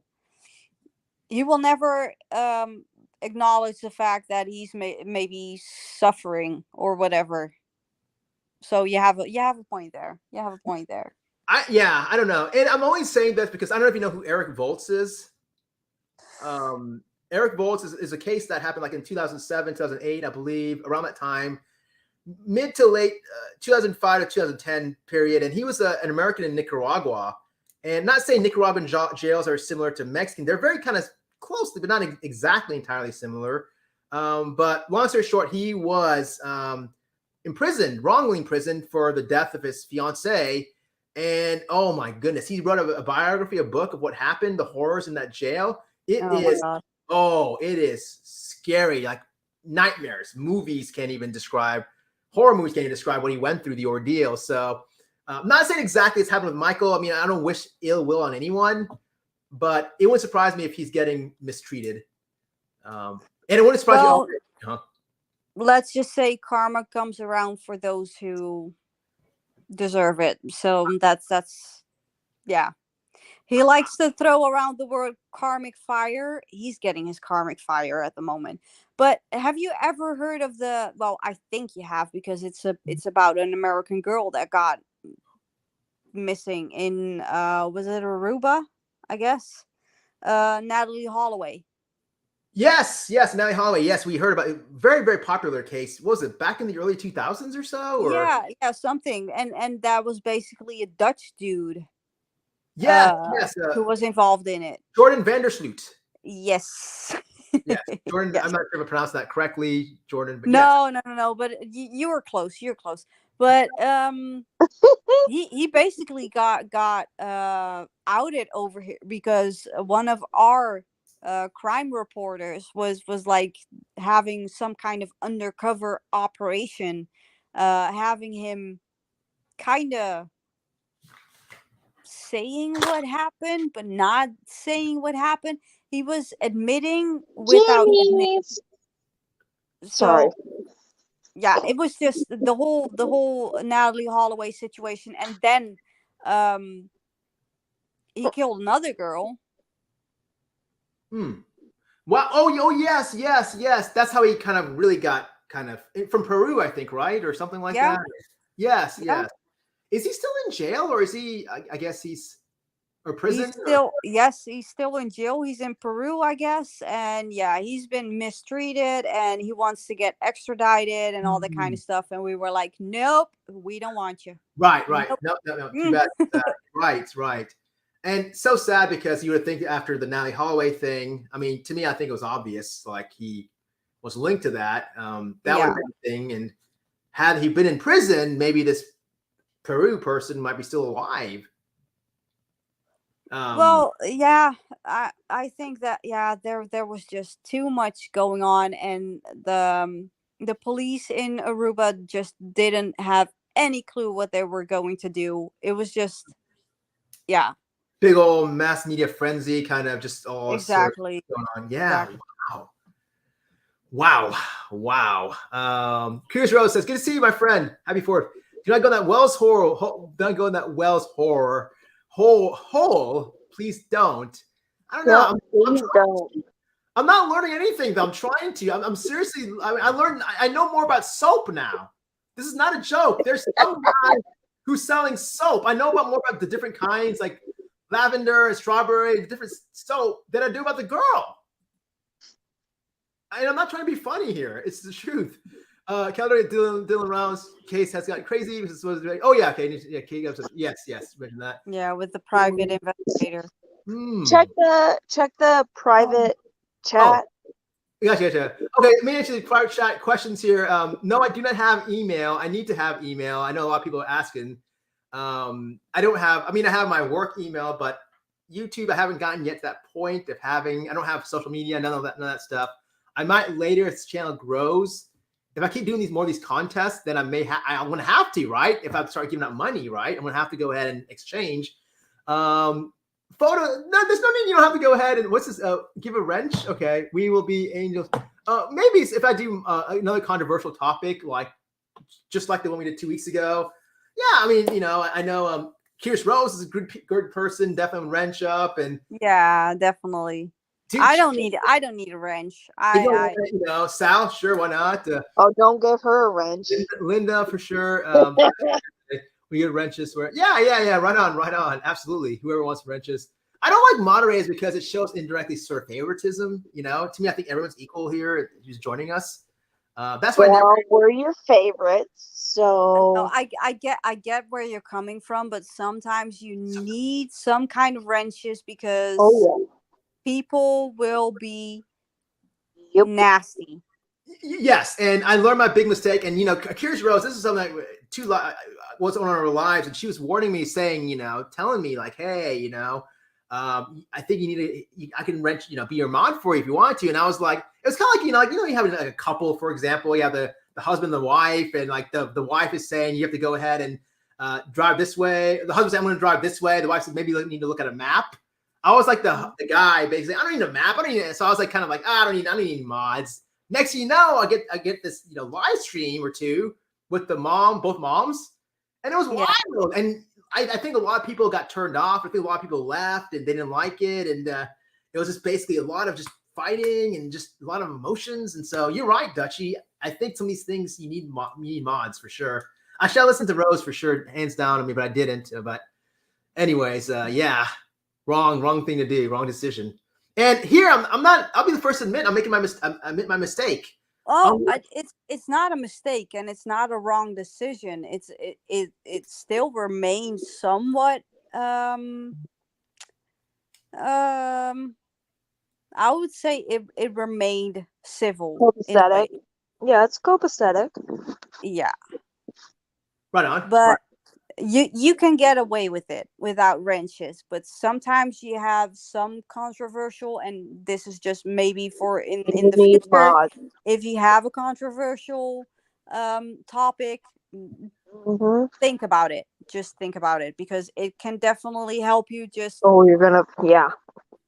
on topic and not be worried about what is going on in the mods or in the chats. That's And the all. reality, yes, and the reality is that we are going to start talking more and more about controversial topics. This channel is not going to only talk about one, like these channels that don't exist for Summer Wells. No, we're going to start branching and talking about more controversial topics, I just like we like did that. Yeah. today. Yeah, so you're right, Dutchie, definitely for sure. And Sal, I think something to kind of keep in back pocket. I mean, the mod option, I think is definitely a good option for sure. Are there any cases that you think I should go ahead and try to go into? I mean, Rose says don't go to the Wells case. I'm trying to. I can't. I'm not learning anything out of it. There's nothing there. The Dylan Rounds thing, I don't know. It just doesn't really, I don't know much about it. This might be a good one. The woman who killed her boyfriend's girlfriend and got plastic surgery and managed. Remember, you guys hear about this story? Yeah, I've never heard of it. Oh yeah. I think what it was like, there were bikers, and I think this guy was with this. It was a couple, but I think he started having feelings for another woman. So I guess the jilted lover, the ex-lover, whatever, got jealous or something, I believe, and then killed the new love interest that the guy was interested in. Oh wow. Yeah, and then she ran off to Costa Rica. This happened in America. She ran off to Costa Rica. I think she got a nose job, as if changing her nose a little appearance would really hide her disguise. And Well, yeah, it could change your face. I'm definitely have to say it could. It's not gonna be the best disguise, but it could change your face. But I think a case that is, and I'm not sure if you ever heard of that one, but I think a case from a psychological standpoint for you would be Jodi Arias. I think that would be interesting. Interesting. Jodi Arias. Okay, something to look at. Okay, Yes. is she still on death row, or what's going on with her? I'm not sure if she's still on death row, or if she is on death row, but she's just legit. I don't know what's going on with her, but she's crazy. She's literally crazy. Okay. All right.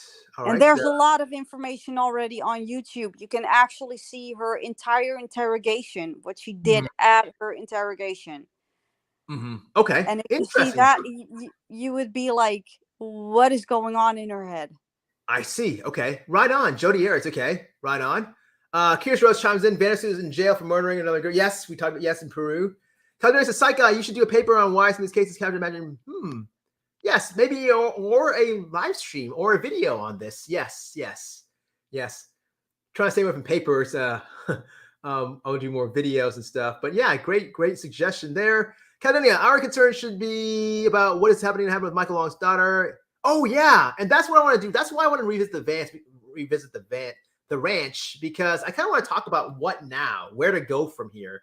Is she with Dutchie? Is she with her mom then? Is that right or what? Or I'm not actually sure where she is at the moment. I thought the last time that I've actually heard anything about it, because to me it was just like when she was out of custody of Michael, she was safe. We knew that that was the time that she was gonna finally get treatment and get back to the reunification with her mom. I'm not sure how it stands at the moment. Okay, fair enough. Because okay. there's a lot of deep programming that needed to be done. So right. I think other people in the community know more about it, so I can ask them, but I don't know. I just don't know. Interesting. Okay, fair enough. Right on. Good to see you, Vicky Sherlock. Thanks for joining. If you're joining me for the topic of the original topic was the gun issue, I'll point out my 4 little points, reasons why I think they're important. And once this video is done, Keisha, you'd walk away losing brain cells if you go to the Wells hole. Despicable, but yeah, I mean, again, not to put anyone down, but it kind of seemed like they were just, I don't want to put them down, but just kind of just these greasy, grifty kind of, these people didn't seem like they had their heart in the mission of trying to find. It seemed more just, I don't know. I didn't get anything from these guys that were talking. They're talking more about themselves and the fight than about the girl. Yeah. And that's what's happening at the moment a lot with the Summer Wells case. It's just like, and is there like any screening involved? I know we talk about screening, but like myself, like when I have to apply for a job, I get screened, properly, understandably so. But here it's like these guys that are talking about these girls, these little girls and like little boys missing. The little girls. I appreciate the awareness. I get that. But who are these guys? Where do they come from? What are their backgrounds? I think I heard there's some guy out there that like beat up his kid or something. Like, is that the right person to be providing information like this to go ahead and look for a missing child? If you Okay. beat up your kid, like to me, This is going to be an unpopular opinion, but most of the people on YouTube talking about the Summer Wells case or any case in this situation in true crime or whatever are not equipped because they don't have the background. They are just doing it because they're fanatics. And I'm a true crime fanatic too, right. but there's just a difference between being a true crime fanatic and wanting to know everything about a case or just talking and gaining subscribers because you're talking about the case of the century or something, because that is what is happening right now. Summer Wells is still not found. Nobody's actually thinking about that poor little girl a year after she disappeared. It's all about the infighting at the moment.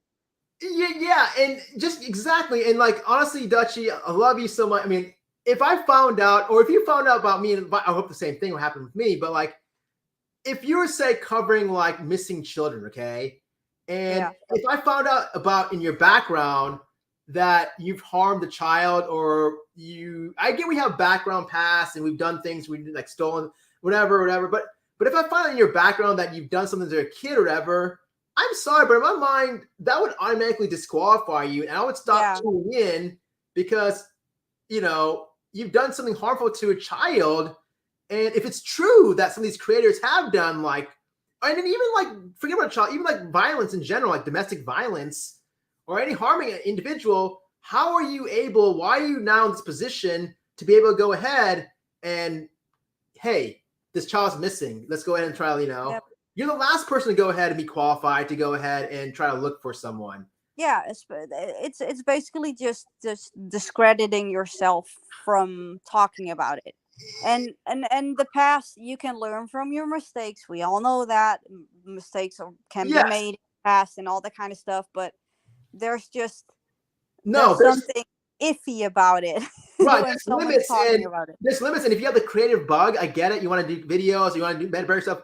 Maybe you might just stay away from missing kids or children. Just talk about baking cakes or something else. Something else. Yeah. Motors. Cars. Maybe you're not the right person to go ahead and talk about other true crime cases. There's a lot of things happening at this point in the United States. In the true crime community, exactly. I know if I had a parent and if my child's missing, I'm sorry, I would want the awareness. But if there's someone that's on the internet who's got a background of hitting women or hitting a child, I wouldn't want that person in my child's name saying, hey, you know, be on the lookout. I don't want to be connected to that person at all. I'm sorry. Maybe but that's the problem. There's no like vetting system for either side. There's no vetting system for the creators to actually vet the people that, like, we saw it with the whole burn victim case and Michael Long. There's no vetting. We cannot fact check anything or everything.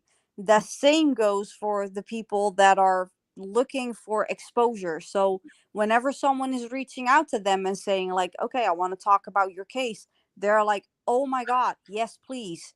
Not knowing that they are probably talking to, maybe I'm venturing out into the biggest, I'm taking a leap here. Maybe they're talking to a predator. Right. Yeah. You never know. You never know. Who knows? So who knows?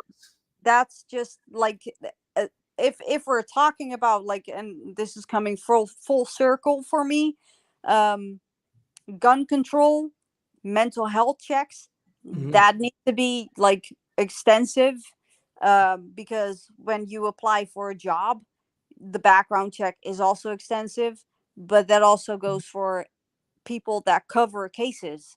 Background checks, let them know whatever is going on in your past, because it's going to come out eventually, because there's always people that are going to talk shit about you because they don't like you. And we Yes. see it a lot on creators. There's always creators that are trying to bring another creator down because they don't like the fact that they're talking about the case, and they're gonna go at the person. So yeah. Yes. I don't know if have you made videos yourself? I never went to your channel, or I'm not sure, but have you made videos like on YouTube, like where you posted it on where people can watch, or no? Yeah, I've made one actually about a case that was big at the moment, when it happened, because there was a father who basically just hid his children in the basement Oh, for, well, basically for their entire life. And it got to light when one of the older kids ventured out into the village that they were living in, and went to a bar, and finally got his first beer. And people in the bar were like, we've never seen you before. And he didn't know anything, so they called the police, and that's when they uncovered that his entire family was living in a basement. And yeah, the dad was also ABUSE, okay. Gotcha. most of them. Interesting. So yeah. I gotta Yeah, check that video out. To your channel. I mean, I might even subscribe to your channel. I'm not sure. You changed your name a lot, so I'm not sure. I did. Yeah, I changed it now to, I'm that bitch at the moment. I'm Dutch Amethyst Tarot, I think. Okay. The reason why I said the original question, because if you know what I'm talking about, but when you upload a video, you get Yeah. to a page where it says, is this made for kids or not? Yes or no? Yep. So I really wish that if they're screening our videos, I wish that they would screen the creators, in terms of like their backgrounds, because I'm sorry, but if someone has these concerning things on their record that involve violence, domestic and or against children or whatever, then I'm Yep. sorry, they should really restrict in terms of the content that they're able to go ahead and put out. I understand Oh, people or whatever, but I don't think they're the best individuals to go ahead and be nominated to put this type of content out. Maybe I'm being there's so much going on right now in the drama community. There's someone who's actually ban evading. I think she's on her 6th channel at the moment, and it's gotten taken down by YouTube again. wait. What's the term ban-evading? Is that a term Ban or what? evading. Yeah, Is that ban evading. wait, ban-evading? Is that something you made up, or is that Nope. an actual? No, ban evading. It's basically when your channel is terminated, you're not allowed to make a new channel Okay. because you violated terms of service. Right. She made another channel, and that got taken down, so she violated terms of service again, and she ban evades. Oh, So so you're she banned from making a channel, and she's just constantly trying different routes and making new channels. like Freddy And that's Krueger or something, just coming back to life, or Jason from Friday the 13th. almost, yeah. And that's also one Hey, of we finally got rid the of you. grifters. Oh no, not again. You again. Hey, Yeah. you. Wait. Yeah. Do they also try to reinvent their style, or do they come back to the same like? No, it's the same old story. Oh, It's basically just the same. And this is coming back to the scammers and the e-beggars and all that kind of stuff. That's because the only thing that she does.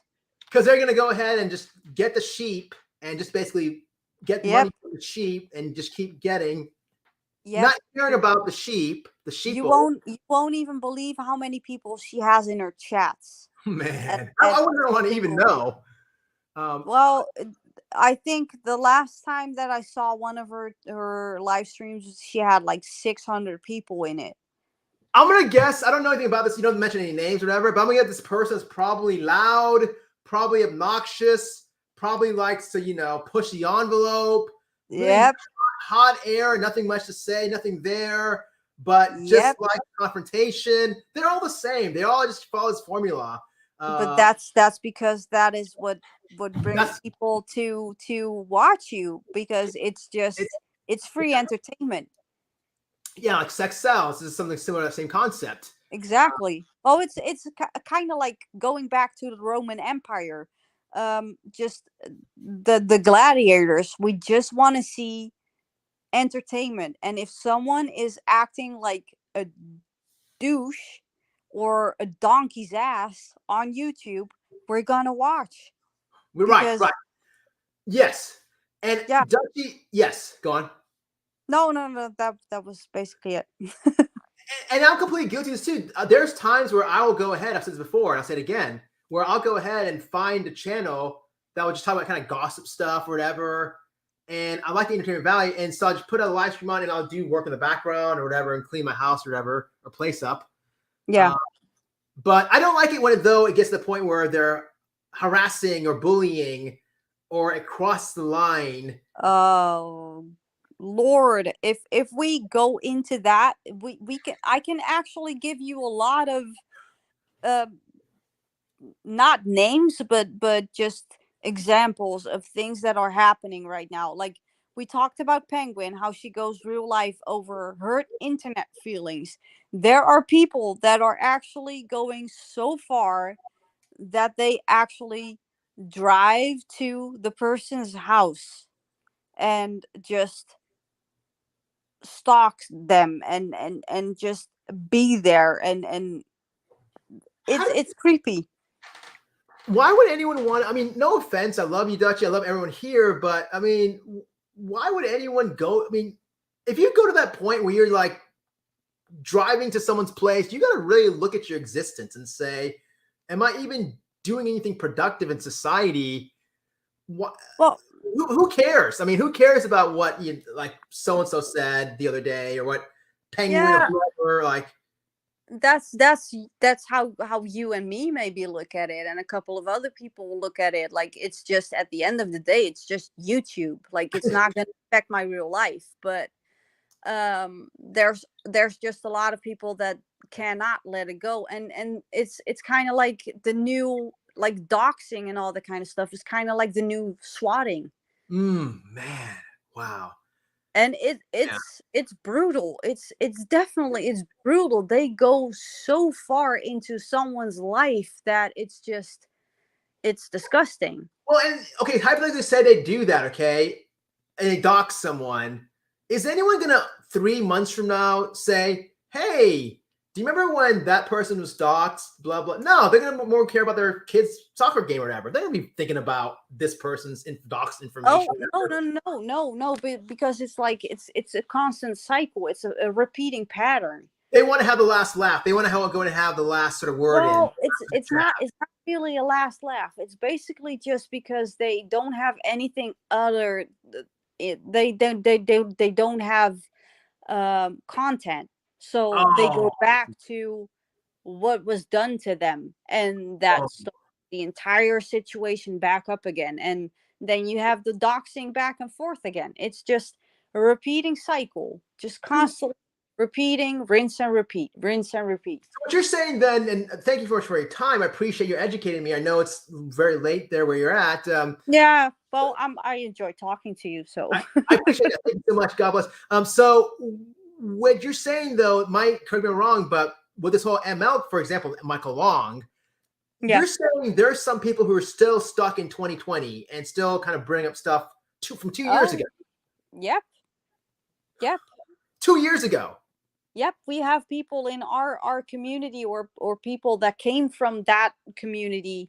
I don't want to call it a community, but for all intents and purposes, let's just call it the Michael Long community.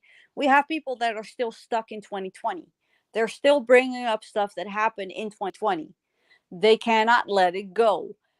Michael Long is the exact same. He cannot let it go. Now, all these people that you're talking, referring to, you don't have to mention any names, but are they like belonging to like one class, like Michael Long supporters, or even non-Michael Long supporters? Or no, it's basically there's within the people that were against Michael Long, and we're like, okay, you're lying. There's something going on. We need to like build a community against you because you have a lot of followers and a lot of people that trauma bond over it. There's been a lot of infighting. So we're guilty of it ourselves. Like we're laughing, or not really laughing, but we're talking about the Summer Wells case and the infighting. We had the exact same thing happen to us, because there were three, let's just say, three major creators that were constantly just going at each other, and the subs were just constantly um going back and forth between the creators, because then the one creator was like, oh, I saw you in that live, so I don't want to see you in my life anymore. It was just like we were part of divorced parents, and they were dividing up the days of vacation or anything. It was Wow. insanity. It was basically insanity. But Wow. there are still people that try to just, yeah, start up new or old shit with us, or with people in the community, just because they don't have anything else to do. Mm-mm. I see. Now let me ask you this, because you've been very, very truthful here. I appreciate your time and so on. But let me ask you this, okay? And if you Yeah. answer this the wrong, there's no right or wrong answer. You won't hurt my feelings. Hypothetically speaking, okay, you know me, I did like 4 videos in the Michael Long case, okay?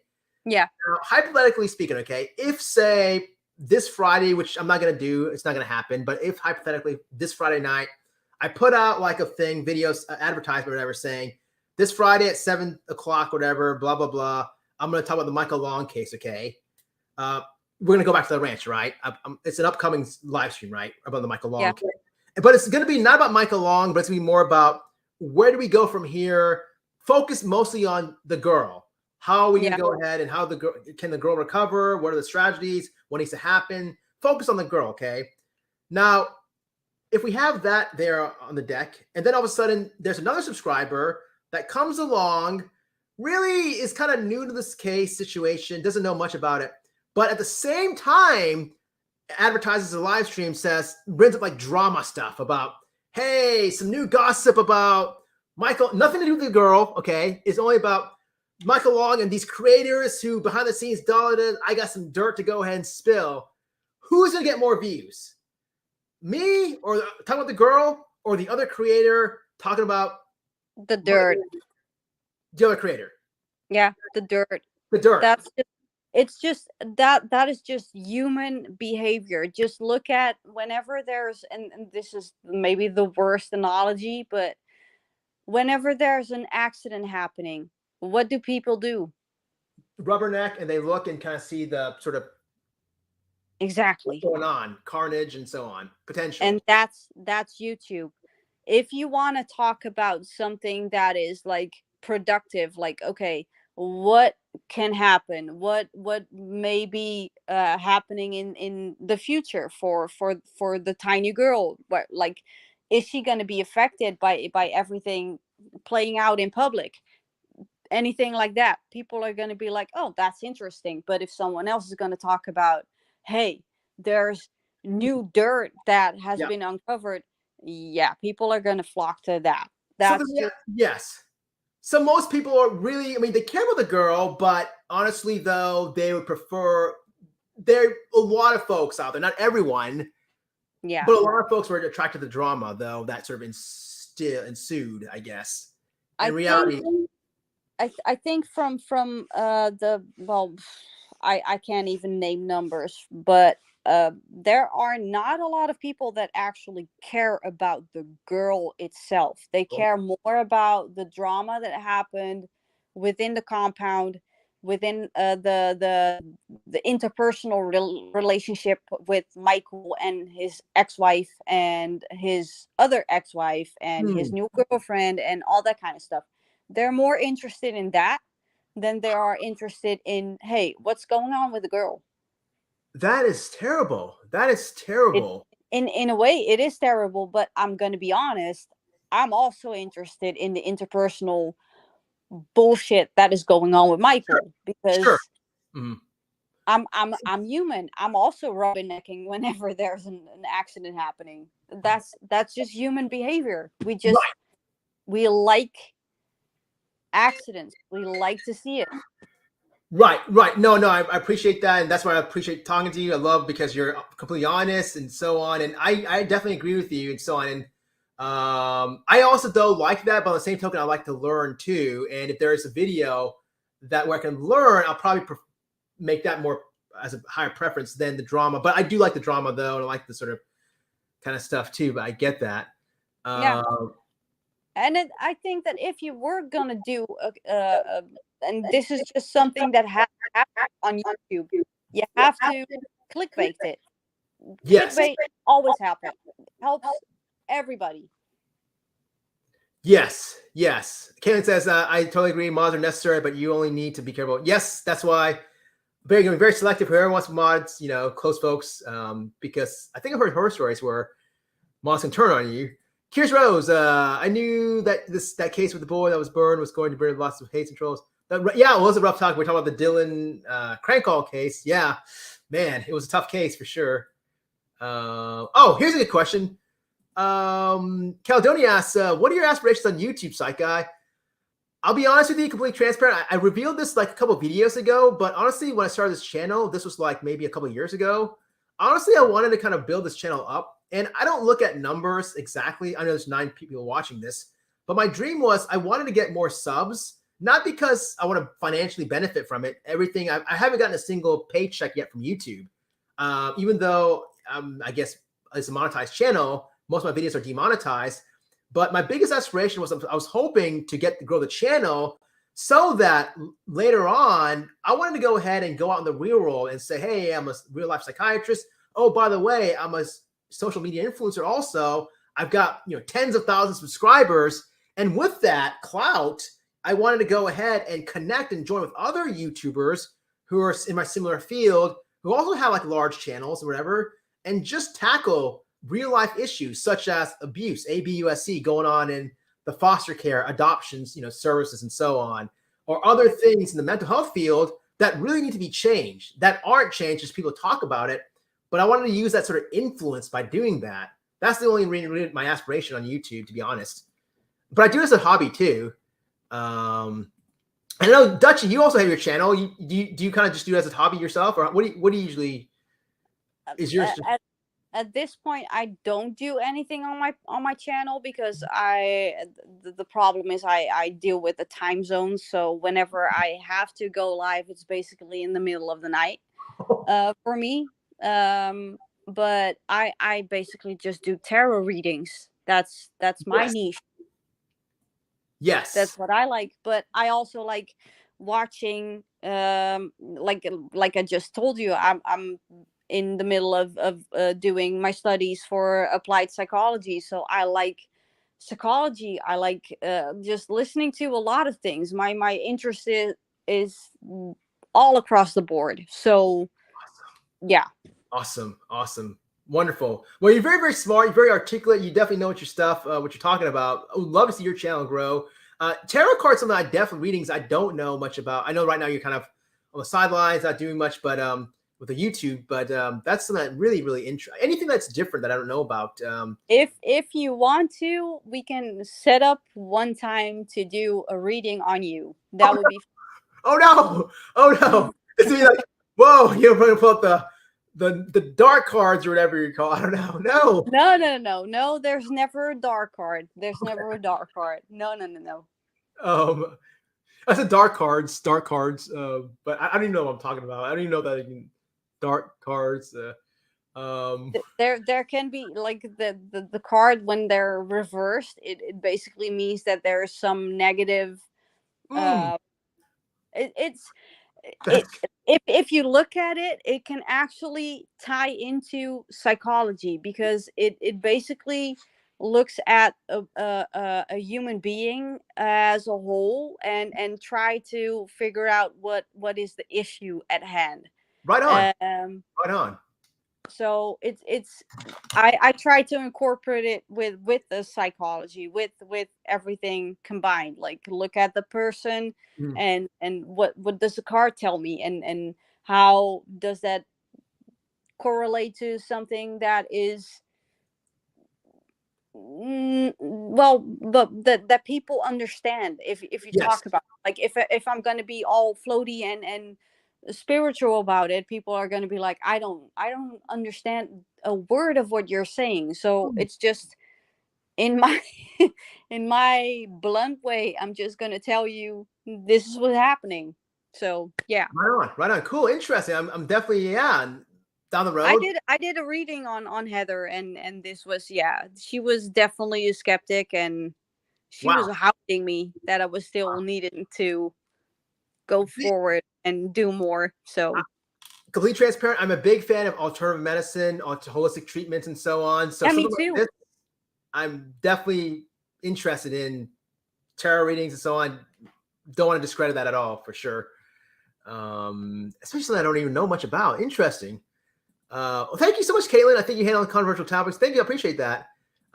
It does sound like a good one. I can't remember what case we're talking about here. Maybe the Archie Battersby case. Yes. There we go. Coco. I've seen her mods going rogue. Oh wow. Okay, blocking people. Oh, that's terrible. That's horrible. Okay, not my mods though. In the future, Jody Arias. Okay, Jody Arias. Okay, that's the second vote for Jody Arias. Okay. Yeah. Curious Rose, Jody Arias is 100% evil. I like to hear from. Oh wow. Okay, third vote. Okay. Third vote. Okay. Hint. All right. Let's see here. Jody, fourth.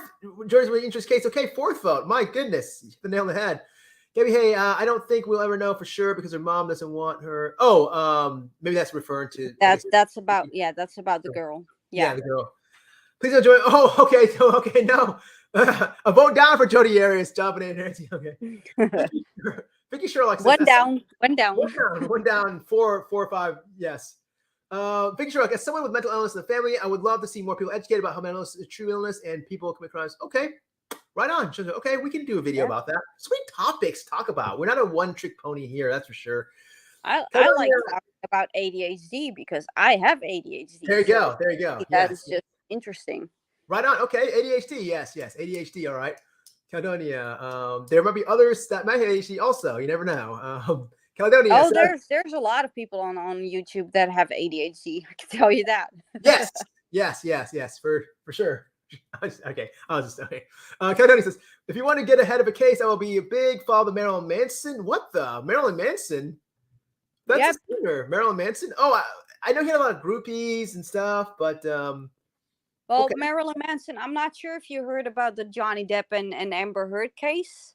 I did one video on that, yes, and it was kind of on the contrarian side. But yes. Okay, well, the Marilyn Manson case is basically the same. He's also having, it's not a defamation case, but it's I forgot the name. Kind of like a defamation case, but not really. Because apparently the one that has been telling everybody that she has been abused by him is not telling the truth. So okay. Well, okay, here's my question for you, Kay, and maybe other people in the chat if you want to answer this. But honestly, like, if I was, say, in Johnny Depp's position or Marilyn Manson, or say someone like your neighbor, do you think that people would still be so much on my side or the neighbor's side? Some Joe Blow. I'm a Joe Blow, okay, guy. I think the celebritization, the fact that Johnny Depp is in this elevated position, I think also, not saying that he was right or wrong or anything like that, but I think that had a lot of influence. The fact that these are celebrities and Marilyn Manson, of course, yeah. So that's why I kind of felt bad about the case, and I just kind of thought the way the media portrayed it. Not the media, but a lot of folks on here were jumping on the Johnny Depp bandwagon. I think it was just basically just the fact that he was Johnny Depp. And in a way, I agree with you, but in another way, it's also that she has been getting away with basically lying about what happened for 6 years. But how do we not know that? Yes, but he's also no angel himself. Of course not, but he's always been like, and I'm not a Johnny Depp. I'm not a Depp head like they said, but I have been following the case. He has been providing his evidence, and his evidence substantiate everything that every witness has been saying. Okay, fair. There's never been abused, and her story is just contingent on everything that she's been saying. So basically what happened is just she's saying everybody else is a liar but me. Okay, I get that. I understand what you're saying and I respect that. But here's my question. The $1 million question is, okay, you've got this guy, Johnny Depp, okay? And again, I have nothing against him. I even like his movies. I mean, when he was like in, what is it, Friday the 13th and Caribbean, whatever. Great actor, okay? I respect that as an actor, but we're talking about one of the most powerful men in the world at one point. I mean, the guy can buy islands. He was putting up his friends in apartments and hotels or place or whatever. This guy had pretty much money up the wazoo, okay? Yep. So why did this guy continue? And it's not a rocket science to figure out this girl. I get it, you can be in love. I understand that. But he can get anyone, okay? He's a millionaire, a multimillionaire. He's a famous actor. He can buy islands that we can't do. Yeah. There are a lot of folks who have been domestically victims of domestic violence, and they cannot escape. They're stuck in this relationship, dead-end relationship. They're being abused day in and day out by their abuser. They wish they can escape. They wish it can go away, but they're stuck because financially they can't afford to go anywhere else. So True. why did this guy, especially after if his finger got cut, or I think his finger got cut, right? Sliced off. Yeah. Why did this guy leave? I think the problem was that she was basically blackmailing him. Blackmailing him? Then why didn't he go ahead and just consult? Because I'm sure he has a lot of connections. And, just go ahead and network and say, this is extortion. Why didn't he go to the authorities? Why didn't he go ahead and go to other folks? Because right now, I myself, I don't know you, Dutchie, but I probably won't know where to go. But he's in the entertainment world. He's got multiple people he can talk to and network with. He's got all these connections. I don't have any connections myself. I don't have like maybe one. True. But let me tell you. I'm not sorry. I'm not buying it. No, I get it. But all of this happened during the Me Too movement. So Amber Heard rode the Me Too movement and basically lifted her career off of that. Like, I have been a victim of domestic violence. When in reality, it was actually the man who suffered from domestic violence. Nobody would believe him because he's a man, and that's a gender bias that has been working against him. Yes, I can definitely see that for sure. I can see how like a lot of men got sort of railroaded with this Me Too. I understand, respect that. Not saying, it happens a lot, but I can see how a lot of women may just turn it around in their favor and try to capitalize. I don't know, but honestly, if it was someone else, say like someone else instead of him, I would just lean more towards the fact that it's Johnny Depp and so many avenues to escape and he never utilized it. I think he's also guilty. The fact that he didn't go ahead and pull the trigger and leave. I somewhat agree with you, but it's multifaceted. It's like I said, I've been watching the 6-week trial. I've been diving into the UK trial because there was also a UK trial. I mean, let me ask you this, Dutchie. If that happened to some woman, okay, who's like working jobs and she's got kids to feed and so on, and she's getting, she had a finger sliced. Do you think that if she could, she would leave? No. You think you think that person would still stay in that relationship? I think so, because and this is the biggest problem with people that are being psychologically and physically abused. They get, and I'm not sure if it's called Stockholm syndrome. I guess, Stockholm syndrome effect. Yes. Yeah, Which I'm not sure if it's really Stockholm syndrome, but it's basically whenever you're in, and I have been in a similar situation, not as deep as this, but what they do is actually they isolate you from everybody, and they make it seem like you don't have anywhere else to go. So when you feel like, okay, I cannot take this anymore, but I don't know where to go. I don't know who to talk to. I don't know what resources I have, because I don't have any resources, because they take everything away from you. Yes. So they basically have you prisoner. I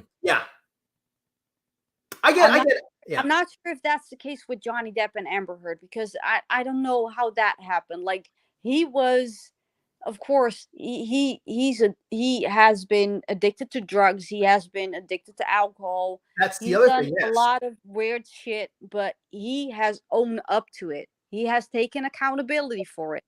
And that's the difference between him and Amber Heard. She never took accountability for anything in her entire life. And that's why people are like, okay, we believe Johnny Depp because this woman is just constantly blaming everybody else except herself. Mm-hmm. And I that's see. how you do people. Yeah, I guess I see the point what you're bringing up. Very, very valid points, and definitely not here to discredit Johnny Depp. He won fair and square in the court of law. I think she's trying to appeal or trying to say blame, I guess, some jury misconduct or something, or some wrong juror. I don't know what she's trying to do. But what I'm afraid of is going to be this sort of domino effect, just like with the copycat effect with these shooters we talked about in the very beginning. I think, I don't know if Marilyn Manson's the same situation, but I worry that probably my prediction is that you probably see a higher rates of misogynism. I think you probably see, not saying it's intentionally planned by Depp. No, I'm not saying he will promote or agree with this, but I think I wouldn't be surprised if you see a lot of these folks in society saying, oh, well, hey, well, Johnny Depp got away, even though we know that he also is not completely innocent. He kind of did, things on drugs and things probably True. back. So I would think that probably a lot of men would probably say, hey, if he can get away, then I can go ahead and kind of get away. And also the flip side of Amber Heard also, these courts. Don't forget that a lot of women actually did the exact same thing with the Me Too movement. They basically, it was basically just believe all women. Yes.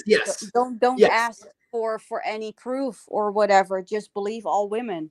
Like they have misused that entire movement just because they wanted to get back at someone. Yes.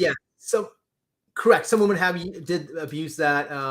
Just as long as some men are abusing the rights movements, like we saw with the Michael Long, how many these greasy guys are saying, oh, it's parental rights or father's rights, whatever, which they've got a point. Yes, I mean, courts will side, understandably so, at least from my perspective, from a Freudian standpoint, the maternal object, I kind of agree with that. But it was a wrong, right message, wrong messenger effect. But that being said, though, I mean, a lot of guys would come and say, oh, Michael Long's rights were being violated, when clearly, if anything, he got the most rights out of anyone in this whole case, even to the point more so than the mom when he was getting a link while he was on the run with the girl, a link to the court hearing. I mean, where does that happen? Nowhere, except for TV shows. But yeah, no, great points though. I mean, I definitely see the Me Too movement. Excellent point about that. Yes, abusing that system. And I just wish, man. I think, and this is just human nature. Whenever we get the chance, and not everybody is like that, because I don't like abusing anything. I think there are a lot of people that don't like it. I'm not the only one, but there are still a lot of people that like to abuse the system. Yes. And that is just something that it's going to be a three-headed monster dragon, that whenever you slay one head, you're going to get two others that you still have to battle. But it's never going to end. It's never going to end, because people are going to try and figure out a way to abuse the system. Manipulation will never end. Manipulation will continue. Yes. Man. Yeah. And but that Johnny Depp, that was an interesting case. Good interesting hearings and so on. Do you ever think though that who really knows behind the scenes? I mean, yes, he has the evidence and so on, but the reality is, I mean, it's he said, she said. Sometimes also it's in the way you present material and how you come across on the stand, where Amber Heard, let's be honest, she didn't really present well. Of course, yes. And we have a saying over here, where there are two fighting, there are two to blame. Yeah, absolutely. It takes two to fight, two to tango. Yes, exactly. Yeah. So it's not just her being the aggressor. It's not just her being the perpetrator. But if we look at the fact that she is blaming him for the most heinous crimes and the most outlandish abuse stories Mm-hmm. that have never been substantiated by any evidence, Yeah. then yes, I'm gonna say Amber Heard is full of shit. Fair enough. Fair enough. Okay. Words of the wise there. Words of the Yeah. wise. And I'm pretty sure a lot of people in the I haven't gone to the chat yet down, but I'm sure a lot of people will probably agree with that.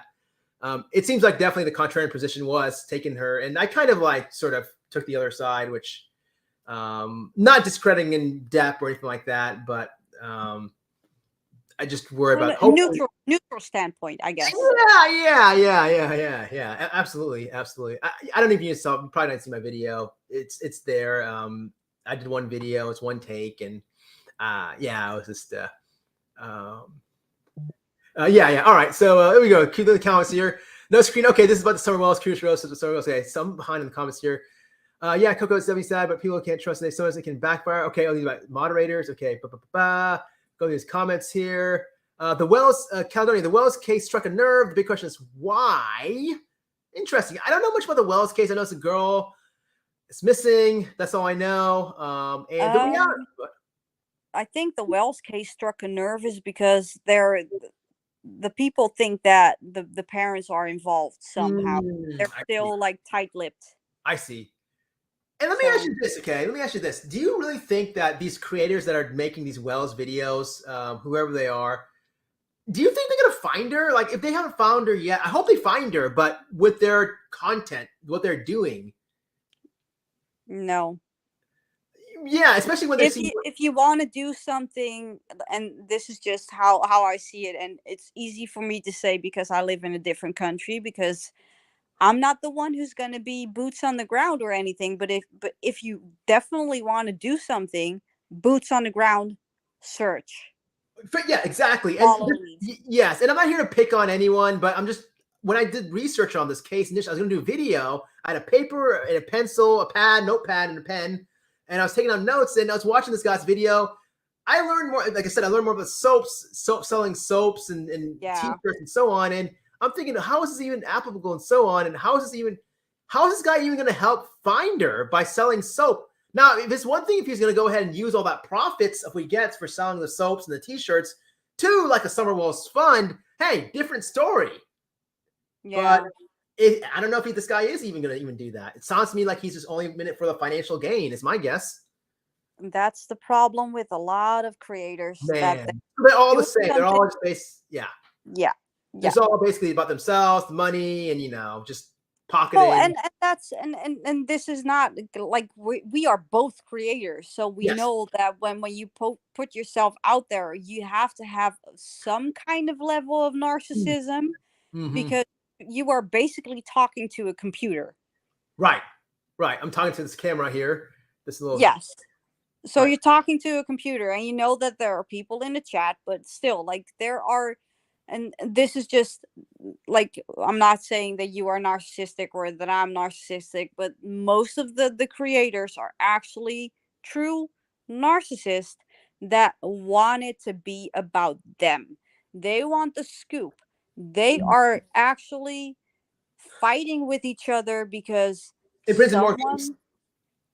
Yeah, with the Summer Wells case, or it even happened with the Michael Long situation. There was creators fighting with each other because someone else went live with something before someone else went live with it, and that created an entire it was just insane. It was just insane. Yes, and no disrespect, like myself, I can talk about another tomorrow. If I had to talk about like abortion, I can go and hang and talk about the psychological impact, But these guys that are talking, they're one trick ponies. They don't know anything. They're not specialists.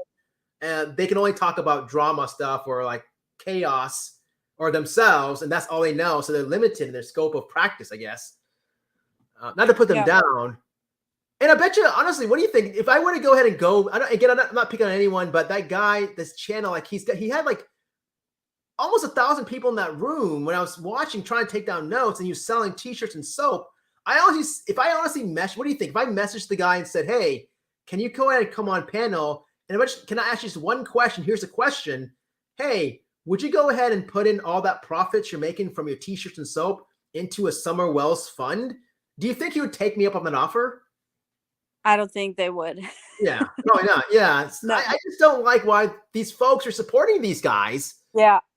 Yeah, Terrible. and that's the problem. Like a lot of the creators that are doing something in the name of someone else, they never show receipts. Gosh, man. Wow.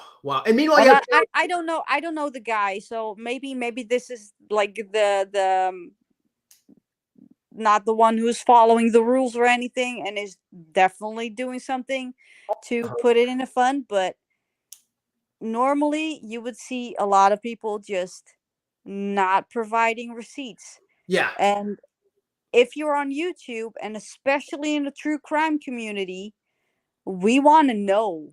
Like, yeah, I am from the true crime community. If there's something that is been told by someone on a live by a creator, I yeah, want to see I want to see proof. yeah, Or yeah, I'm going to research it myself, and if I'm seeing discrepancies or anything, I'm going to call you out on it.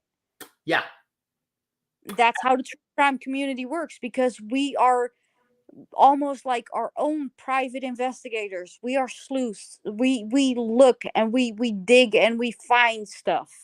Yes, absolutely. Not about people like in our community. We're not doxing each other, but we're just looking for information on the case. We're trying to create the entire timeline if we're invested in a case. That's what we did with the Michael Long situation. We basically just created an entire timeline. Why was he blaming 6 people before he finally blamed Mhm. the new boyfriend? So what case you were saying? Talking about again? You're talking about 6 people into, but what are you talking about? It wasn't the first time that he blamed someone of abusing his daughter.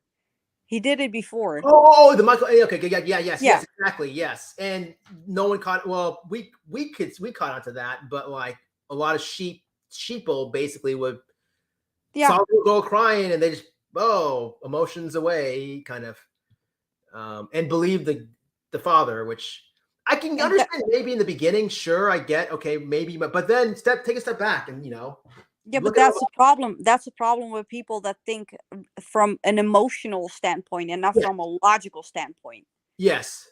A reactive to our emotional standpoint than a logical, like you said, rational standpoint. Yeah.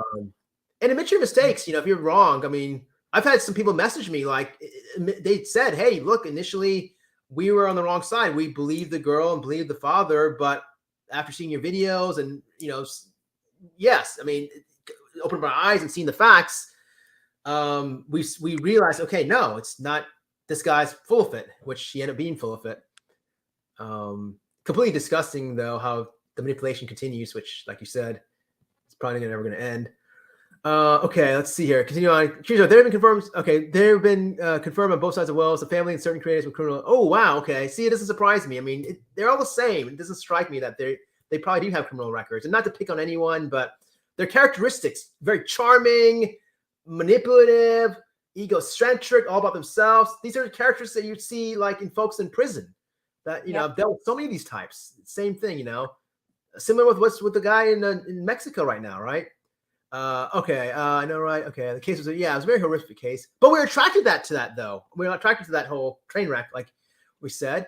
Okay, let's see here. I'm trying to go voyeuristic, look at the poor helpless actress and say, "Thank God." That's true.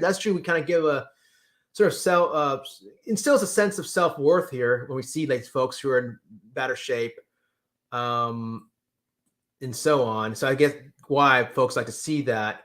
I just don't like feeding into the sort of the narcissistic tendencies of trying to, line their pocketbooks over the victimization of innocent children. Yeah, that's that's that I have with a lot of. That's why I never monetize my kids' victims. No way. It would be nice to do that, but nope. That's a no, and that's all we talk about here mostly now these days. But there's a lot of those things happening in the United States at the moment. That's just the gist of it. Yeah. Yes, absolutely, yes. Mental health problem is very complicated. I do think social media. Yes, agree.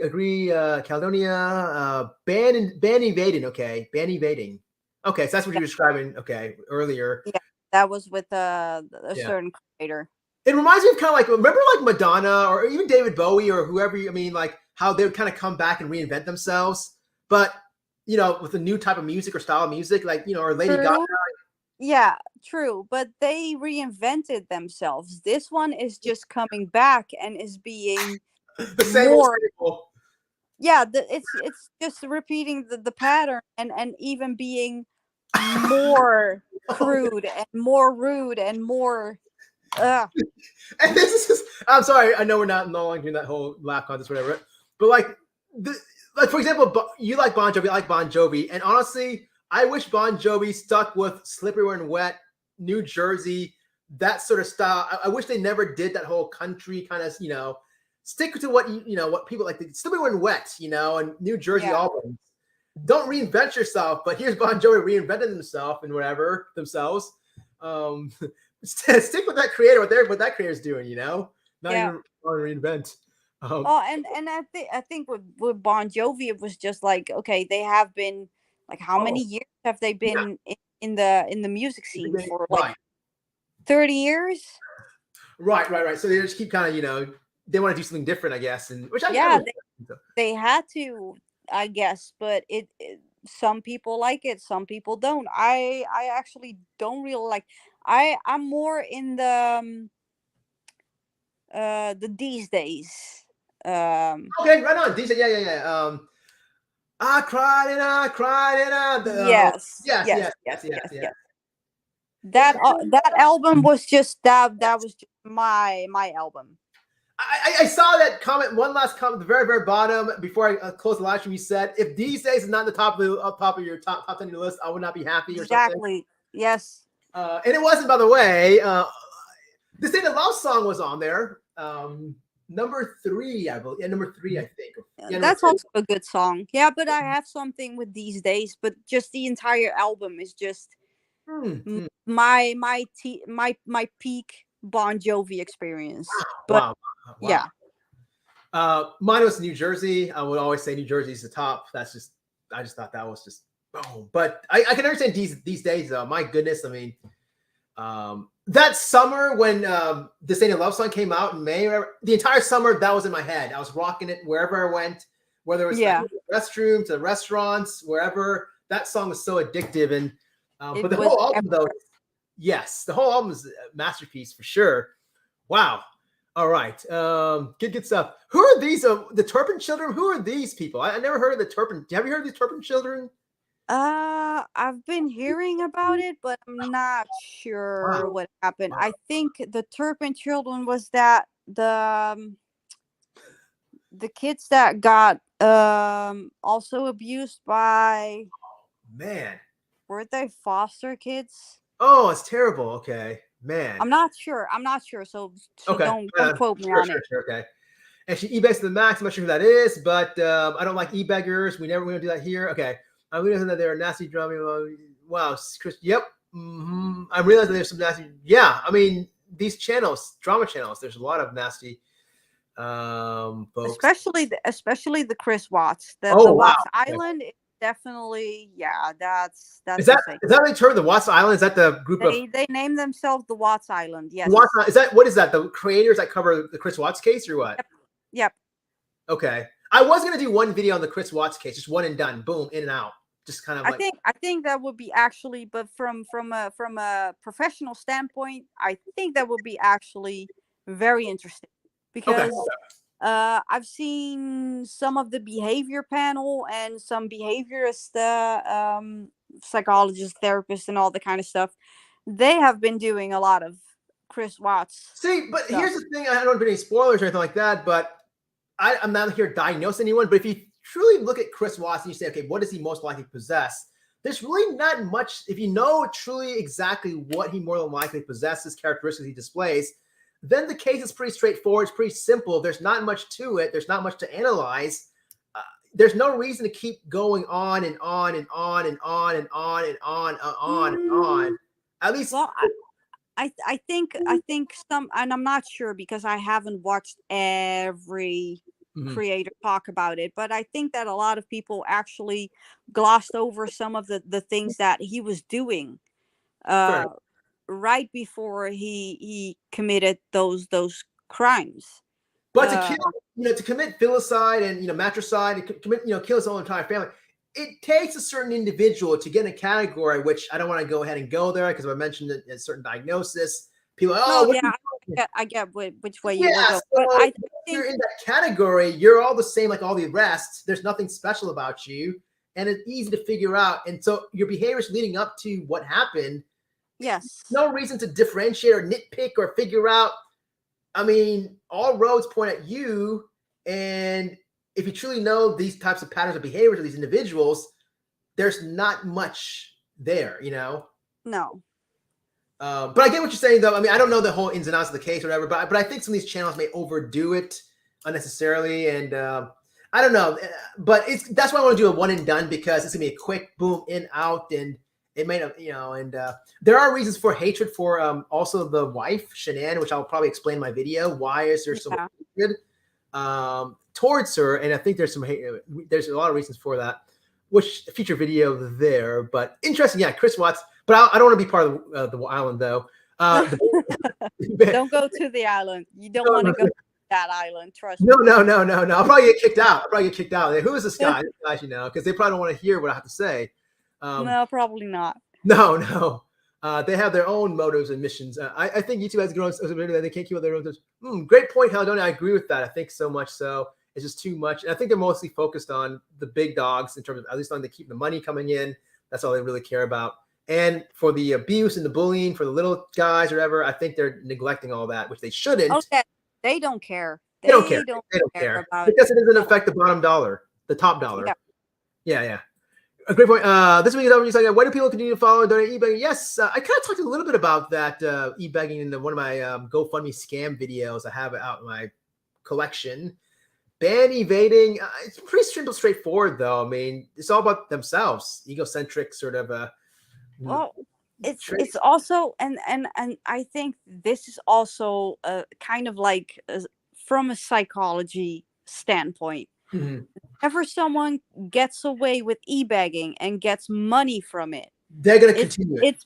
It's becoming like an addiction. Yes. So they're continuing it. The dopamine gets released more and more every time. Exactly. Continue. Yes. Reinforcement behavior. Absolutely. That's the problem. That's the problem. And there's no one setting. There's no contingency management. No one setting limits. No one going ahead and folks are still, the sheeple are still going in like flocks of herds, listening to the CRAP that they're presenting with. Yep. And on the same token, getting conned by donating to them.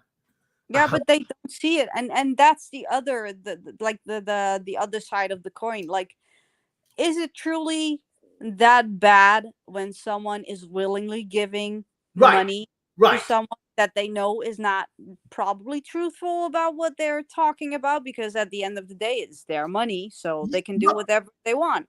Absolutely. They have their rights. They're got to get a right and whatever. I think a lot of folks unconsciously kind of feel guilty, like, whoa, this guy's, putting the stuff that I like to hear. I like this drama. I like this chaos or whatever. But if they really kind of took a step back, and what I said earlier in this live stream, where I said, honestly, the fact that they're tuning in, that's a form of payment, attention.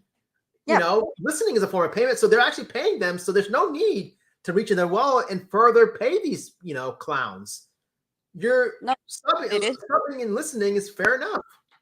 It isn't, but mostly, and that is what some of the creators are doing very smartly.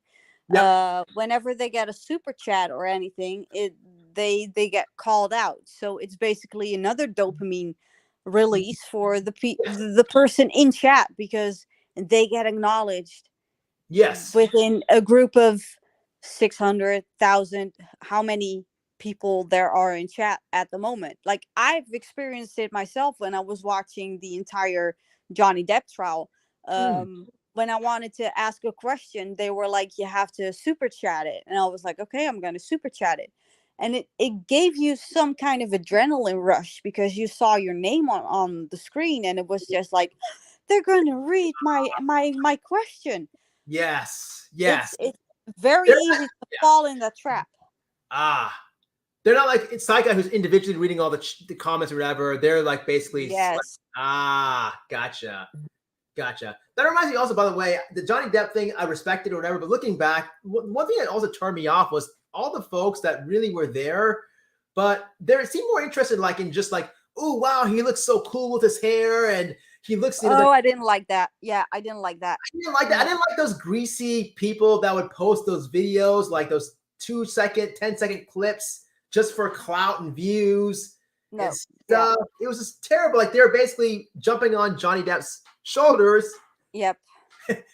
And just, I was addicted to LawTube, where there were just basically people working as an attorney, with knowledge, giving you the information of what was happening at the moment. fair Because enough.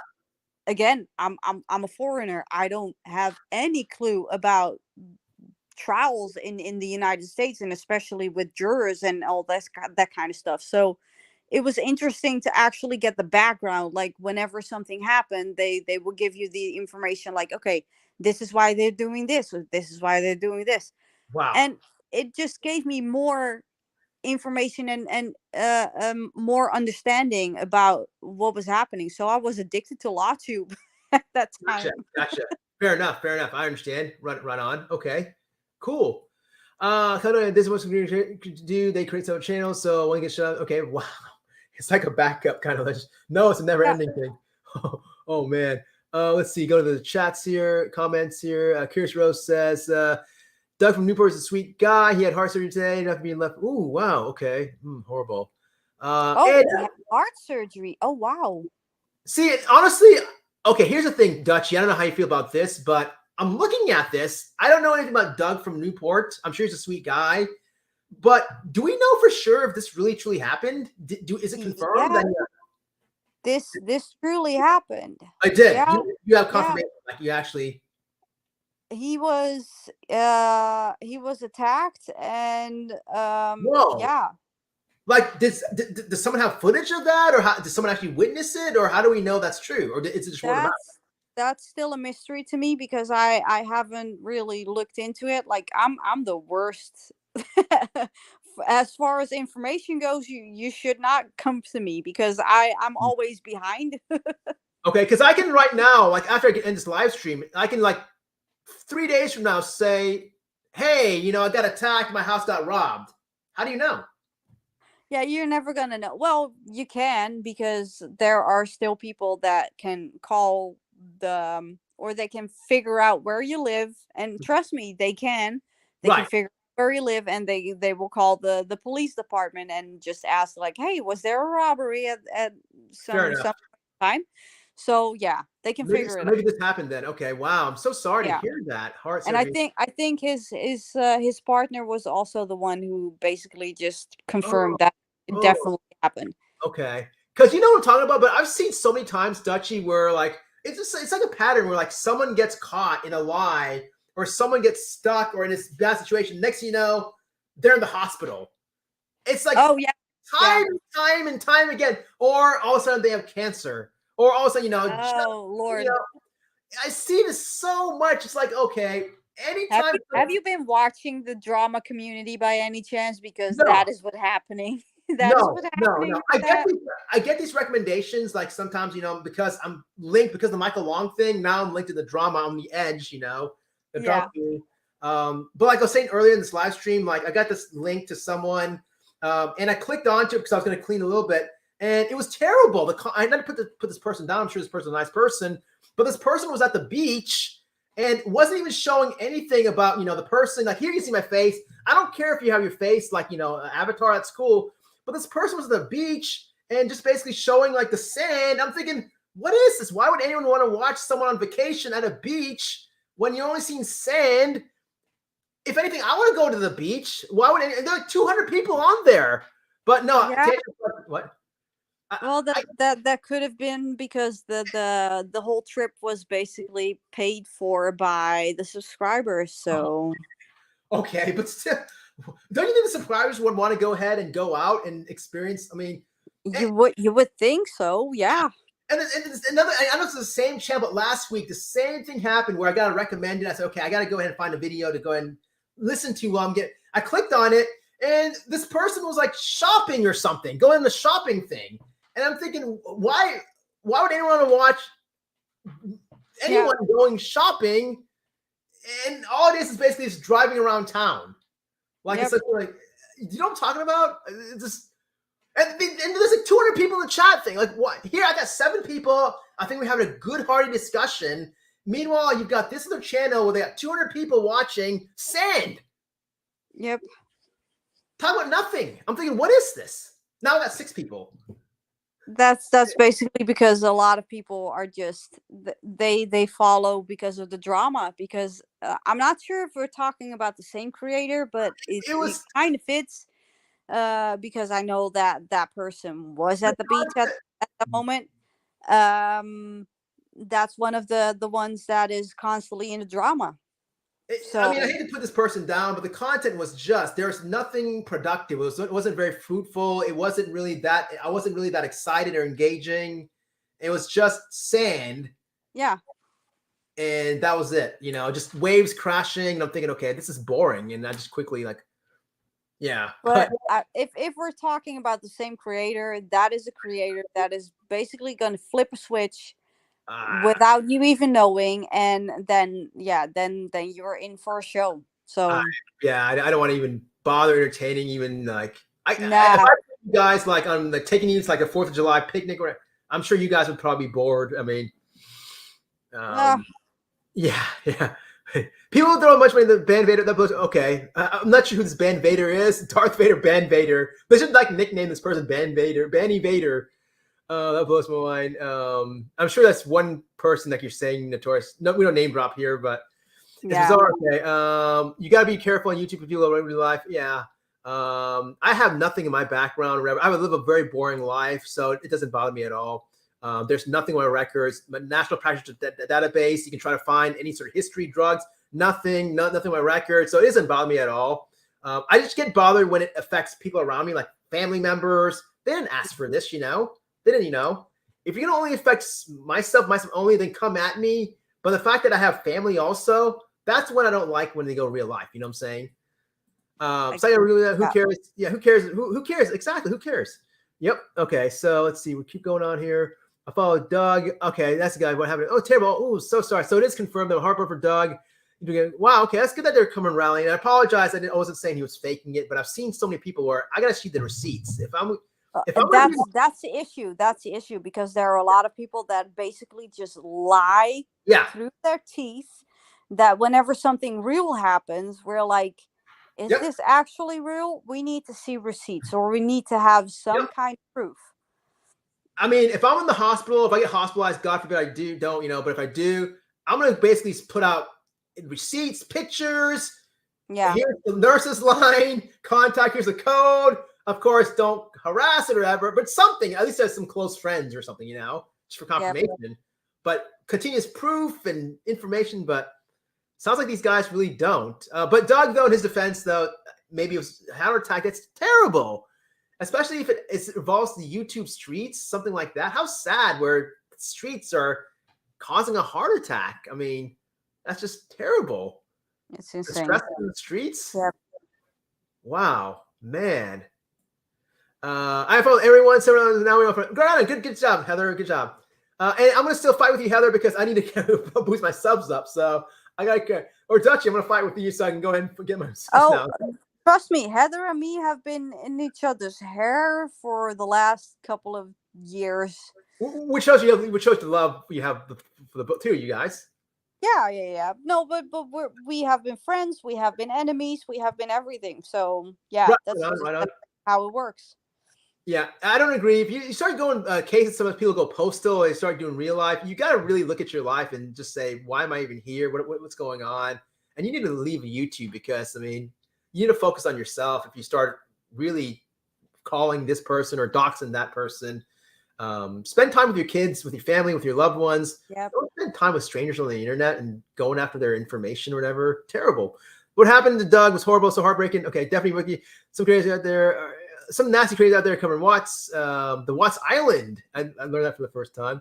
your chat would be packed. Okay, well, if I did the Michael Long, yes, I honestly know. I agree. Would you agree, Dutchie? If I did Michael Long tomorrow, probably you'd see at least 50 people here. Probably, yeah. Yeah. It's a cash cow, or not a cash cow, because I'm not getting money. It depends. Like you can choose from a like a sleuth of a lot of different topics at the moment that are on the top of everybody's head at the moment, and you will have maybe even 100 people in your chat. That'll be nice. That'll be nice to see. I mean, it's refreshing. And you know how it is as a creator. I mean, it's kind of nice to see. Of course, like people, how many people, the more people you have in chat, it's just, and that is the problem with YouTube and with live streams. The more people that are watching, it's gonna become some kind of, and for some it actually is, it's becoming some kind of obsession. Like if you don't have enough people looking at you or watching your content, it's just like they don't like me, they don't like the content, they don't like the topic, and it's just like, who cares? Like, you're doing it because you like it. Yes, absolutely. People will come, people will watch it, and maybe it's gonna take you weeks before you finally get 100 or a couple of hundred views on your video, but you're gonna get there one way or another. Yes, one way or the other. Exactly. Dutch, wow, 2 years in the ML case, Heather says. Okay, right on. Interesting. Yep. She's one of the first that I actually got in contact with. So we're OGs. Whoa, okay. I can believe that, Vicky. Outrage accusation that I'm still new and learner. Yeah, I definitely don't want to go into that sort of territory. It just takes away from the content. Kelly already know. Kirschrow says, it gives me some faith in society. We should always be able to come to a higher cause. Doug has been very good. Okay, good. I'm glad. Thoughts and prayers. So excited to hear that happened to Doug. I'll send some thoughts and prayers for the poor guy, for sure. Heather, Facebook pays better than YouTube. Okay, right on. Whoa, look at all these comments. Okay, I'm gonna go boom, boom, okay. Thank you so much. I appreciate that. I'm gonna continue that dream for sure. This channel's not going anywhere. I'm gonna keep it at least for 30 years or so. Believe it or not, I really am. Watch it still be at 3,220 or whatever, which is fine. I'm on everyone psychologist, true genre. Jules of Thought. I never know. She has a small 15K. Okay, that's low I follow. You should cover. Okay, right on. Okay, maybe so. Yeah, sure. That'd be kind of cool. Also, doing a psychiatrist, psychologist. How cool would that be? You know, that would be cool. Actually really cool. Bouncing off each other. I kind of chime in and add in sort of like, you know, biological sort of perspective and medications and whatever. And yeah, that'd be kind of cool. Again, not being salty or complaining about viewers. I'm not really that, but I'm just, you know. No, but it's interesting to see like a psychologist has a different perspective, and a psychiatrist has way more. They have to specialize. You're a psychiatrist, right? Yes. So you had to do like the specialized schooling and education, and a therapist has a different approach, and they have different avenues to venture into. Like I'm in the middle of getting to know all the different types of therapy, or I don't know how to explain it, but yes. The movements. I can't. The movements. Like you have the different schools of thoughts and so on. Different kinds of schools. Yes. Psychological therapies. Yeah, I understand. 100. Cool. All right. There's like 700 of them. Okay. So going to the comments here. This is a good point. Vicky says, I like to love to see more awareness about real world issues. That those with mental illness have to deal with. My clients struggle through the system, and I have personal experience. System is definitely broken. I definitely agree with that, hands down. Got to read your message here, Dutchie. Yeah. Me and my. Oh wait, she said. Wait. Oh, check your spam folder. She said. Yep. She saw that. Merlin has been a bad boy. That he has been. Yes, I guess I'm just taking your word for it. But I'm the greatest country in the world. We suck when it comes to definitely we do suck when it comes to mental illness. It's not only in the United States, by the way. Thank you so much for saying that. Best thing I heard all day today. Thank you so much. Yes, it's a global It's global. Yeah. Global. Yes, it's global. And Oh, wow. especially after the pandemic, there are not enough therapists to actually, or psychologists to deal with the caseload that they have. Yes. And just for clarification, I've been dealing with my own mental health issues. I'm on a waiting list, and I'm the first in line in September. Wow. Okay, so just So, for being completely transparent here, I don't know how it is in your country, but I'll tell you why there's a shortage here in America. And this is first breaking news. No one has ever heard me speak of this, but it is the absolute truth.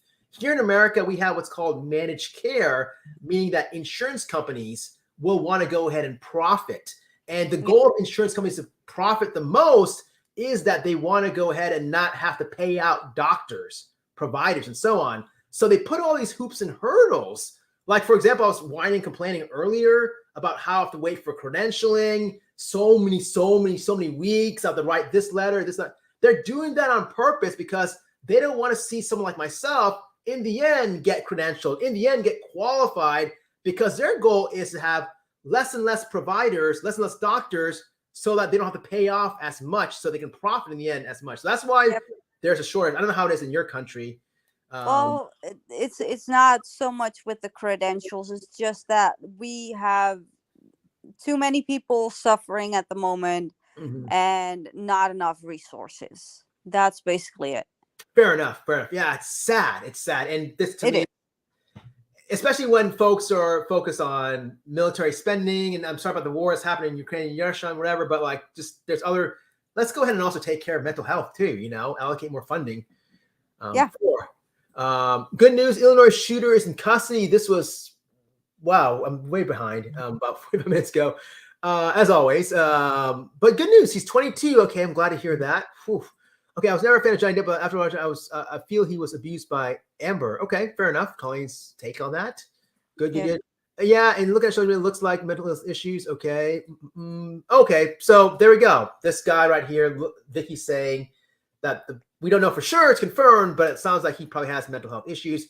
Had we had mental health, a lot of funding, appropriate funding allocations to providing more mental health for these folks, maybe this could have been prevented. I don't mind the other parties saying, hey, we don't want to go ahead and do the gun control, whatever. But if you're going to say that or whatever, then fund mental illness. Fund mental health funding, do that at least. But they're not even doing that. Nope. So, wow, that's sad. Okay, but some people just don't want to leave their talk. Oh, yeah. Okay, that's the question I asked earlier about the Johnny Depp, Amber Heard. Okay, fair enough. Okay, Heather, if you guys are in a place, get away from DV. If any of you guys ever need a place, right on. Word. Okay, Heather's really sweet. What a sweetheart. Hit me up. Okay.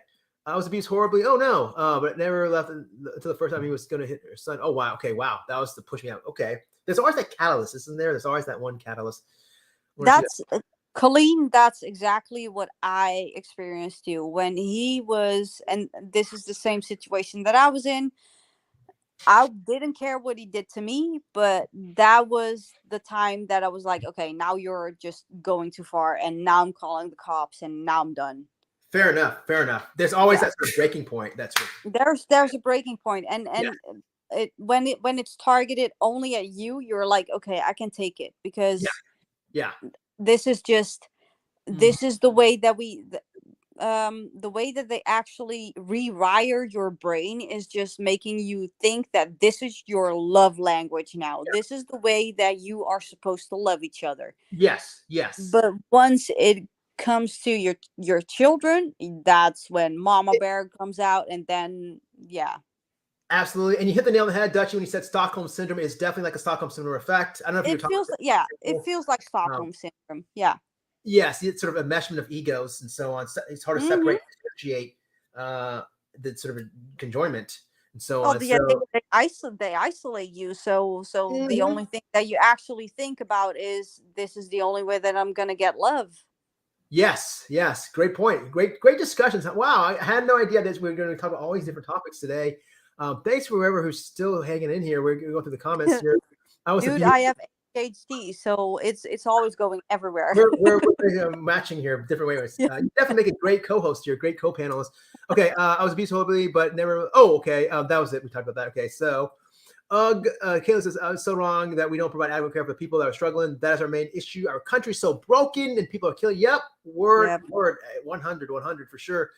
Colleen says, you walk in eggshells on abuse, not taking videos and instigating. That is about Amber Heard. Yes. Gotcha. Okay. Yeah, she did smirk a lot, didn't she? Wasn't a great person to put on the stands. Yeah, just. Well, I enjoyed. I'm not sure if you saw it, but I would highly recommend it. They had an expert witness on the stand, and his name was Dr. Spiegel. Okay. He was supposed to be a psychiatrist. Okay. That's not much, by the way, but go on. No, he is a psychiatrist, but I think, and this was the problem that they uncovered, and I'm not sure if it's true, but they got an allocated list of people that they can call in as expert witness. There was one person that was Dr. David Spiegel, but there are two Dr. David Spiegels in the same field. Oh, whoa. Okay. They probably got the wrong person, and that person on the stand was something else. Wow. I guarantee you, if you watch it, you're going to be like, what is going on with this man? Right. And honestly, I hate to say this, but I'm completely transparent. I don't really value expert witnesses at all. Sure, they're experts in their field, but of course they're going to have a bias because that side, they're not doing it for free. They're getting paid. So naturally they're getting paid. They're going to go ahead and present material in the way to sort of favor the client that they're representing. So there's that bias. But the problem with this guy was that he didn't favor anybody. Okay. All right. Okay, so clearly that they probably found, like you said, it's a mistake or something. Yeah, if they could basically say, like, okay, can we just strike it from the record, everything that he said, then they would have done it. So you probably sound like a bumbling kind of. I would definitely highly recommend watching it because it's something else. It's just I will definitely look into that. All right, continuing on here. Let's see here. Heather's a sweetheart, definitely a sweetheart for sure. Okay. Where was I? Oh, you want to answer? Oh yeah, okay. Amber Heard. Yeah, okay. And so we just want to blame their neighbors, those who are causing the problems. Right on. Here we go. Coco. I think Johnny truly loved Amber, but she never loved him. She was using him to further her career. Okay, fair enough. Yeah, that's what I think too. Fair enough. Heather, laughing out. I have a rep to UFO. Okay. No, you always, Heather's very likable. I'm sure every channel she goes to, and I'm sure she's well liked in every sort of community. At least I hope so. You should ask Heather to come on panel once and talk about Brenda the Beaver. Brendan Beaver?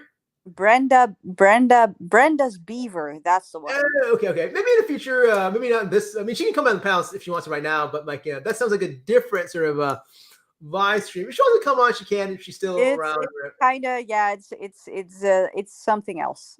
Okay, right on. I'll take your word for it. Addiction leaves you stuck in many aspects in life. Correct. It's not enough help. Research, medical coverage, retreat mentors. Also, sometimes it's straight denial that they can't even get help. Fair enough. Yeah, these are all great points. Great points for sure. I should say personal interest. Okay, personal interest. Fair enough. Very, very accurate statement. Loving life at home. Very, very always comes with very astute points here. She does always whenever she chimes in. That's good news. Life. Yeah, what a sad day for this country. Yes, very, very terrible day for this country for sure. I'm just gonna go Super Mario Brothers chat this here and just go to the comments quickly. She constantly cheated on him. Oh, okay. Is that true? Amber constantly cheated on Johnny, I guess. Is that what? Yeah. Okay. Yeah. I know Elon Musk was one of them, I think, or Elon Musk, James Franco, even Cara Delevingne. Oh no. Poor Johnny. Yes. Poor Johnny. Okay. Oh no. I shouldn't be laughing. And I'm not gonna say that he didn't do it. Like there are some hints and leads to think that he was also cheating, but I don't know, if you're in such a relationship, I think that it's just it comes with the territory. Well, if I had to take a guess right now, if it was like someone like me or someone like, nerdy or whatever, I could see them not cheating or whatever. But like, come on, rock star, women. Someone nerdy, you're definitely not nerdy, okay? Well, okay, but I was an example. But someone like, I don't know, just like pick anyone. I mean, like, who's not a celebrity, okay? Who's just a, I don't know, an engineer or something, I'm sure he would probably try to stay faithful to that relationship. Johnny, rockstar, women are throwing themselves, have constantly all his life, temptations all around. He can get anyone he wants. Yeah. I would probably bet that probably he did also do a little kind of, And being away from home for months on end because yes, of yes. So yeah. Yeah. So not saying that it's true, not saying that it happened, but I can see it happening. Right. I can see it happening too. I definitely can see it happening. Anyone else, maybe probably highly lesser likely to happen. But him, I can see it happening, especially if there's drugs involved. Yeah.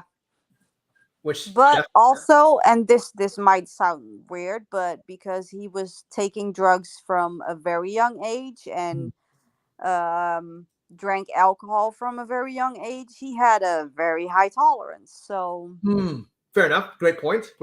Yes. Right on. I think people should go back to how it was in the good old days. Don't be on social media. Yeah, exactly. I don't like social media at all. That's why I'm not on Facebook or any of that social networking. But yeah, I think we'll have less of that. Great point, for sure. Usually insurance really prove.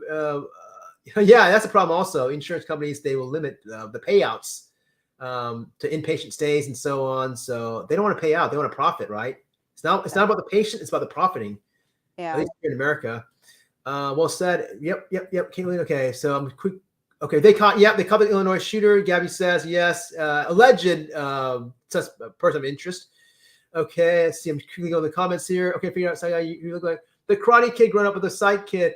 Vicky, that's what I said earlier. I don't know if you caught me on stream earlier, probably not. But when we were starting this whole contest about make me laugh or whatever, I think Uncle asked, we can't make fun of physical appearance or yourself or whatever. I said no. I mean, it's okay. And I think I said people in the past have said, I look like Ralph Macchio from the Karate Kid. So you're the second or actually the third or fourth person in my real life who said that. My favorite movie. Oh, is it really? Yeah. All right, cool. Daniel Rousseau. And we're not talking about the remake. We're talking about the original, the 80s. Yeah, the 80s. Yeah, with Mr. Miyagi. One of the best movies I think ever made. I liked it a lot too. Well, I actually also enjoyed the next Karate Kid, and that was the one with the girl. Oh yeah, that was also a banger. One or two? Do you like one or two better?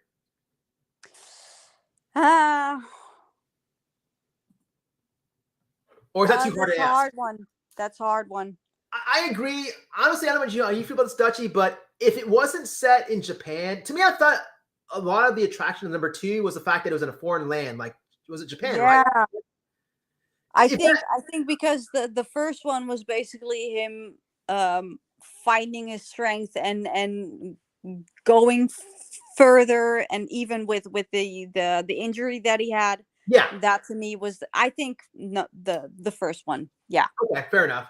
See, I think the second one, but if that second movie wasn't set in, I think it was Japan where they went overseas. I think if they filmed the second one here in America also, I think what appealed to me with the second one was the fact that it was in Japan. It was an exotic place. Yeah, and it was also interesting that they did it with the, what's it called? Like the Japanese or the Chinese, the thingy with the drums. Oh, yeah. The thing. Yes. Yeah. That to me, that also spoke to me. But I'm a sucker for everything Japan or Chinese or whatever. Right. I want to put that as a poll, by the way. You know how I put the comments? I'm in the tab. I was at Karate Kid 1 or 2. I'm gonna ask that in the poll upcoming, and you can vote. Yeah. So, 2 also. I think the reason why I really like 2 better than 1 is because it's got one of my favorite songs of all time rolling in the credits. I think you know what I'm talking about. Must be Bon Jovi, but I'm not sure. Oh. Karate Kid 2? It's been a long while since I've seen the movie. It's been a long while. I'll be the man who will fight for your honor. Oh, yes. I'll be the hero that you... Yes. Yes. We're gonna live forever, knowing together that we did it all for the glory of love. Yes. Yes. All right. Karaoke night, one of these nights, by the way. Sorry for the damage to the ears and apologize about that. All right. I'm still going on. Yes, I'm still going on. Yes, still going on. Maybe not for just a little bit more. I think we're having fun here. Whereas Mrs. Psych Guy, good question. I don't like to do any sort of Psych Guy is only Psych Guy. Psych Guy, that's it. I don't want to reveal anything more. Just Psych Guy. There you go. Heather says, Unkies. No, Psych Guy said for everyone. All right. Okay. They're so awesome. I guess you're Mrs. Psycho. You can be Mrs. Psych Guy for today. It's cool. Heather, Heather, Mrs. Psych Guy for today. There we go. Yes, if she wants to go ahead and degrade and kind of just, yes. No, I'm just joking. That's what you should call me. Okay, okay. Heather and that Psych Line. Oh no, that'd be terrible to be. Okay, now I don't know what I'm talking about. I love it, says Heather. Okay, here we go. Yes, it happened. Confirmed. Oh, right. Okay, cool. That's CCTV footage from his home plus a witness. Okay. The detective was stalking him since the Petito case. Okay, Doug's channel is Doug. Oh, no. Okay, so it is confirmed.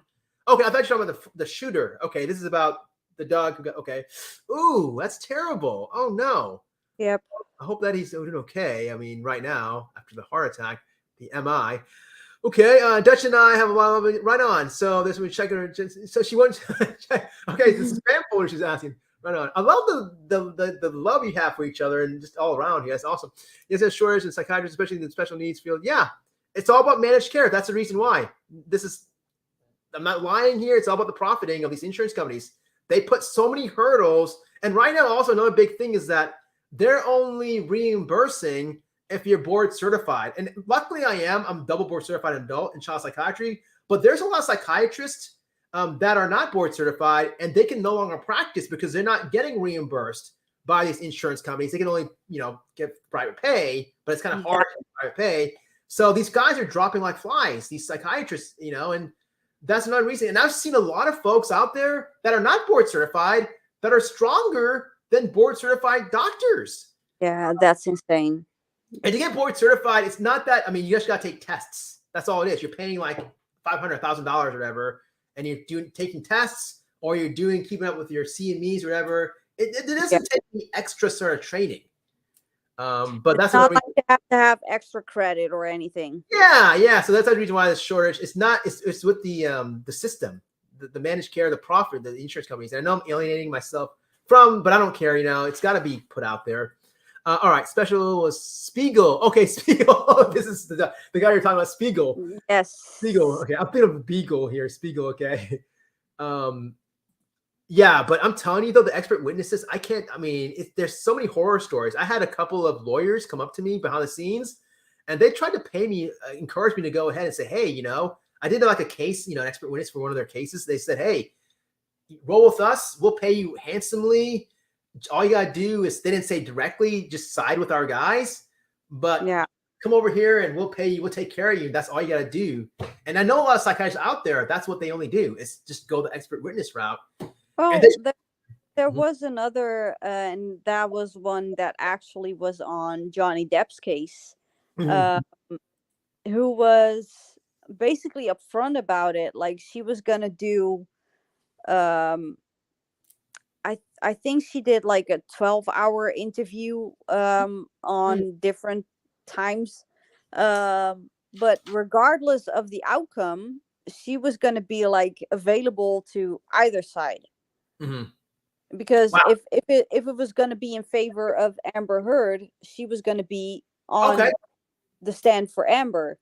If it was in favor for Johnny, and it was in favor for Johnny, she was going to be on his side. But that was her stipulation, or that's what she had in the contract. Like, no matter the outcome, I'm just going to be there to actually report on what I'm seeing. And if it's not in your favor, then it's your loss. But they can still hire me.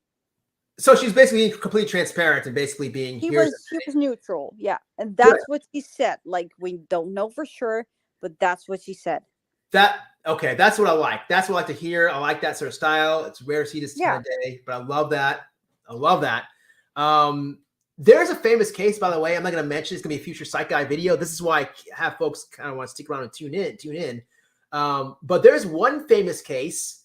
Okay, I'm not going to mention what case it is. The initials are MC. All right, but it's terrible because they had an expert witness, a psychiatrist, actually, that made up a diagnosis and still got away with it. Like, I don't know how he did it, but he did on the stand, made it completely fabricated, and as a result, it swayed the jury. And I just thought that was completely, I mean, if you want to talk about ethics and ethic violence, I thought, whoa, that is completely unethical. Like legit made up diagnosis or something that is in the DSM. Completely legit made up syndrome / diagnosis. It had nothing. I never heard of it before. And I keep it with journals. I read stuff.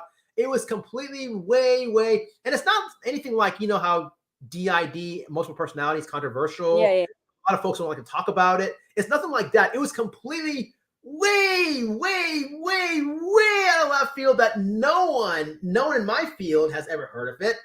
And he just spat it out as if it was like something from a Bible verse or something, you know, like it's just right there. It's not in the DSM-5, not in any sort of textbooks.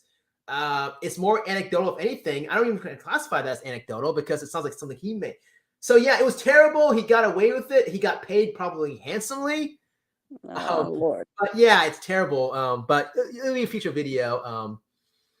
It was on a case. MC's initials, and there's one YouTuber creator. I'm not gonna mention his name, but he's number one. You probably know who I'm talking about. He puts his full name, whatever. He's number one in terms of the psychology type videos. He's always getting so many views, and rightfully so. I respect him. He does things that are, you know, scientifically based, and he talks like kind of very like monotone, and he's, you know, presents. But his videos are informative, and I only seen like one video of his, and that was on the MC case.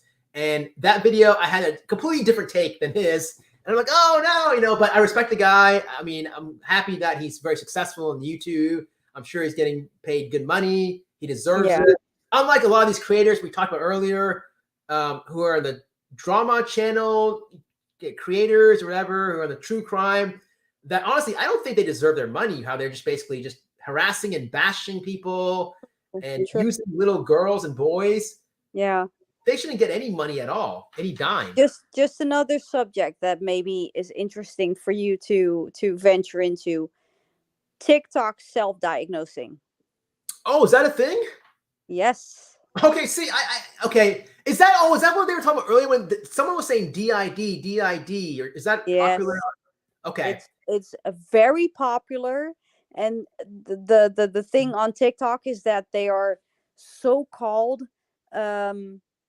filming the switches that they have. Wow, disgusting! It's disgusting. It's literally it's grinding my gears. Like, why would you actually do it? And they romanticize having DID or being neurodivergent or anything. It's not that funny to have. Like, I have ADHD. Trust me, I've been dealing with a lot of shit. Yes. It's not fun. It's not It's not fun. It's and they are making it look like, oh, it's so quirky and it's funny and oh, look at me. No. So TikTok, that is definitely one. If you're interested in it, dive into it because it's so disgusting. This is very fascinating. Again, I appreciate your time. Thank you so much. This is actually a blessing. I'm loving this right now. This back and forth banter. This is one of the best interactions one-on-one I've had in a long time. Let me ask you this, because you actually provided me your wealth of knowledge. This TikTok sort of phenomenon that you're describing, to me, I don't know much about TikTok. I don't go on there. I've done one dance video, so it was a joke, whatever. But I thought dancing, little kids dancing. Are these like little kids that are saying that they have DID and stuff like that? Or are these adults or both? Or it's a mix. It's like a hodgepodge of a lot of people thinking that it's quirky and it's fun and it's making them adorable or relatable or different in a way. Wow. Okay. to actually just make videos about, and it, in my opinion, and it's not just DID, it's not just neurodivergent, it's also people with so-called Tourette's and all that kind of stuff, or with tics. It's just I can actually get very frustrated about it, and angry, Wow. because they romanticize it, they make it look like it's funny to have, they think it's funny to actually, with the ID we know that it's an entire system, Yes. Yes. that is working together, and they switch between all the different systems, and they also show the little ones that they have in the system, Yeah. which no, and this is my experience, no actual person with DID is showing their littles, because Right. that's basically always the one that has the biggest trauma. I see. That's a good point. Yes, yes, that's absolutely true. It's almost like indirectly making a mockery. I mean, I get Yes, it.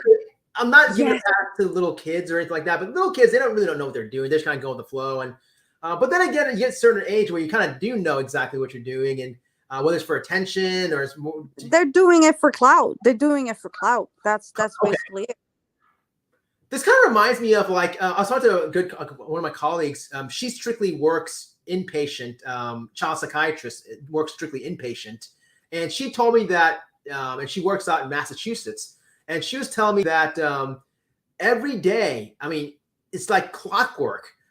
She can't count. I mean, there's so many people that are coming in, and they're all the same. These kids, these adolescents, and they all are gender, I guess having gender identity issues. They're Yeah, all gender neutral. I guess that's a new trend, how they want to be binary. Not saying they're yes. not, I'm not discrediting them, but she says that every patient, 80% of the folks are the same way. So it's like a copycat kind of thing, where I'm sure that same thing's happening in TikTok.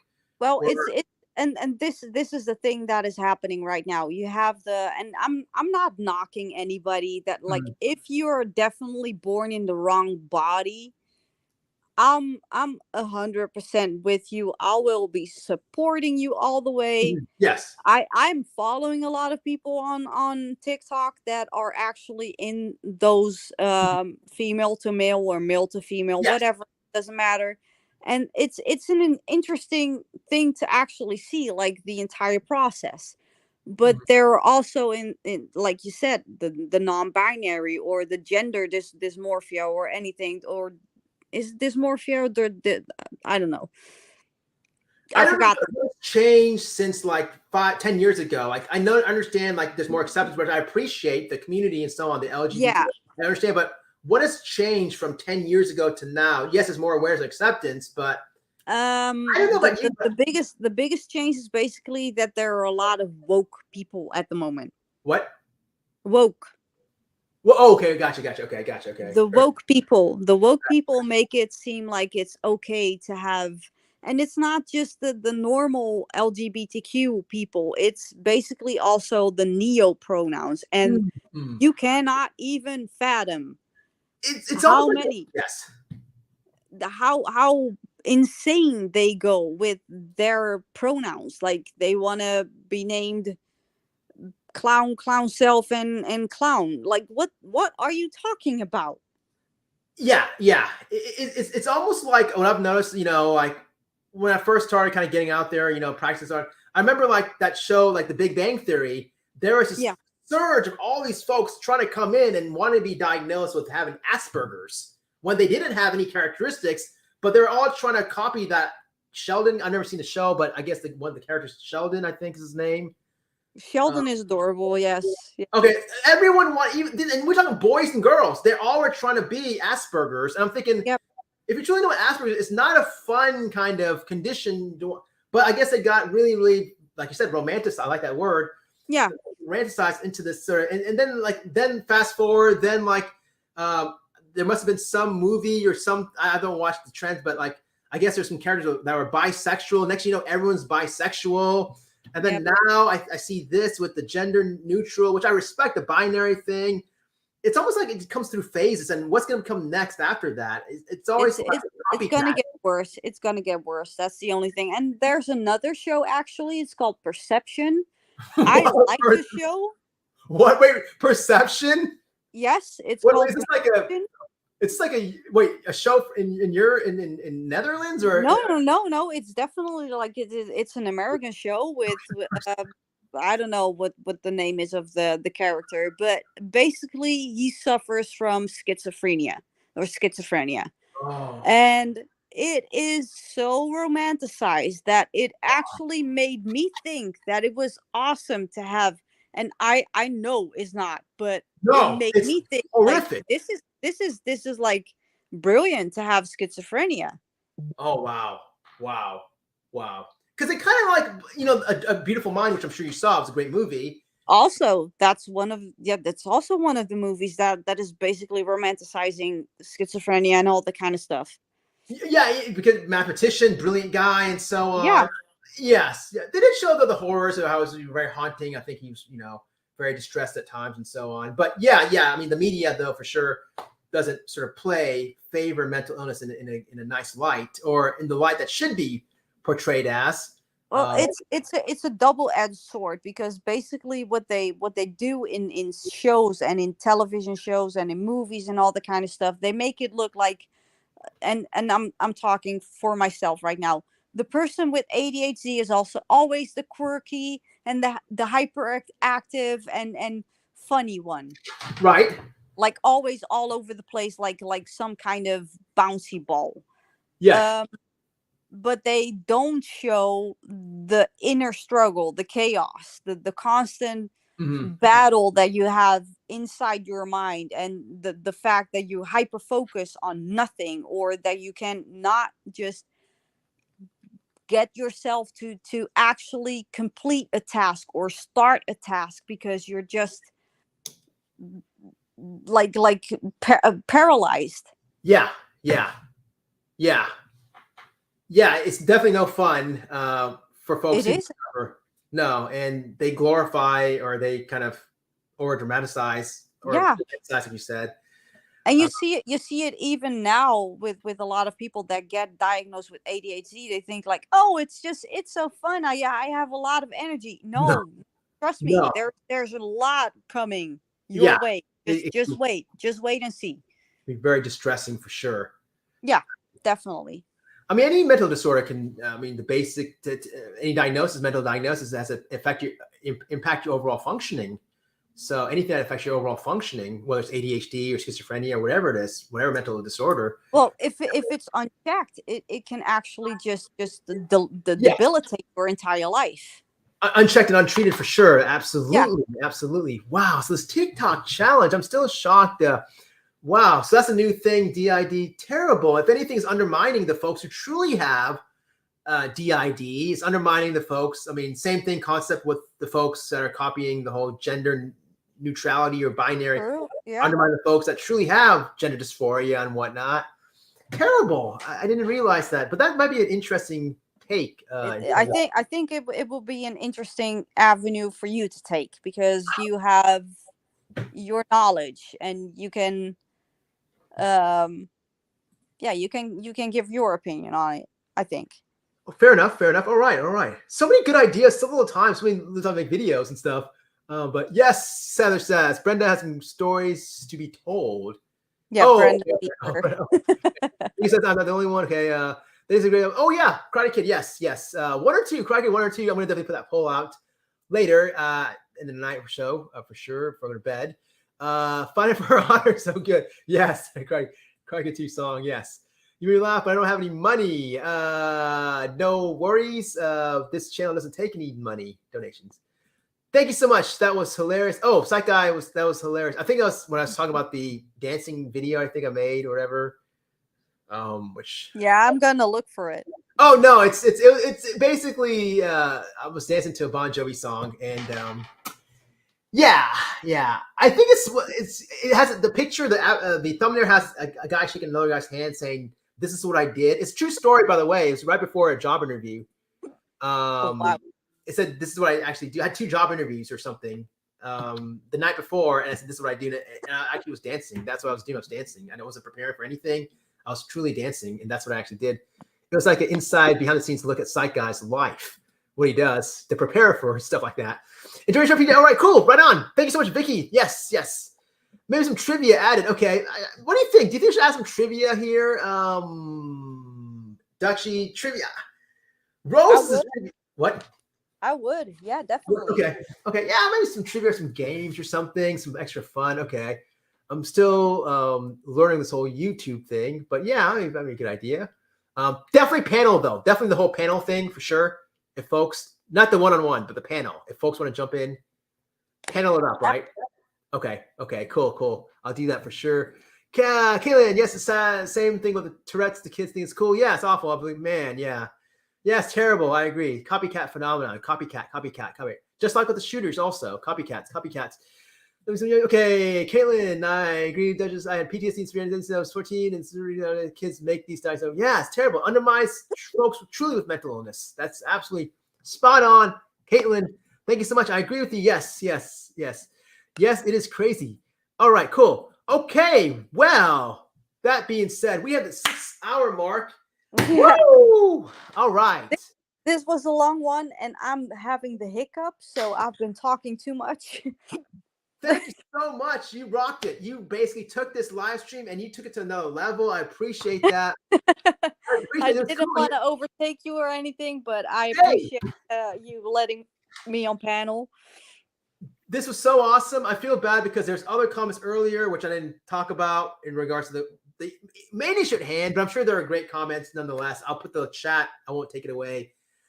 But for sure, I think this is a great productive discussion. I think that we had we kind of talked about a lot of issues, gun issues and TikTok, DID and victimization and YouTube and basically everything that is happening right now in the world. Yes. In the real world and virtual. Yeah, the sad thing that probably like when I put this video and publish it or whatever, it's probably not going to garnish like thousands of views. They're probably like a couple. Of course, we're gonna make sure that the people that I'll make sure that some people put it on their community posts. So I mean, no, if they want to, they don't have to. You know. Oh, they will. They will. Hey, thank you so much, Coco. I appreciate it. My goodness, thank you. I've seen you I think you stayed for a long, maybe the entire time. Wow. Thank you for sure. Definitely. This is not a record that I've seen other creators that will go on and on and on and on. What's the longest live stream you've had by the way? Just I'm not even joking. I have been on a live in the beginning of the Michael Long situation, and that was a 14-hour live. Whoa. Yeah. Whoa. Okay. That's the longest you've ever seen and been part of, 14 hours. That's the longest. Okay. Might be cool to try to break a record, and just do the longest live stream, just break it. Oh my God. I wonder what the longest live stream is, just what that would be. But I don't know. Yeah. A lot of things to think about here. A lot of fun here. All right. Kaylin says, thank you, guys. Thanks, guys. It's been nice chatting with you. Yes, I never chat, but I enjoy. Hey, no problem. No worries. Peace out there. Thank you so much. You too. Same to you. And sorry no one won the money. There'll be, again, plenty of opportunities to win cash, that sort of thing. And maybe next time if I do something like this, maybe it might be where entirely on the panel, it doesn't matter, like, it has to be a joke, but I cannot laugh at all, period. But that may bore people, though. But I don't know. Some of the things. Yeah, but it's your personality. You're always. I gotta laugh. Yeah, I gotta laugh. Yes. Yeah. That's absolutely right. So that would. I'm actually impressed that you have a poker face. I wasn't expecting that. Thank you. You may find, by the way, Dutchy, I mean, there might be some day or whatever where I may not be able to keep that poker face. So you never know. I mean, I'm gonna crack it. I'm gonna just search every stream that you did, and I'm gonna figure out what your jokes are, what you like. Oh geez, I'm still having the hiccups. Oh no! This will be the death. And seriously, if someone really actually does make it's writing a check, no doubt, because I want to give out the money. I was hoping to give out at least 1776.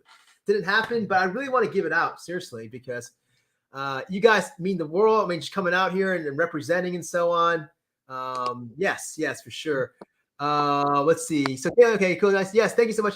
Coco says, nice meeting. Okay, yeah, I see that shot. Okay, that was to Caitlin. Okay, 24 hours. Caitlin said she saw 24 hours someone chatting. 24 hours. Wow. Okay. You know what? Break that. You know what would be a good idea with the money that you didn't give away at the moment? What? Donate it to a charity that you like. Yes. You read my mind exactly. I am going to go ahead. WWF, the Animals Fund. Yes. It's so cool because you can. I don't know if you've ever been on that website, but it's so cute. You have all these pictures of all these animals, and you can kind of choose which animal you want to go ahead and donate. So, I mean, I myself like elephants. That's my number one favorite animal.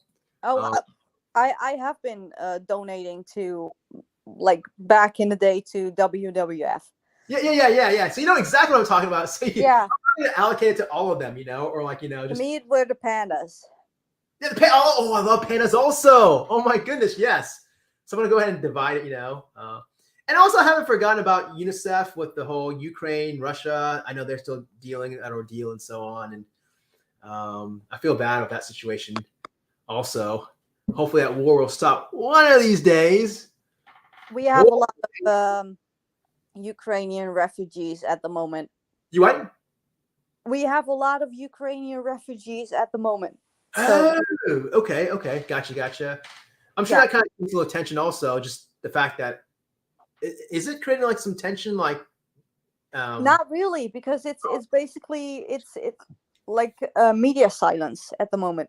Oh, okay. I was thinking like, hey, what are these guys coming in, taking our jobs and blah blah blah. And... No. Like I work for the government. Well, I work for the government, and I'm basically I'm the one who's giving social. Not I'm the one. But I'm one of the people that make sure that people get their social security and all that kind of stuff. Okay.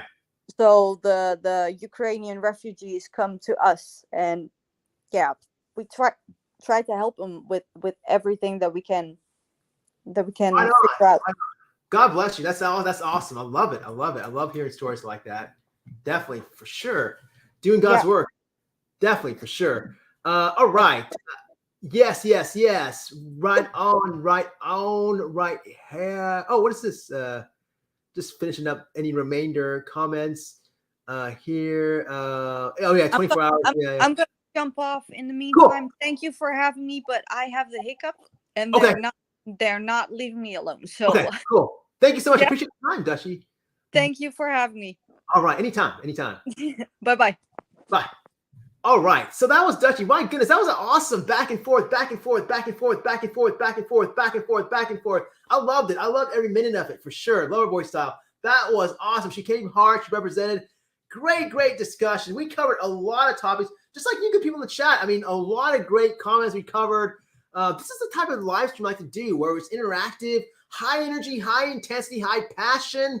I thought we covered. We came, we saw, we conquered. Originally, it's only going to be about one topic about the gun issue, but then we got talking about all these different types of issues and so on. I'm so sorry, no one on the money, the 1776, but plenty more of those opportunities to come. I like this sort of make me laugh thing. I may probably continue that sort of theme.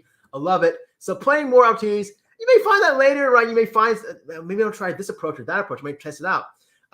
We're stopping there. Let's see. Finish up the comments here. Hey, good night, Coco. Thank you so much for participating and chatting and again sticking around. Good night, everyone. Yes, absolutely. Okay, thank you. Okay, that's personal. Cadence will rock you says thank you. Good night. Yes, absolutely. Thank you so much for sticking around. Caitlin, good night, everyone. Thank you. Yes, thank you. Hey, thank you so much. I appreciate that. Hey, look, I'm just an egghead that's basically talking, and I'm seeing the fireworks in the background. You can't see it lighting up the sky. I'm going to definitely check that out soon. While I'm eating some little din here. Okay, thank you so much. Hey, I think so too, Loving the Live. I think it was pretty good. I think both lives. I think even yesterday's live was 2-hour live. Archie Battersby case. If you want to check it out, if you want to. But I think it was great usage of time. It was fun. Tomorrow, back to work. But hey, the story still never ends. We still keep going, right? This channel is keep going and growing and so on and flowing. And yes, Dutchie, thank you so much also for the chat. Much love to everyone out here. Happy 4th of July. Hope you guys enjoyed this. It sounds like you guys did. I'm glad. Thoughts and prayers again to the shooter, or to the victim of the shooter in Illinois. So sorry to hear about that. Also, so sorry to hear about what happened to that creator, Doug. Thoughts and prayers go out to him also. And yeah, happy 4th of July. And we'll do this again sometime soon. Love you guys. Take care. Bye. Peace. All right. And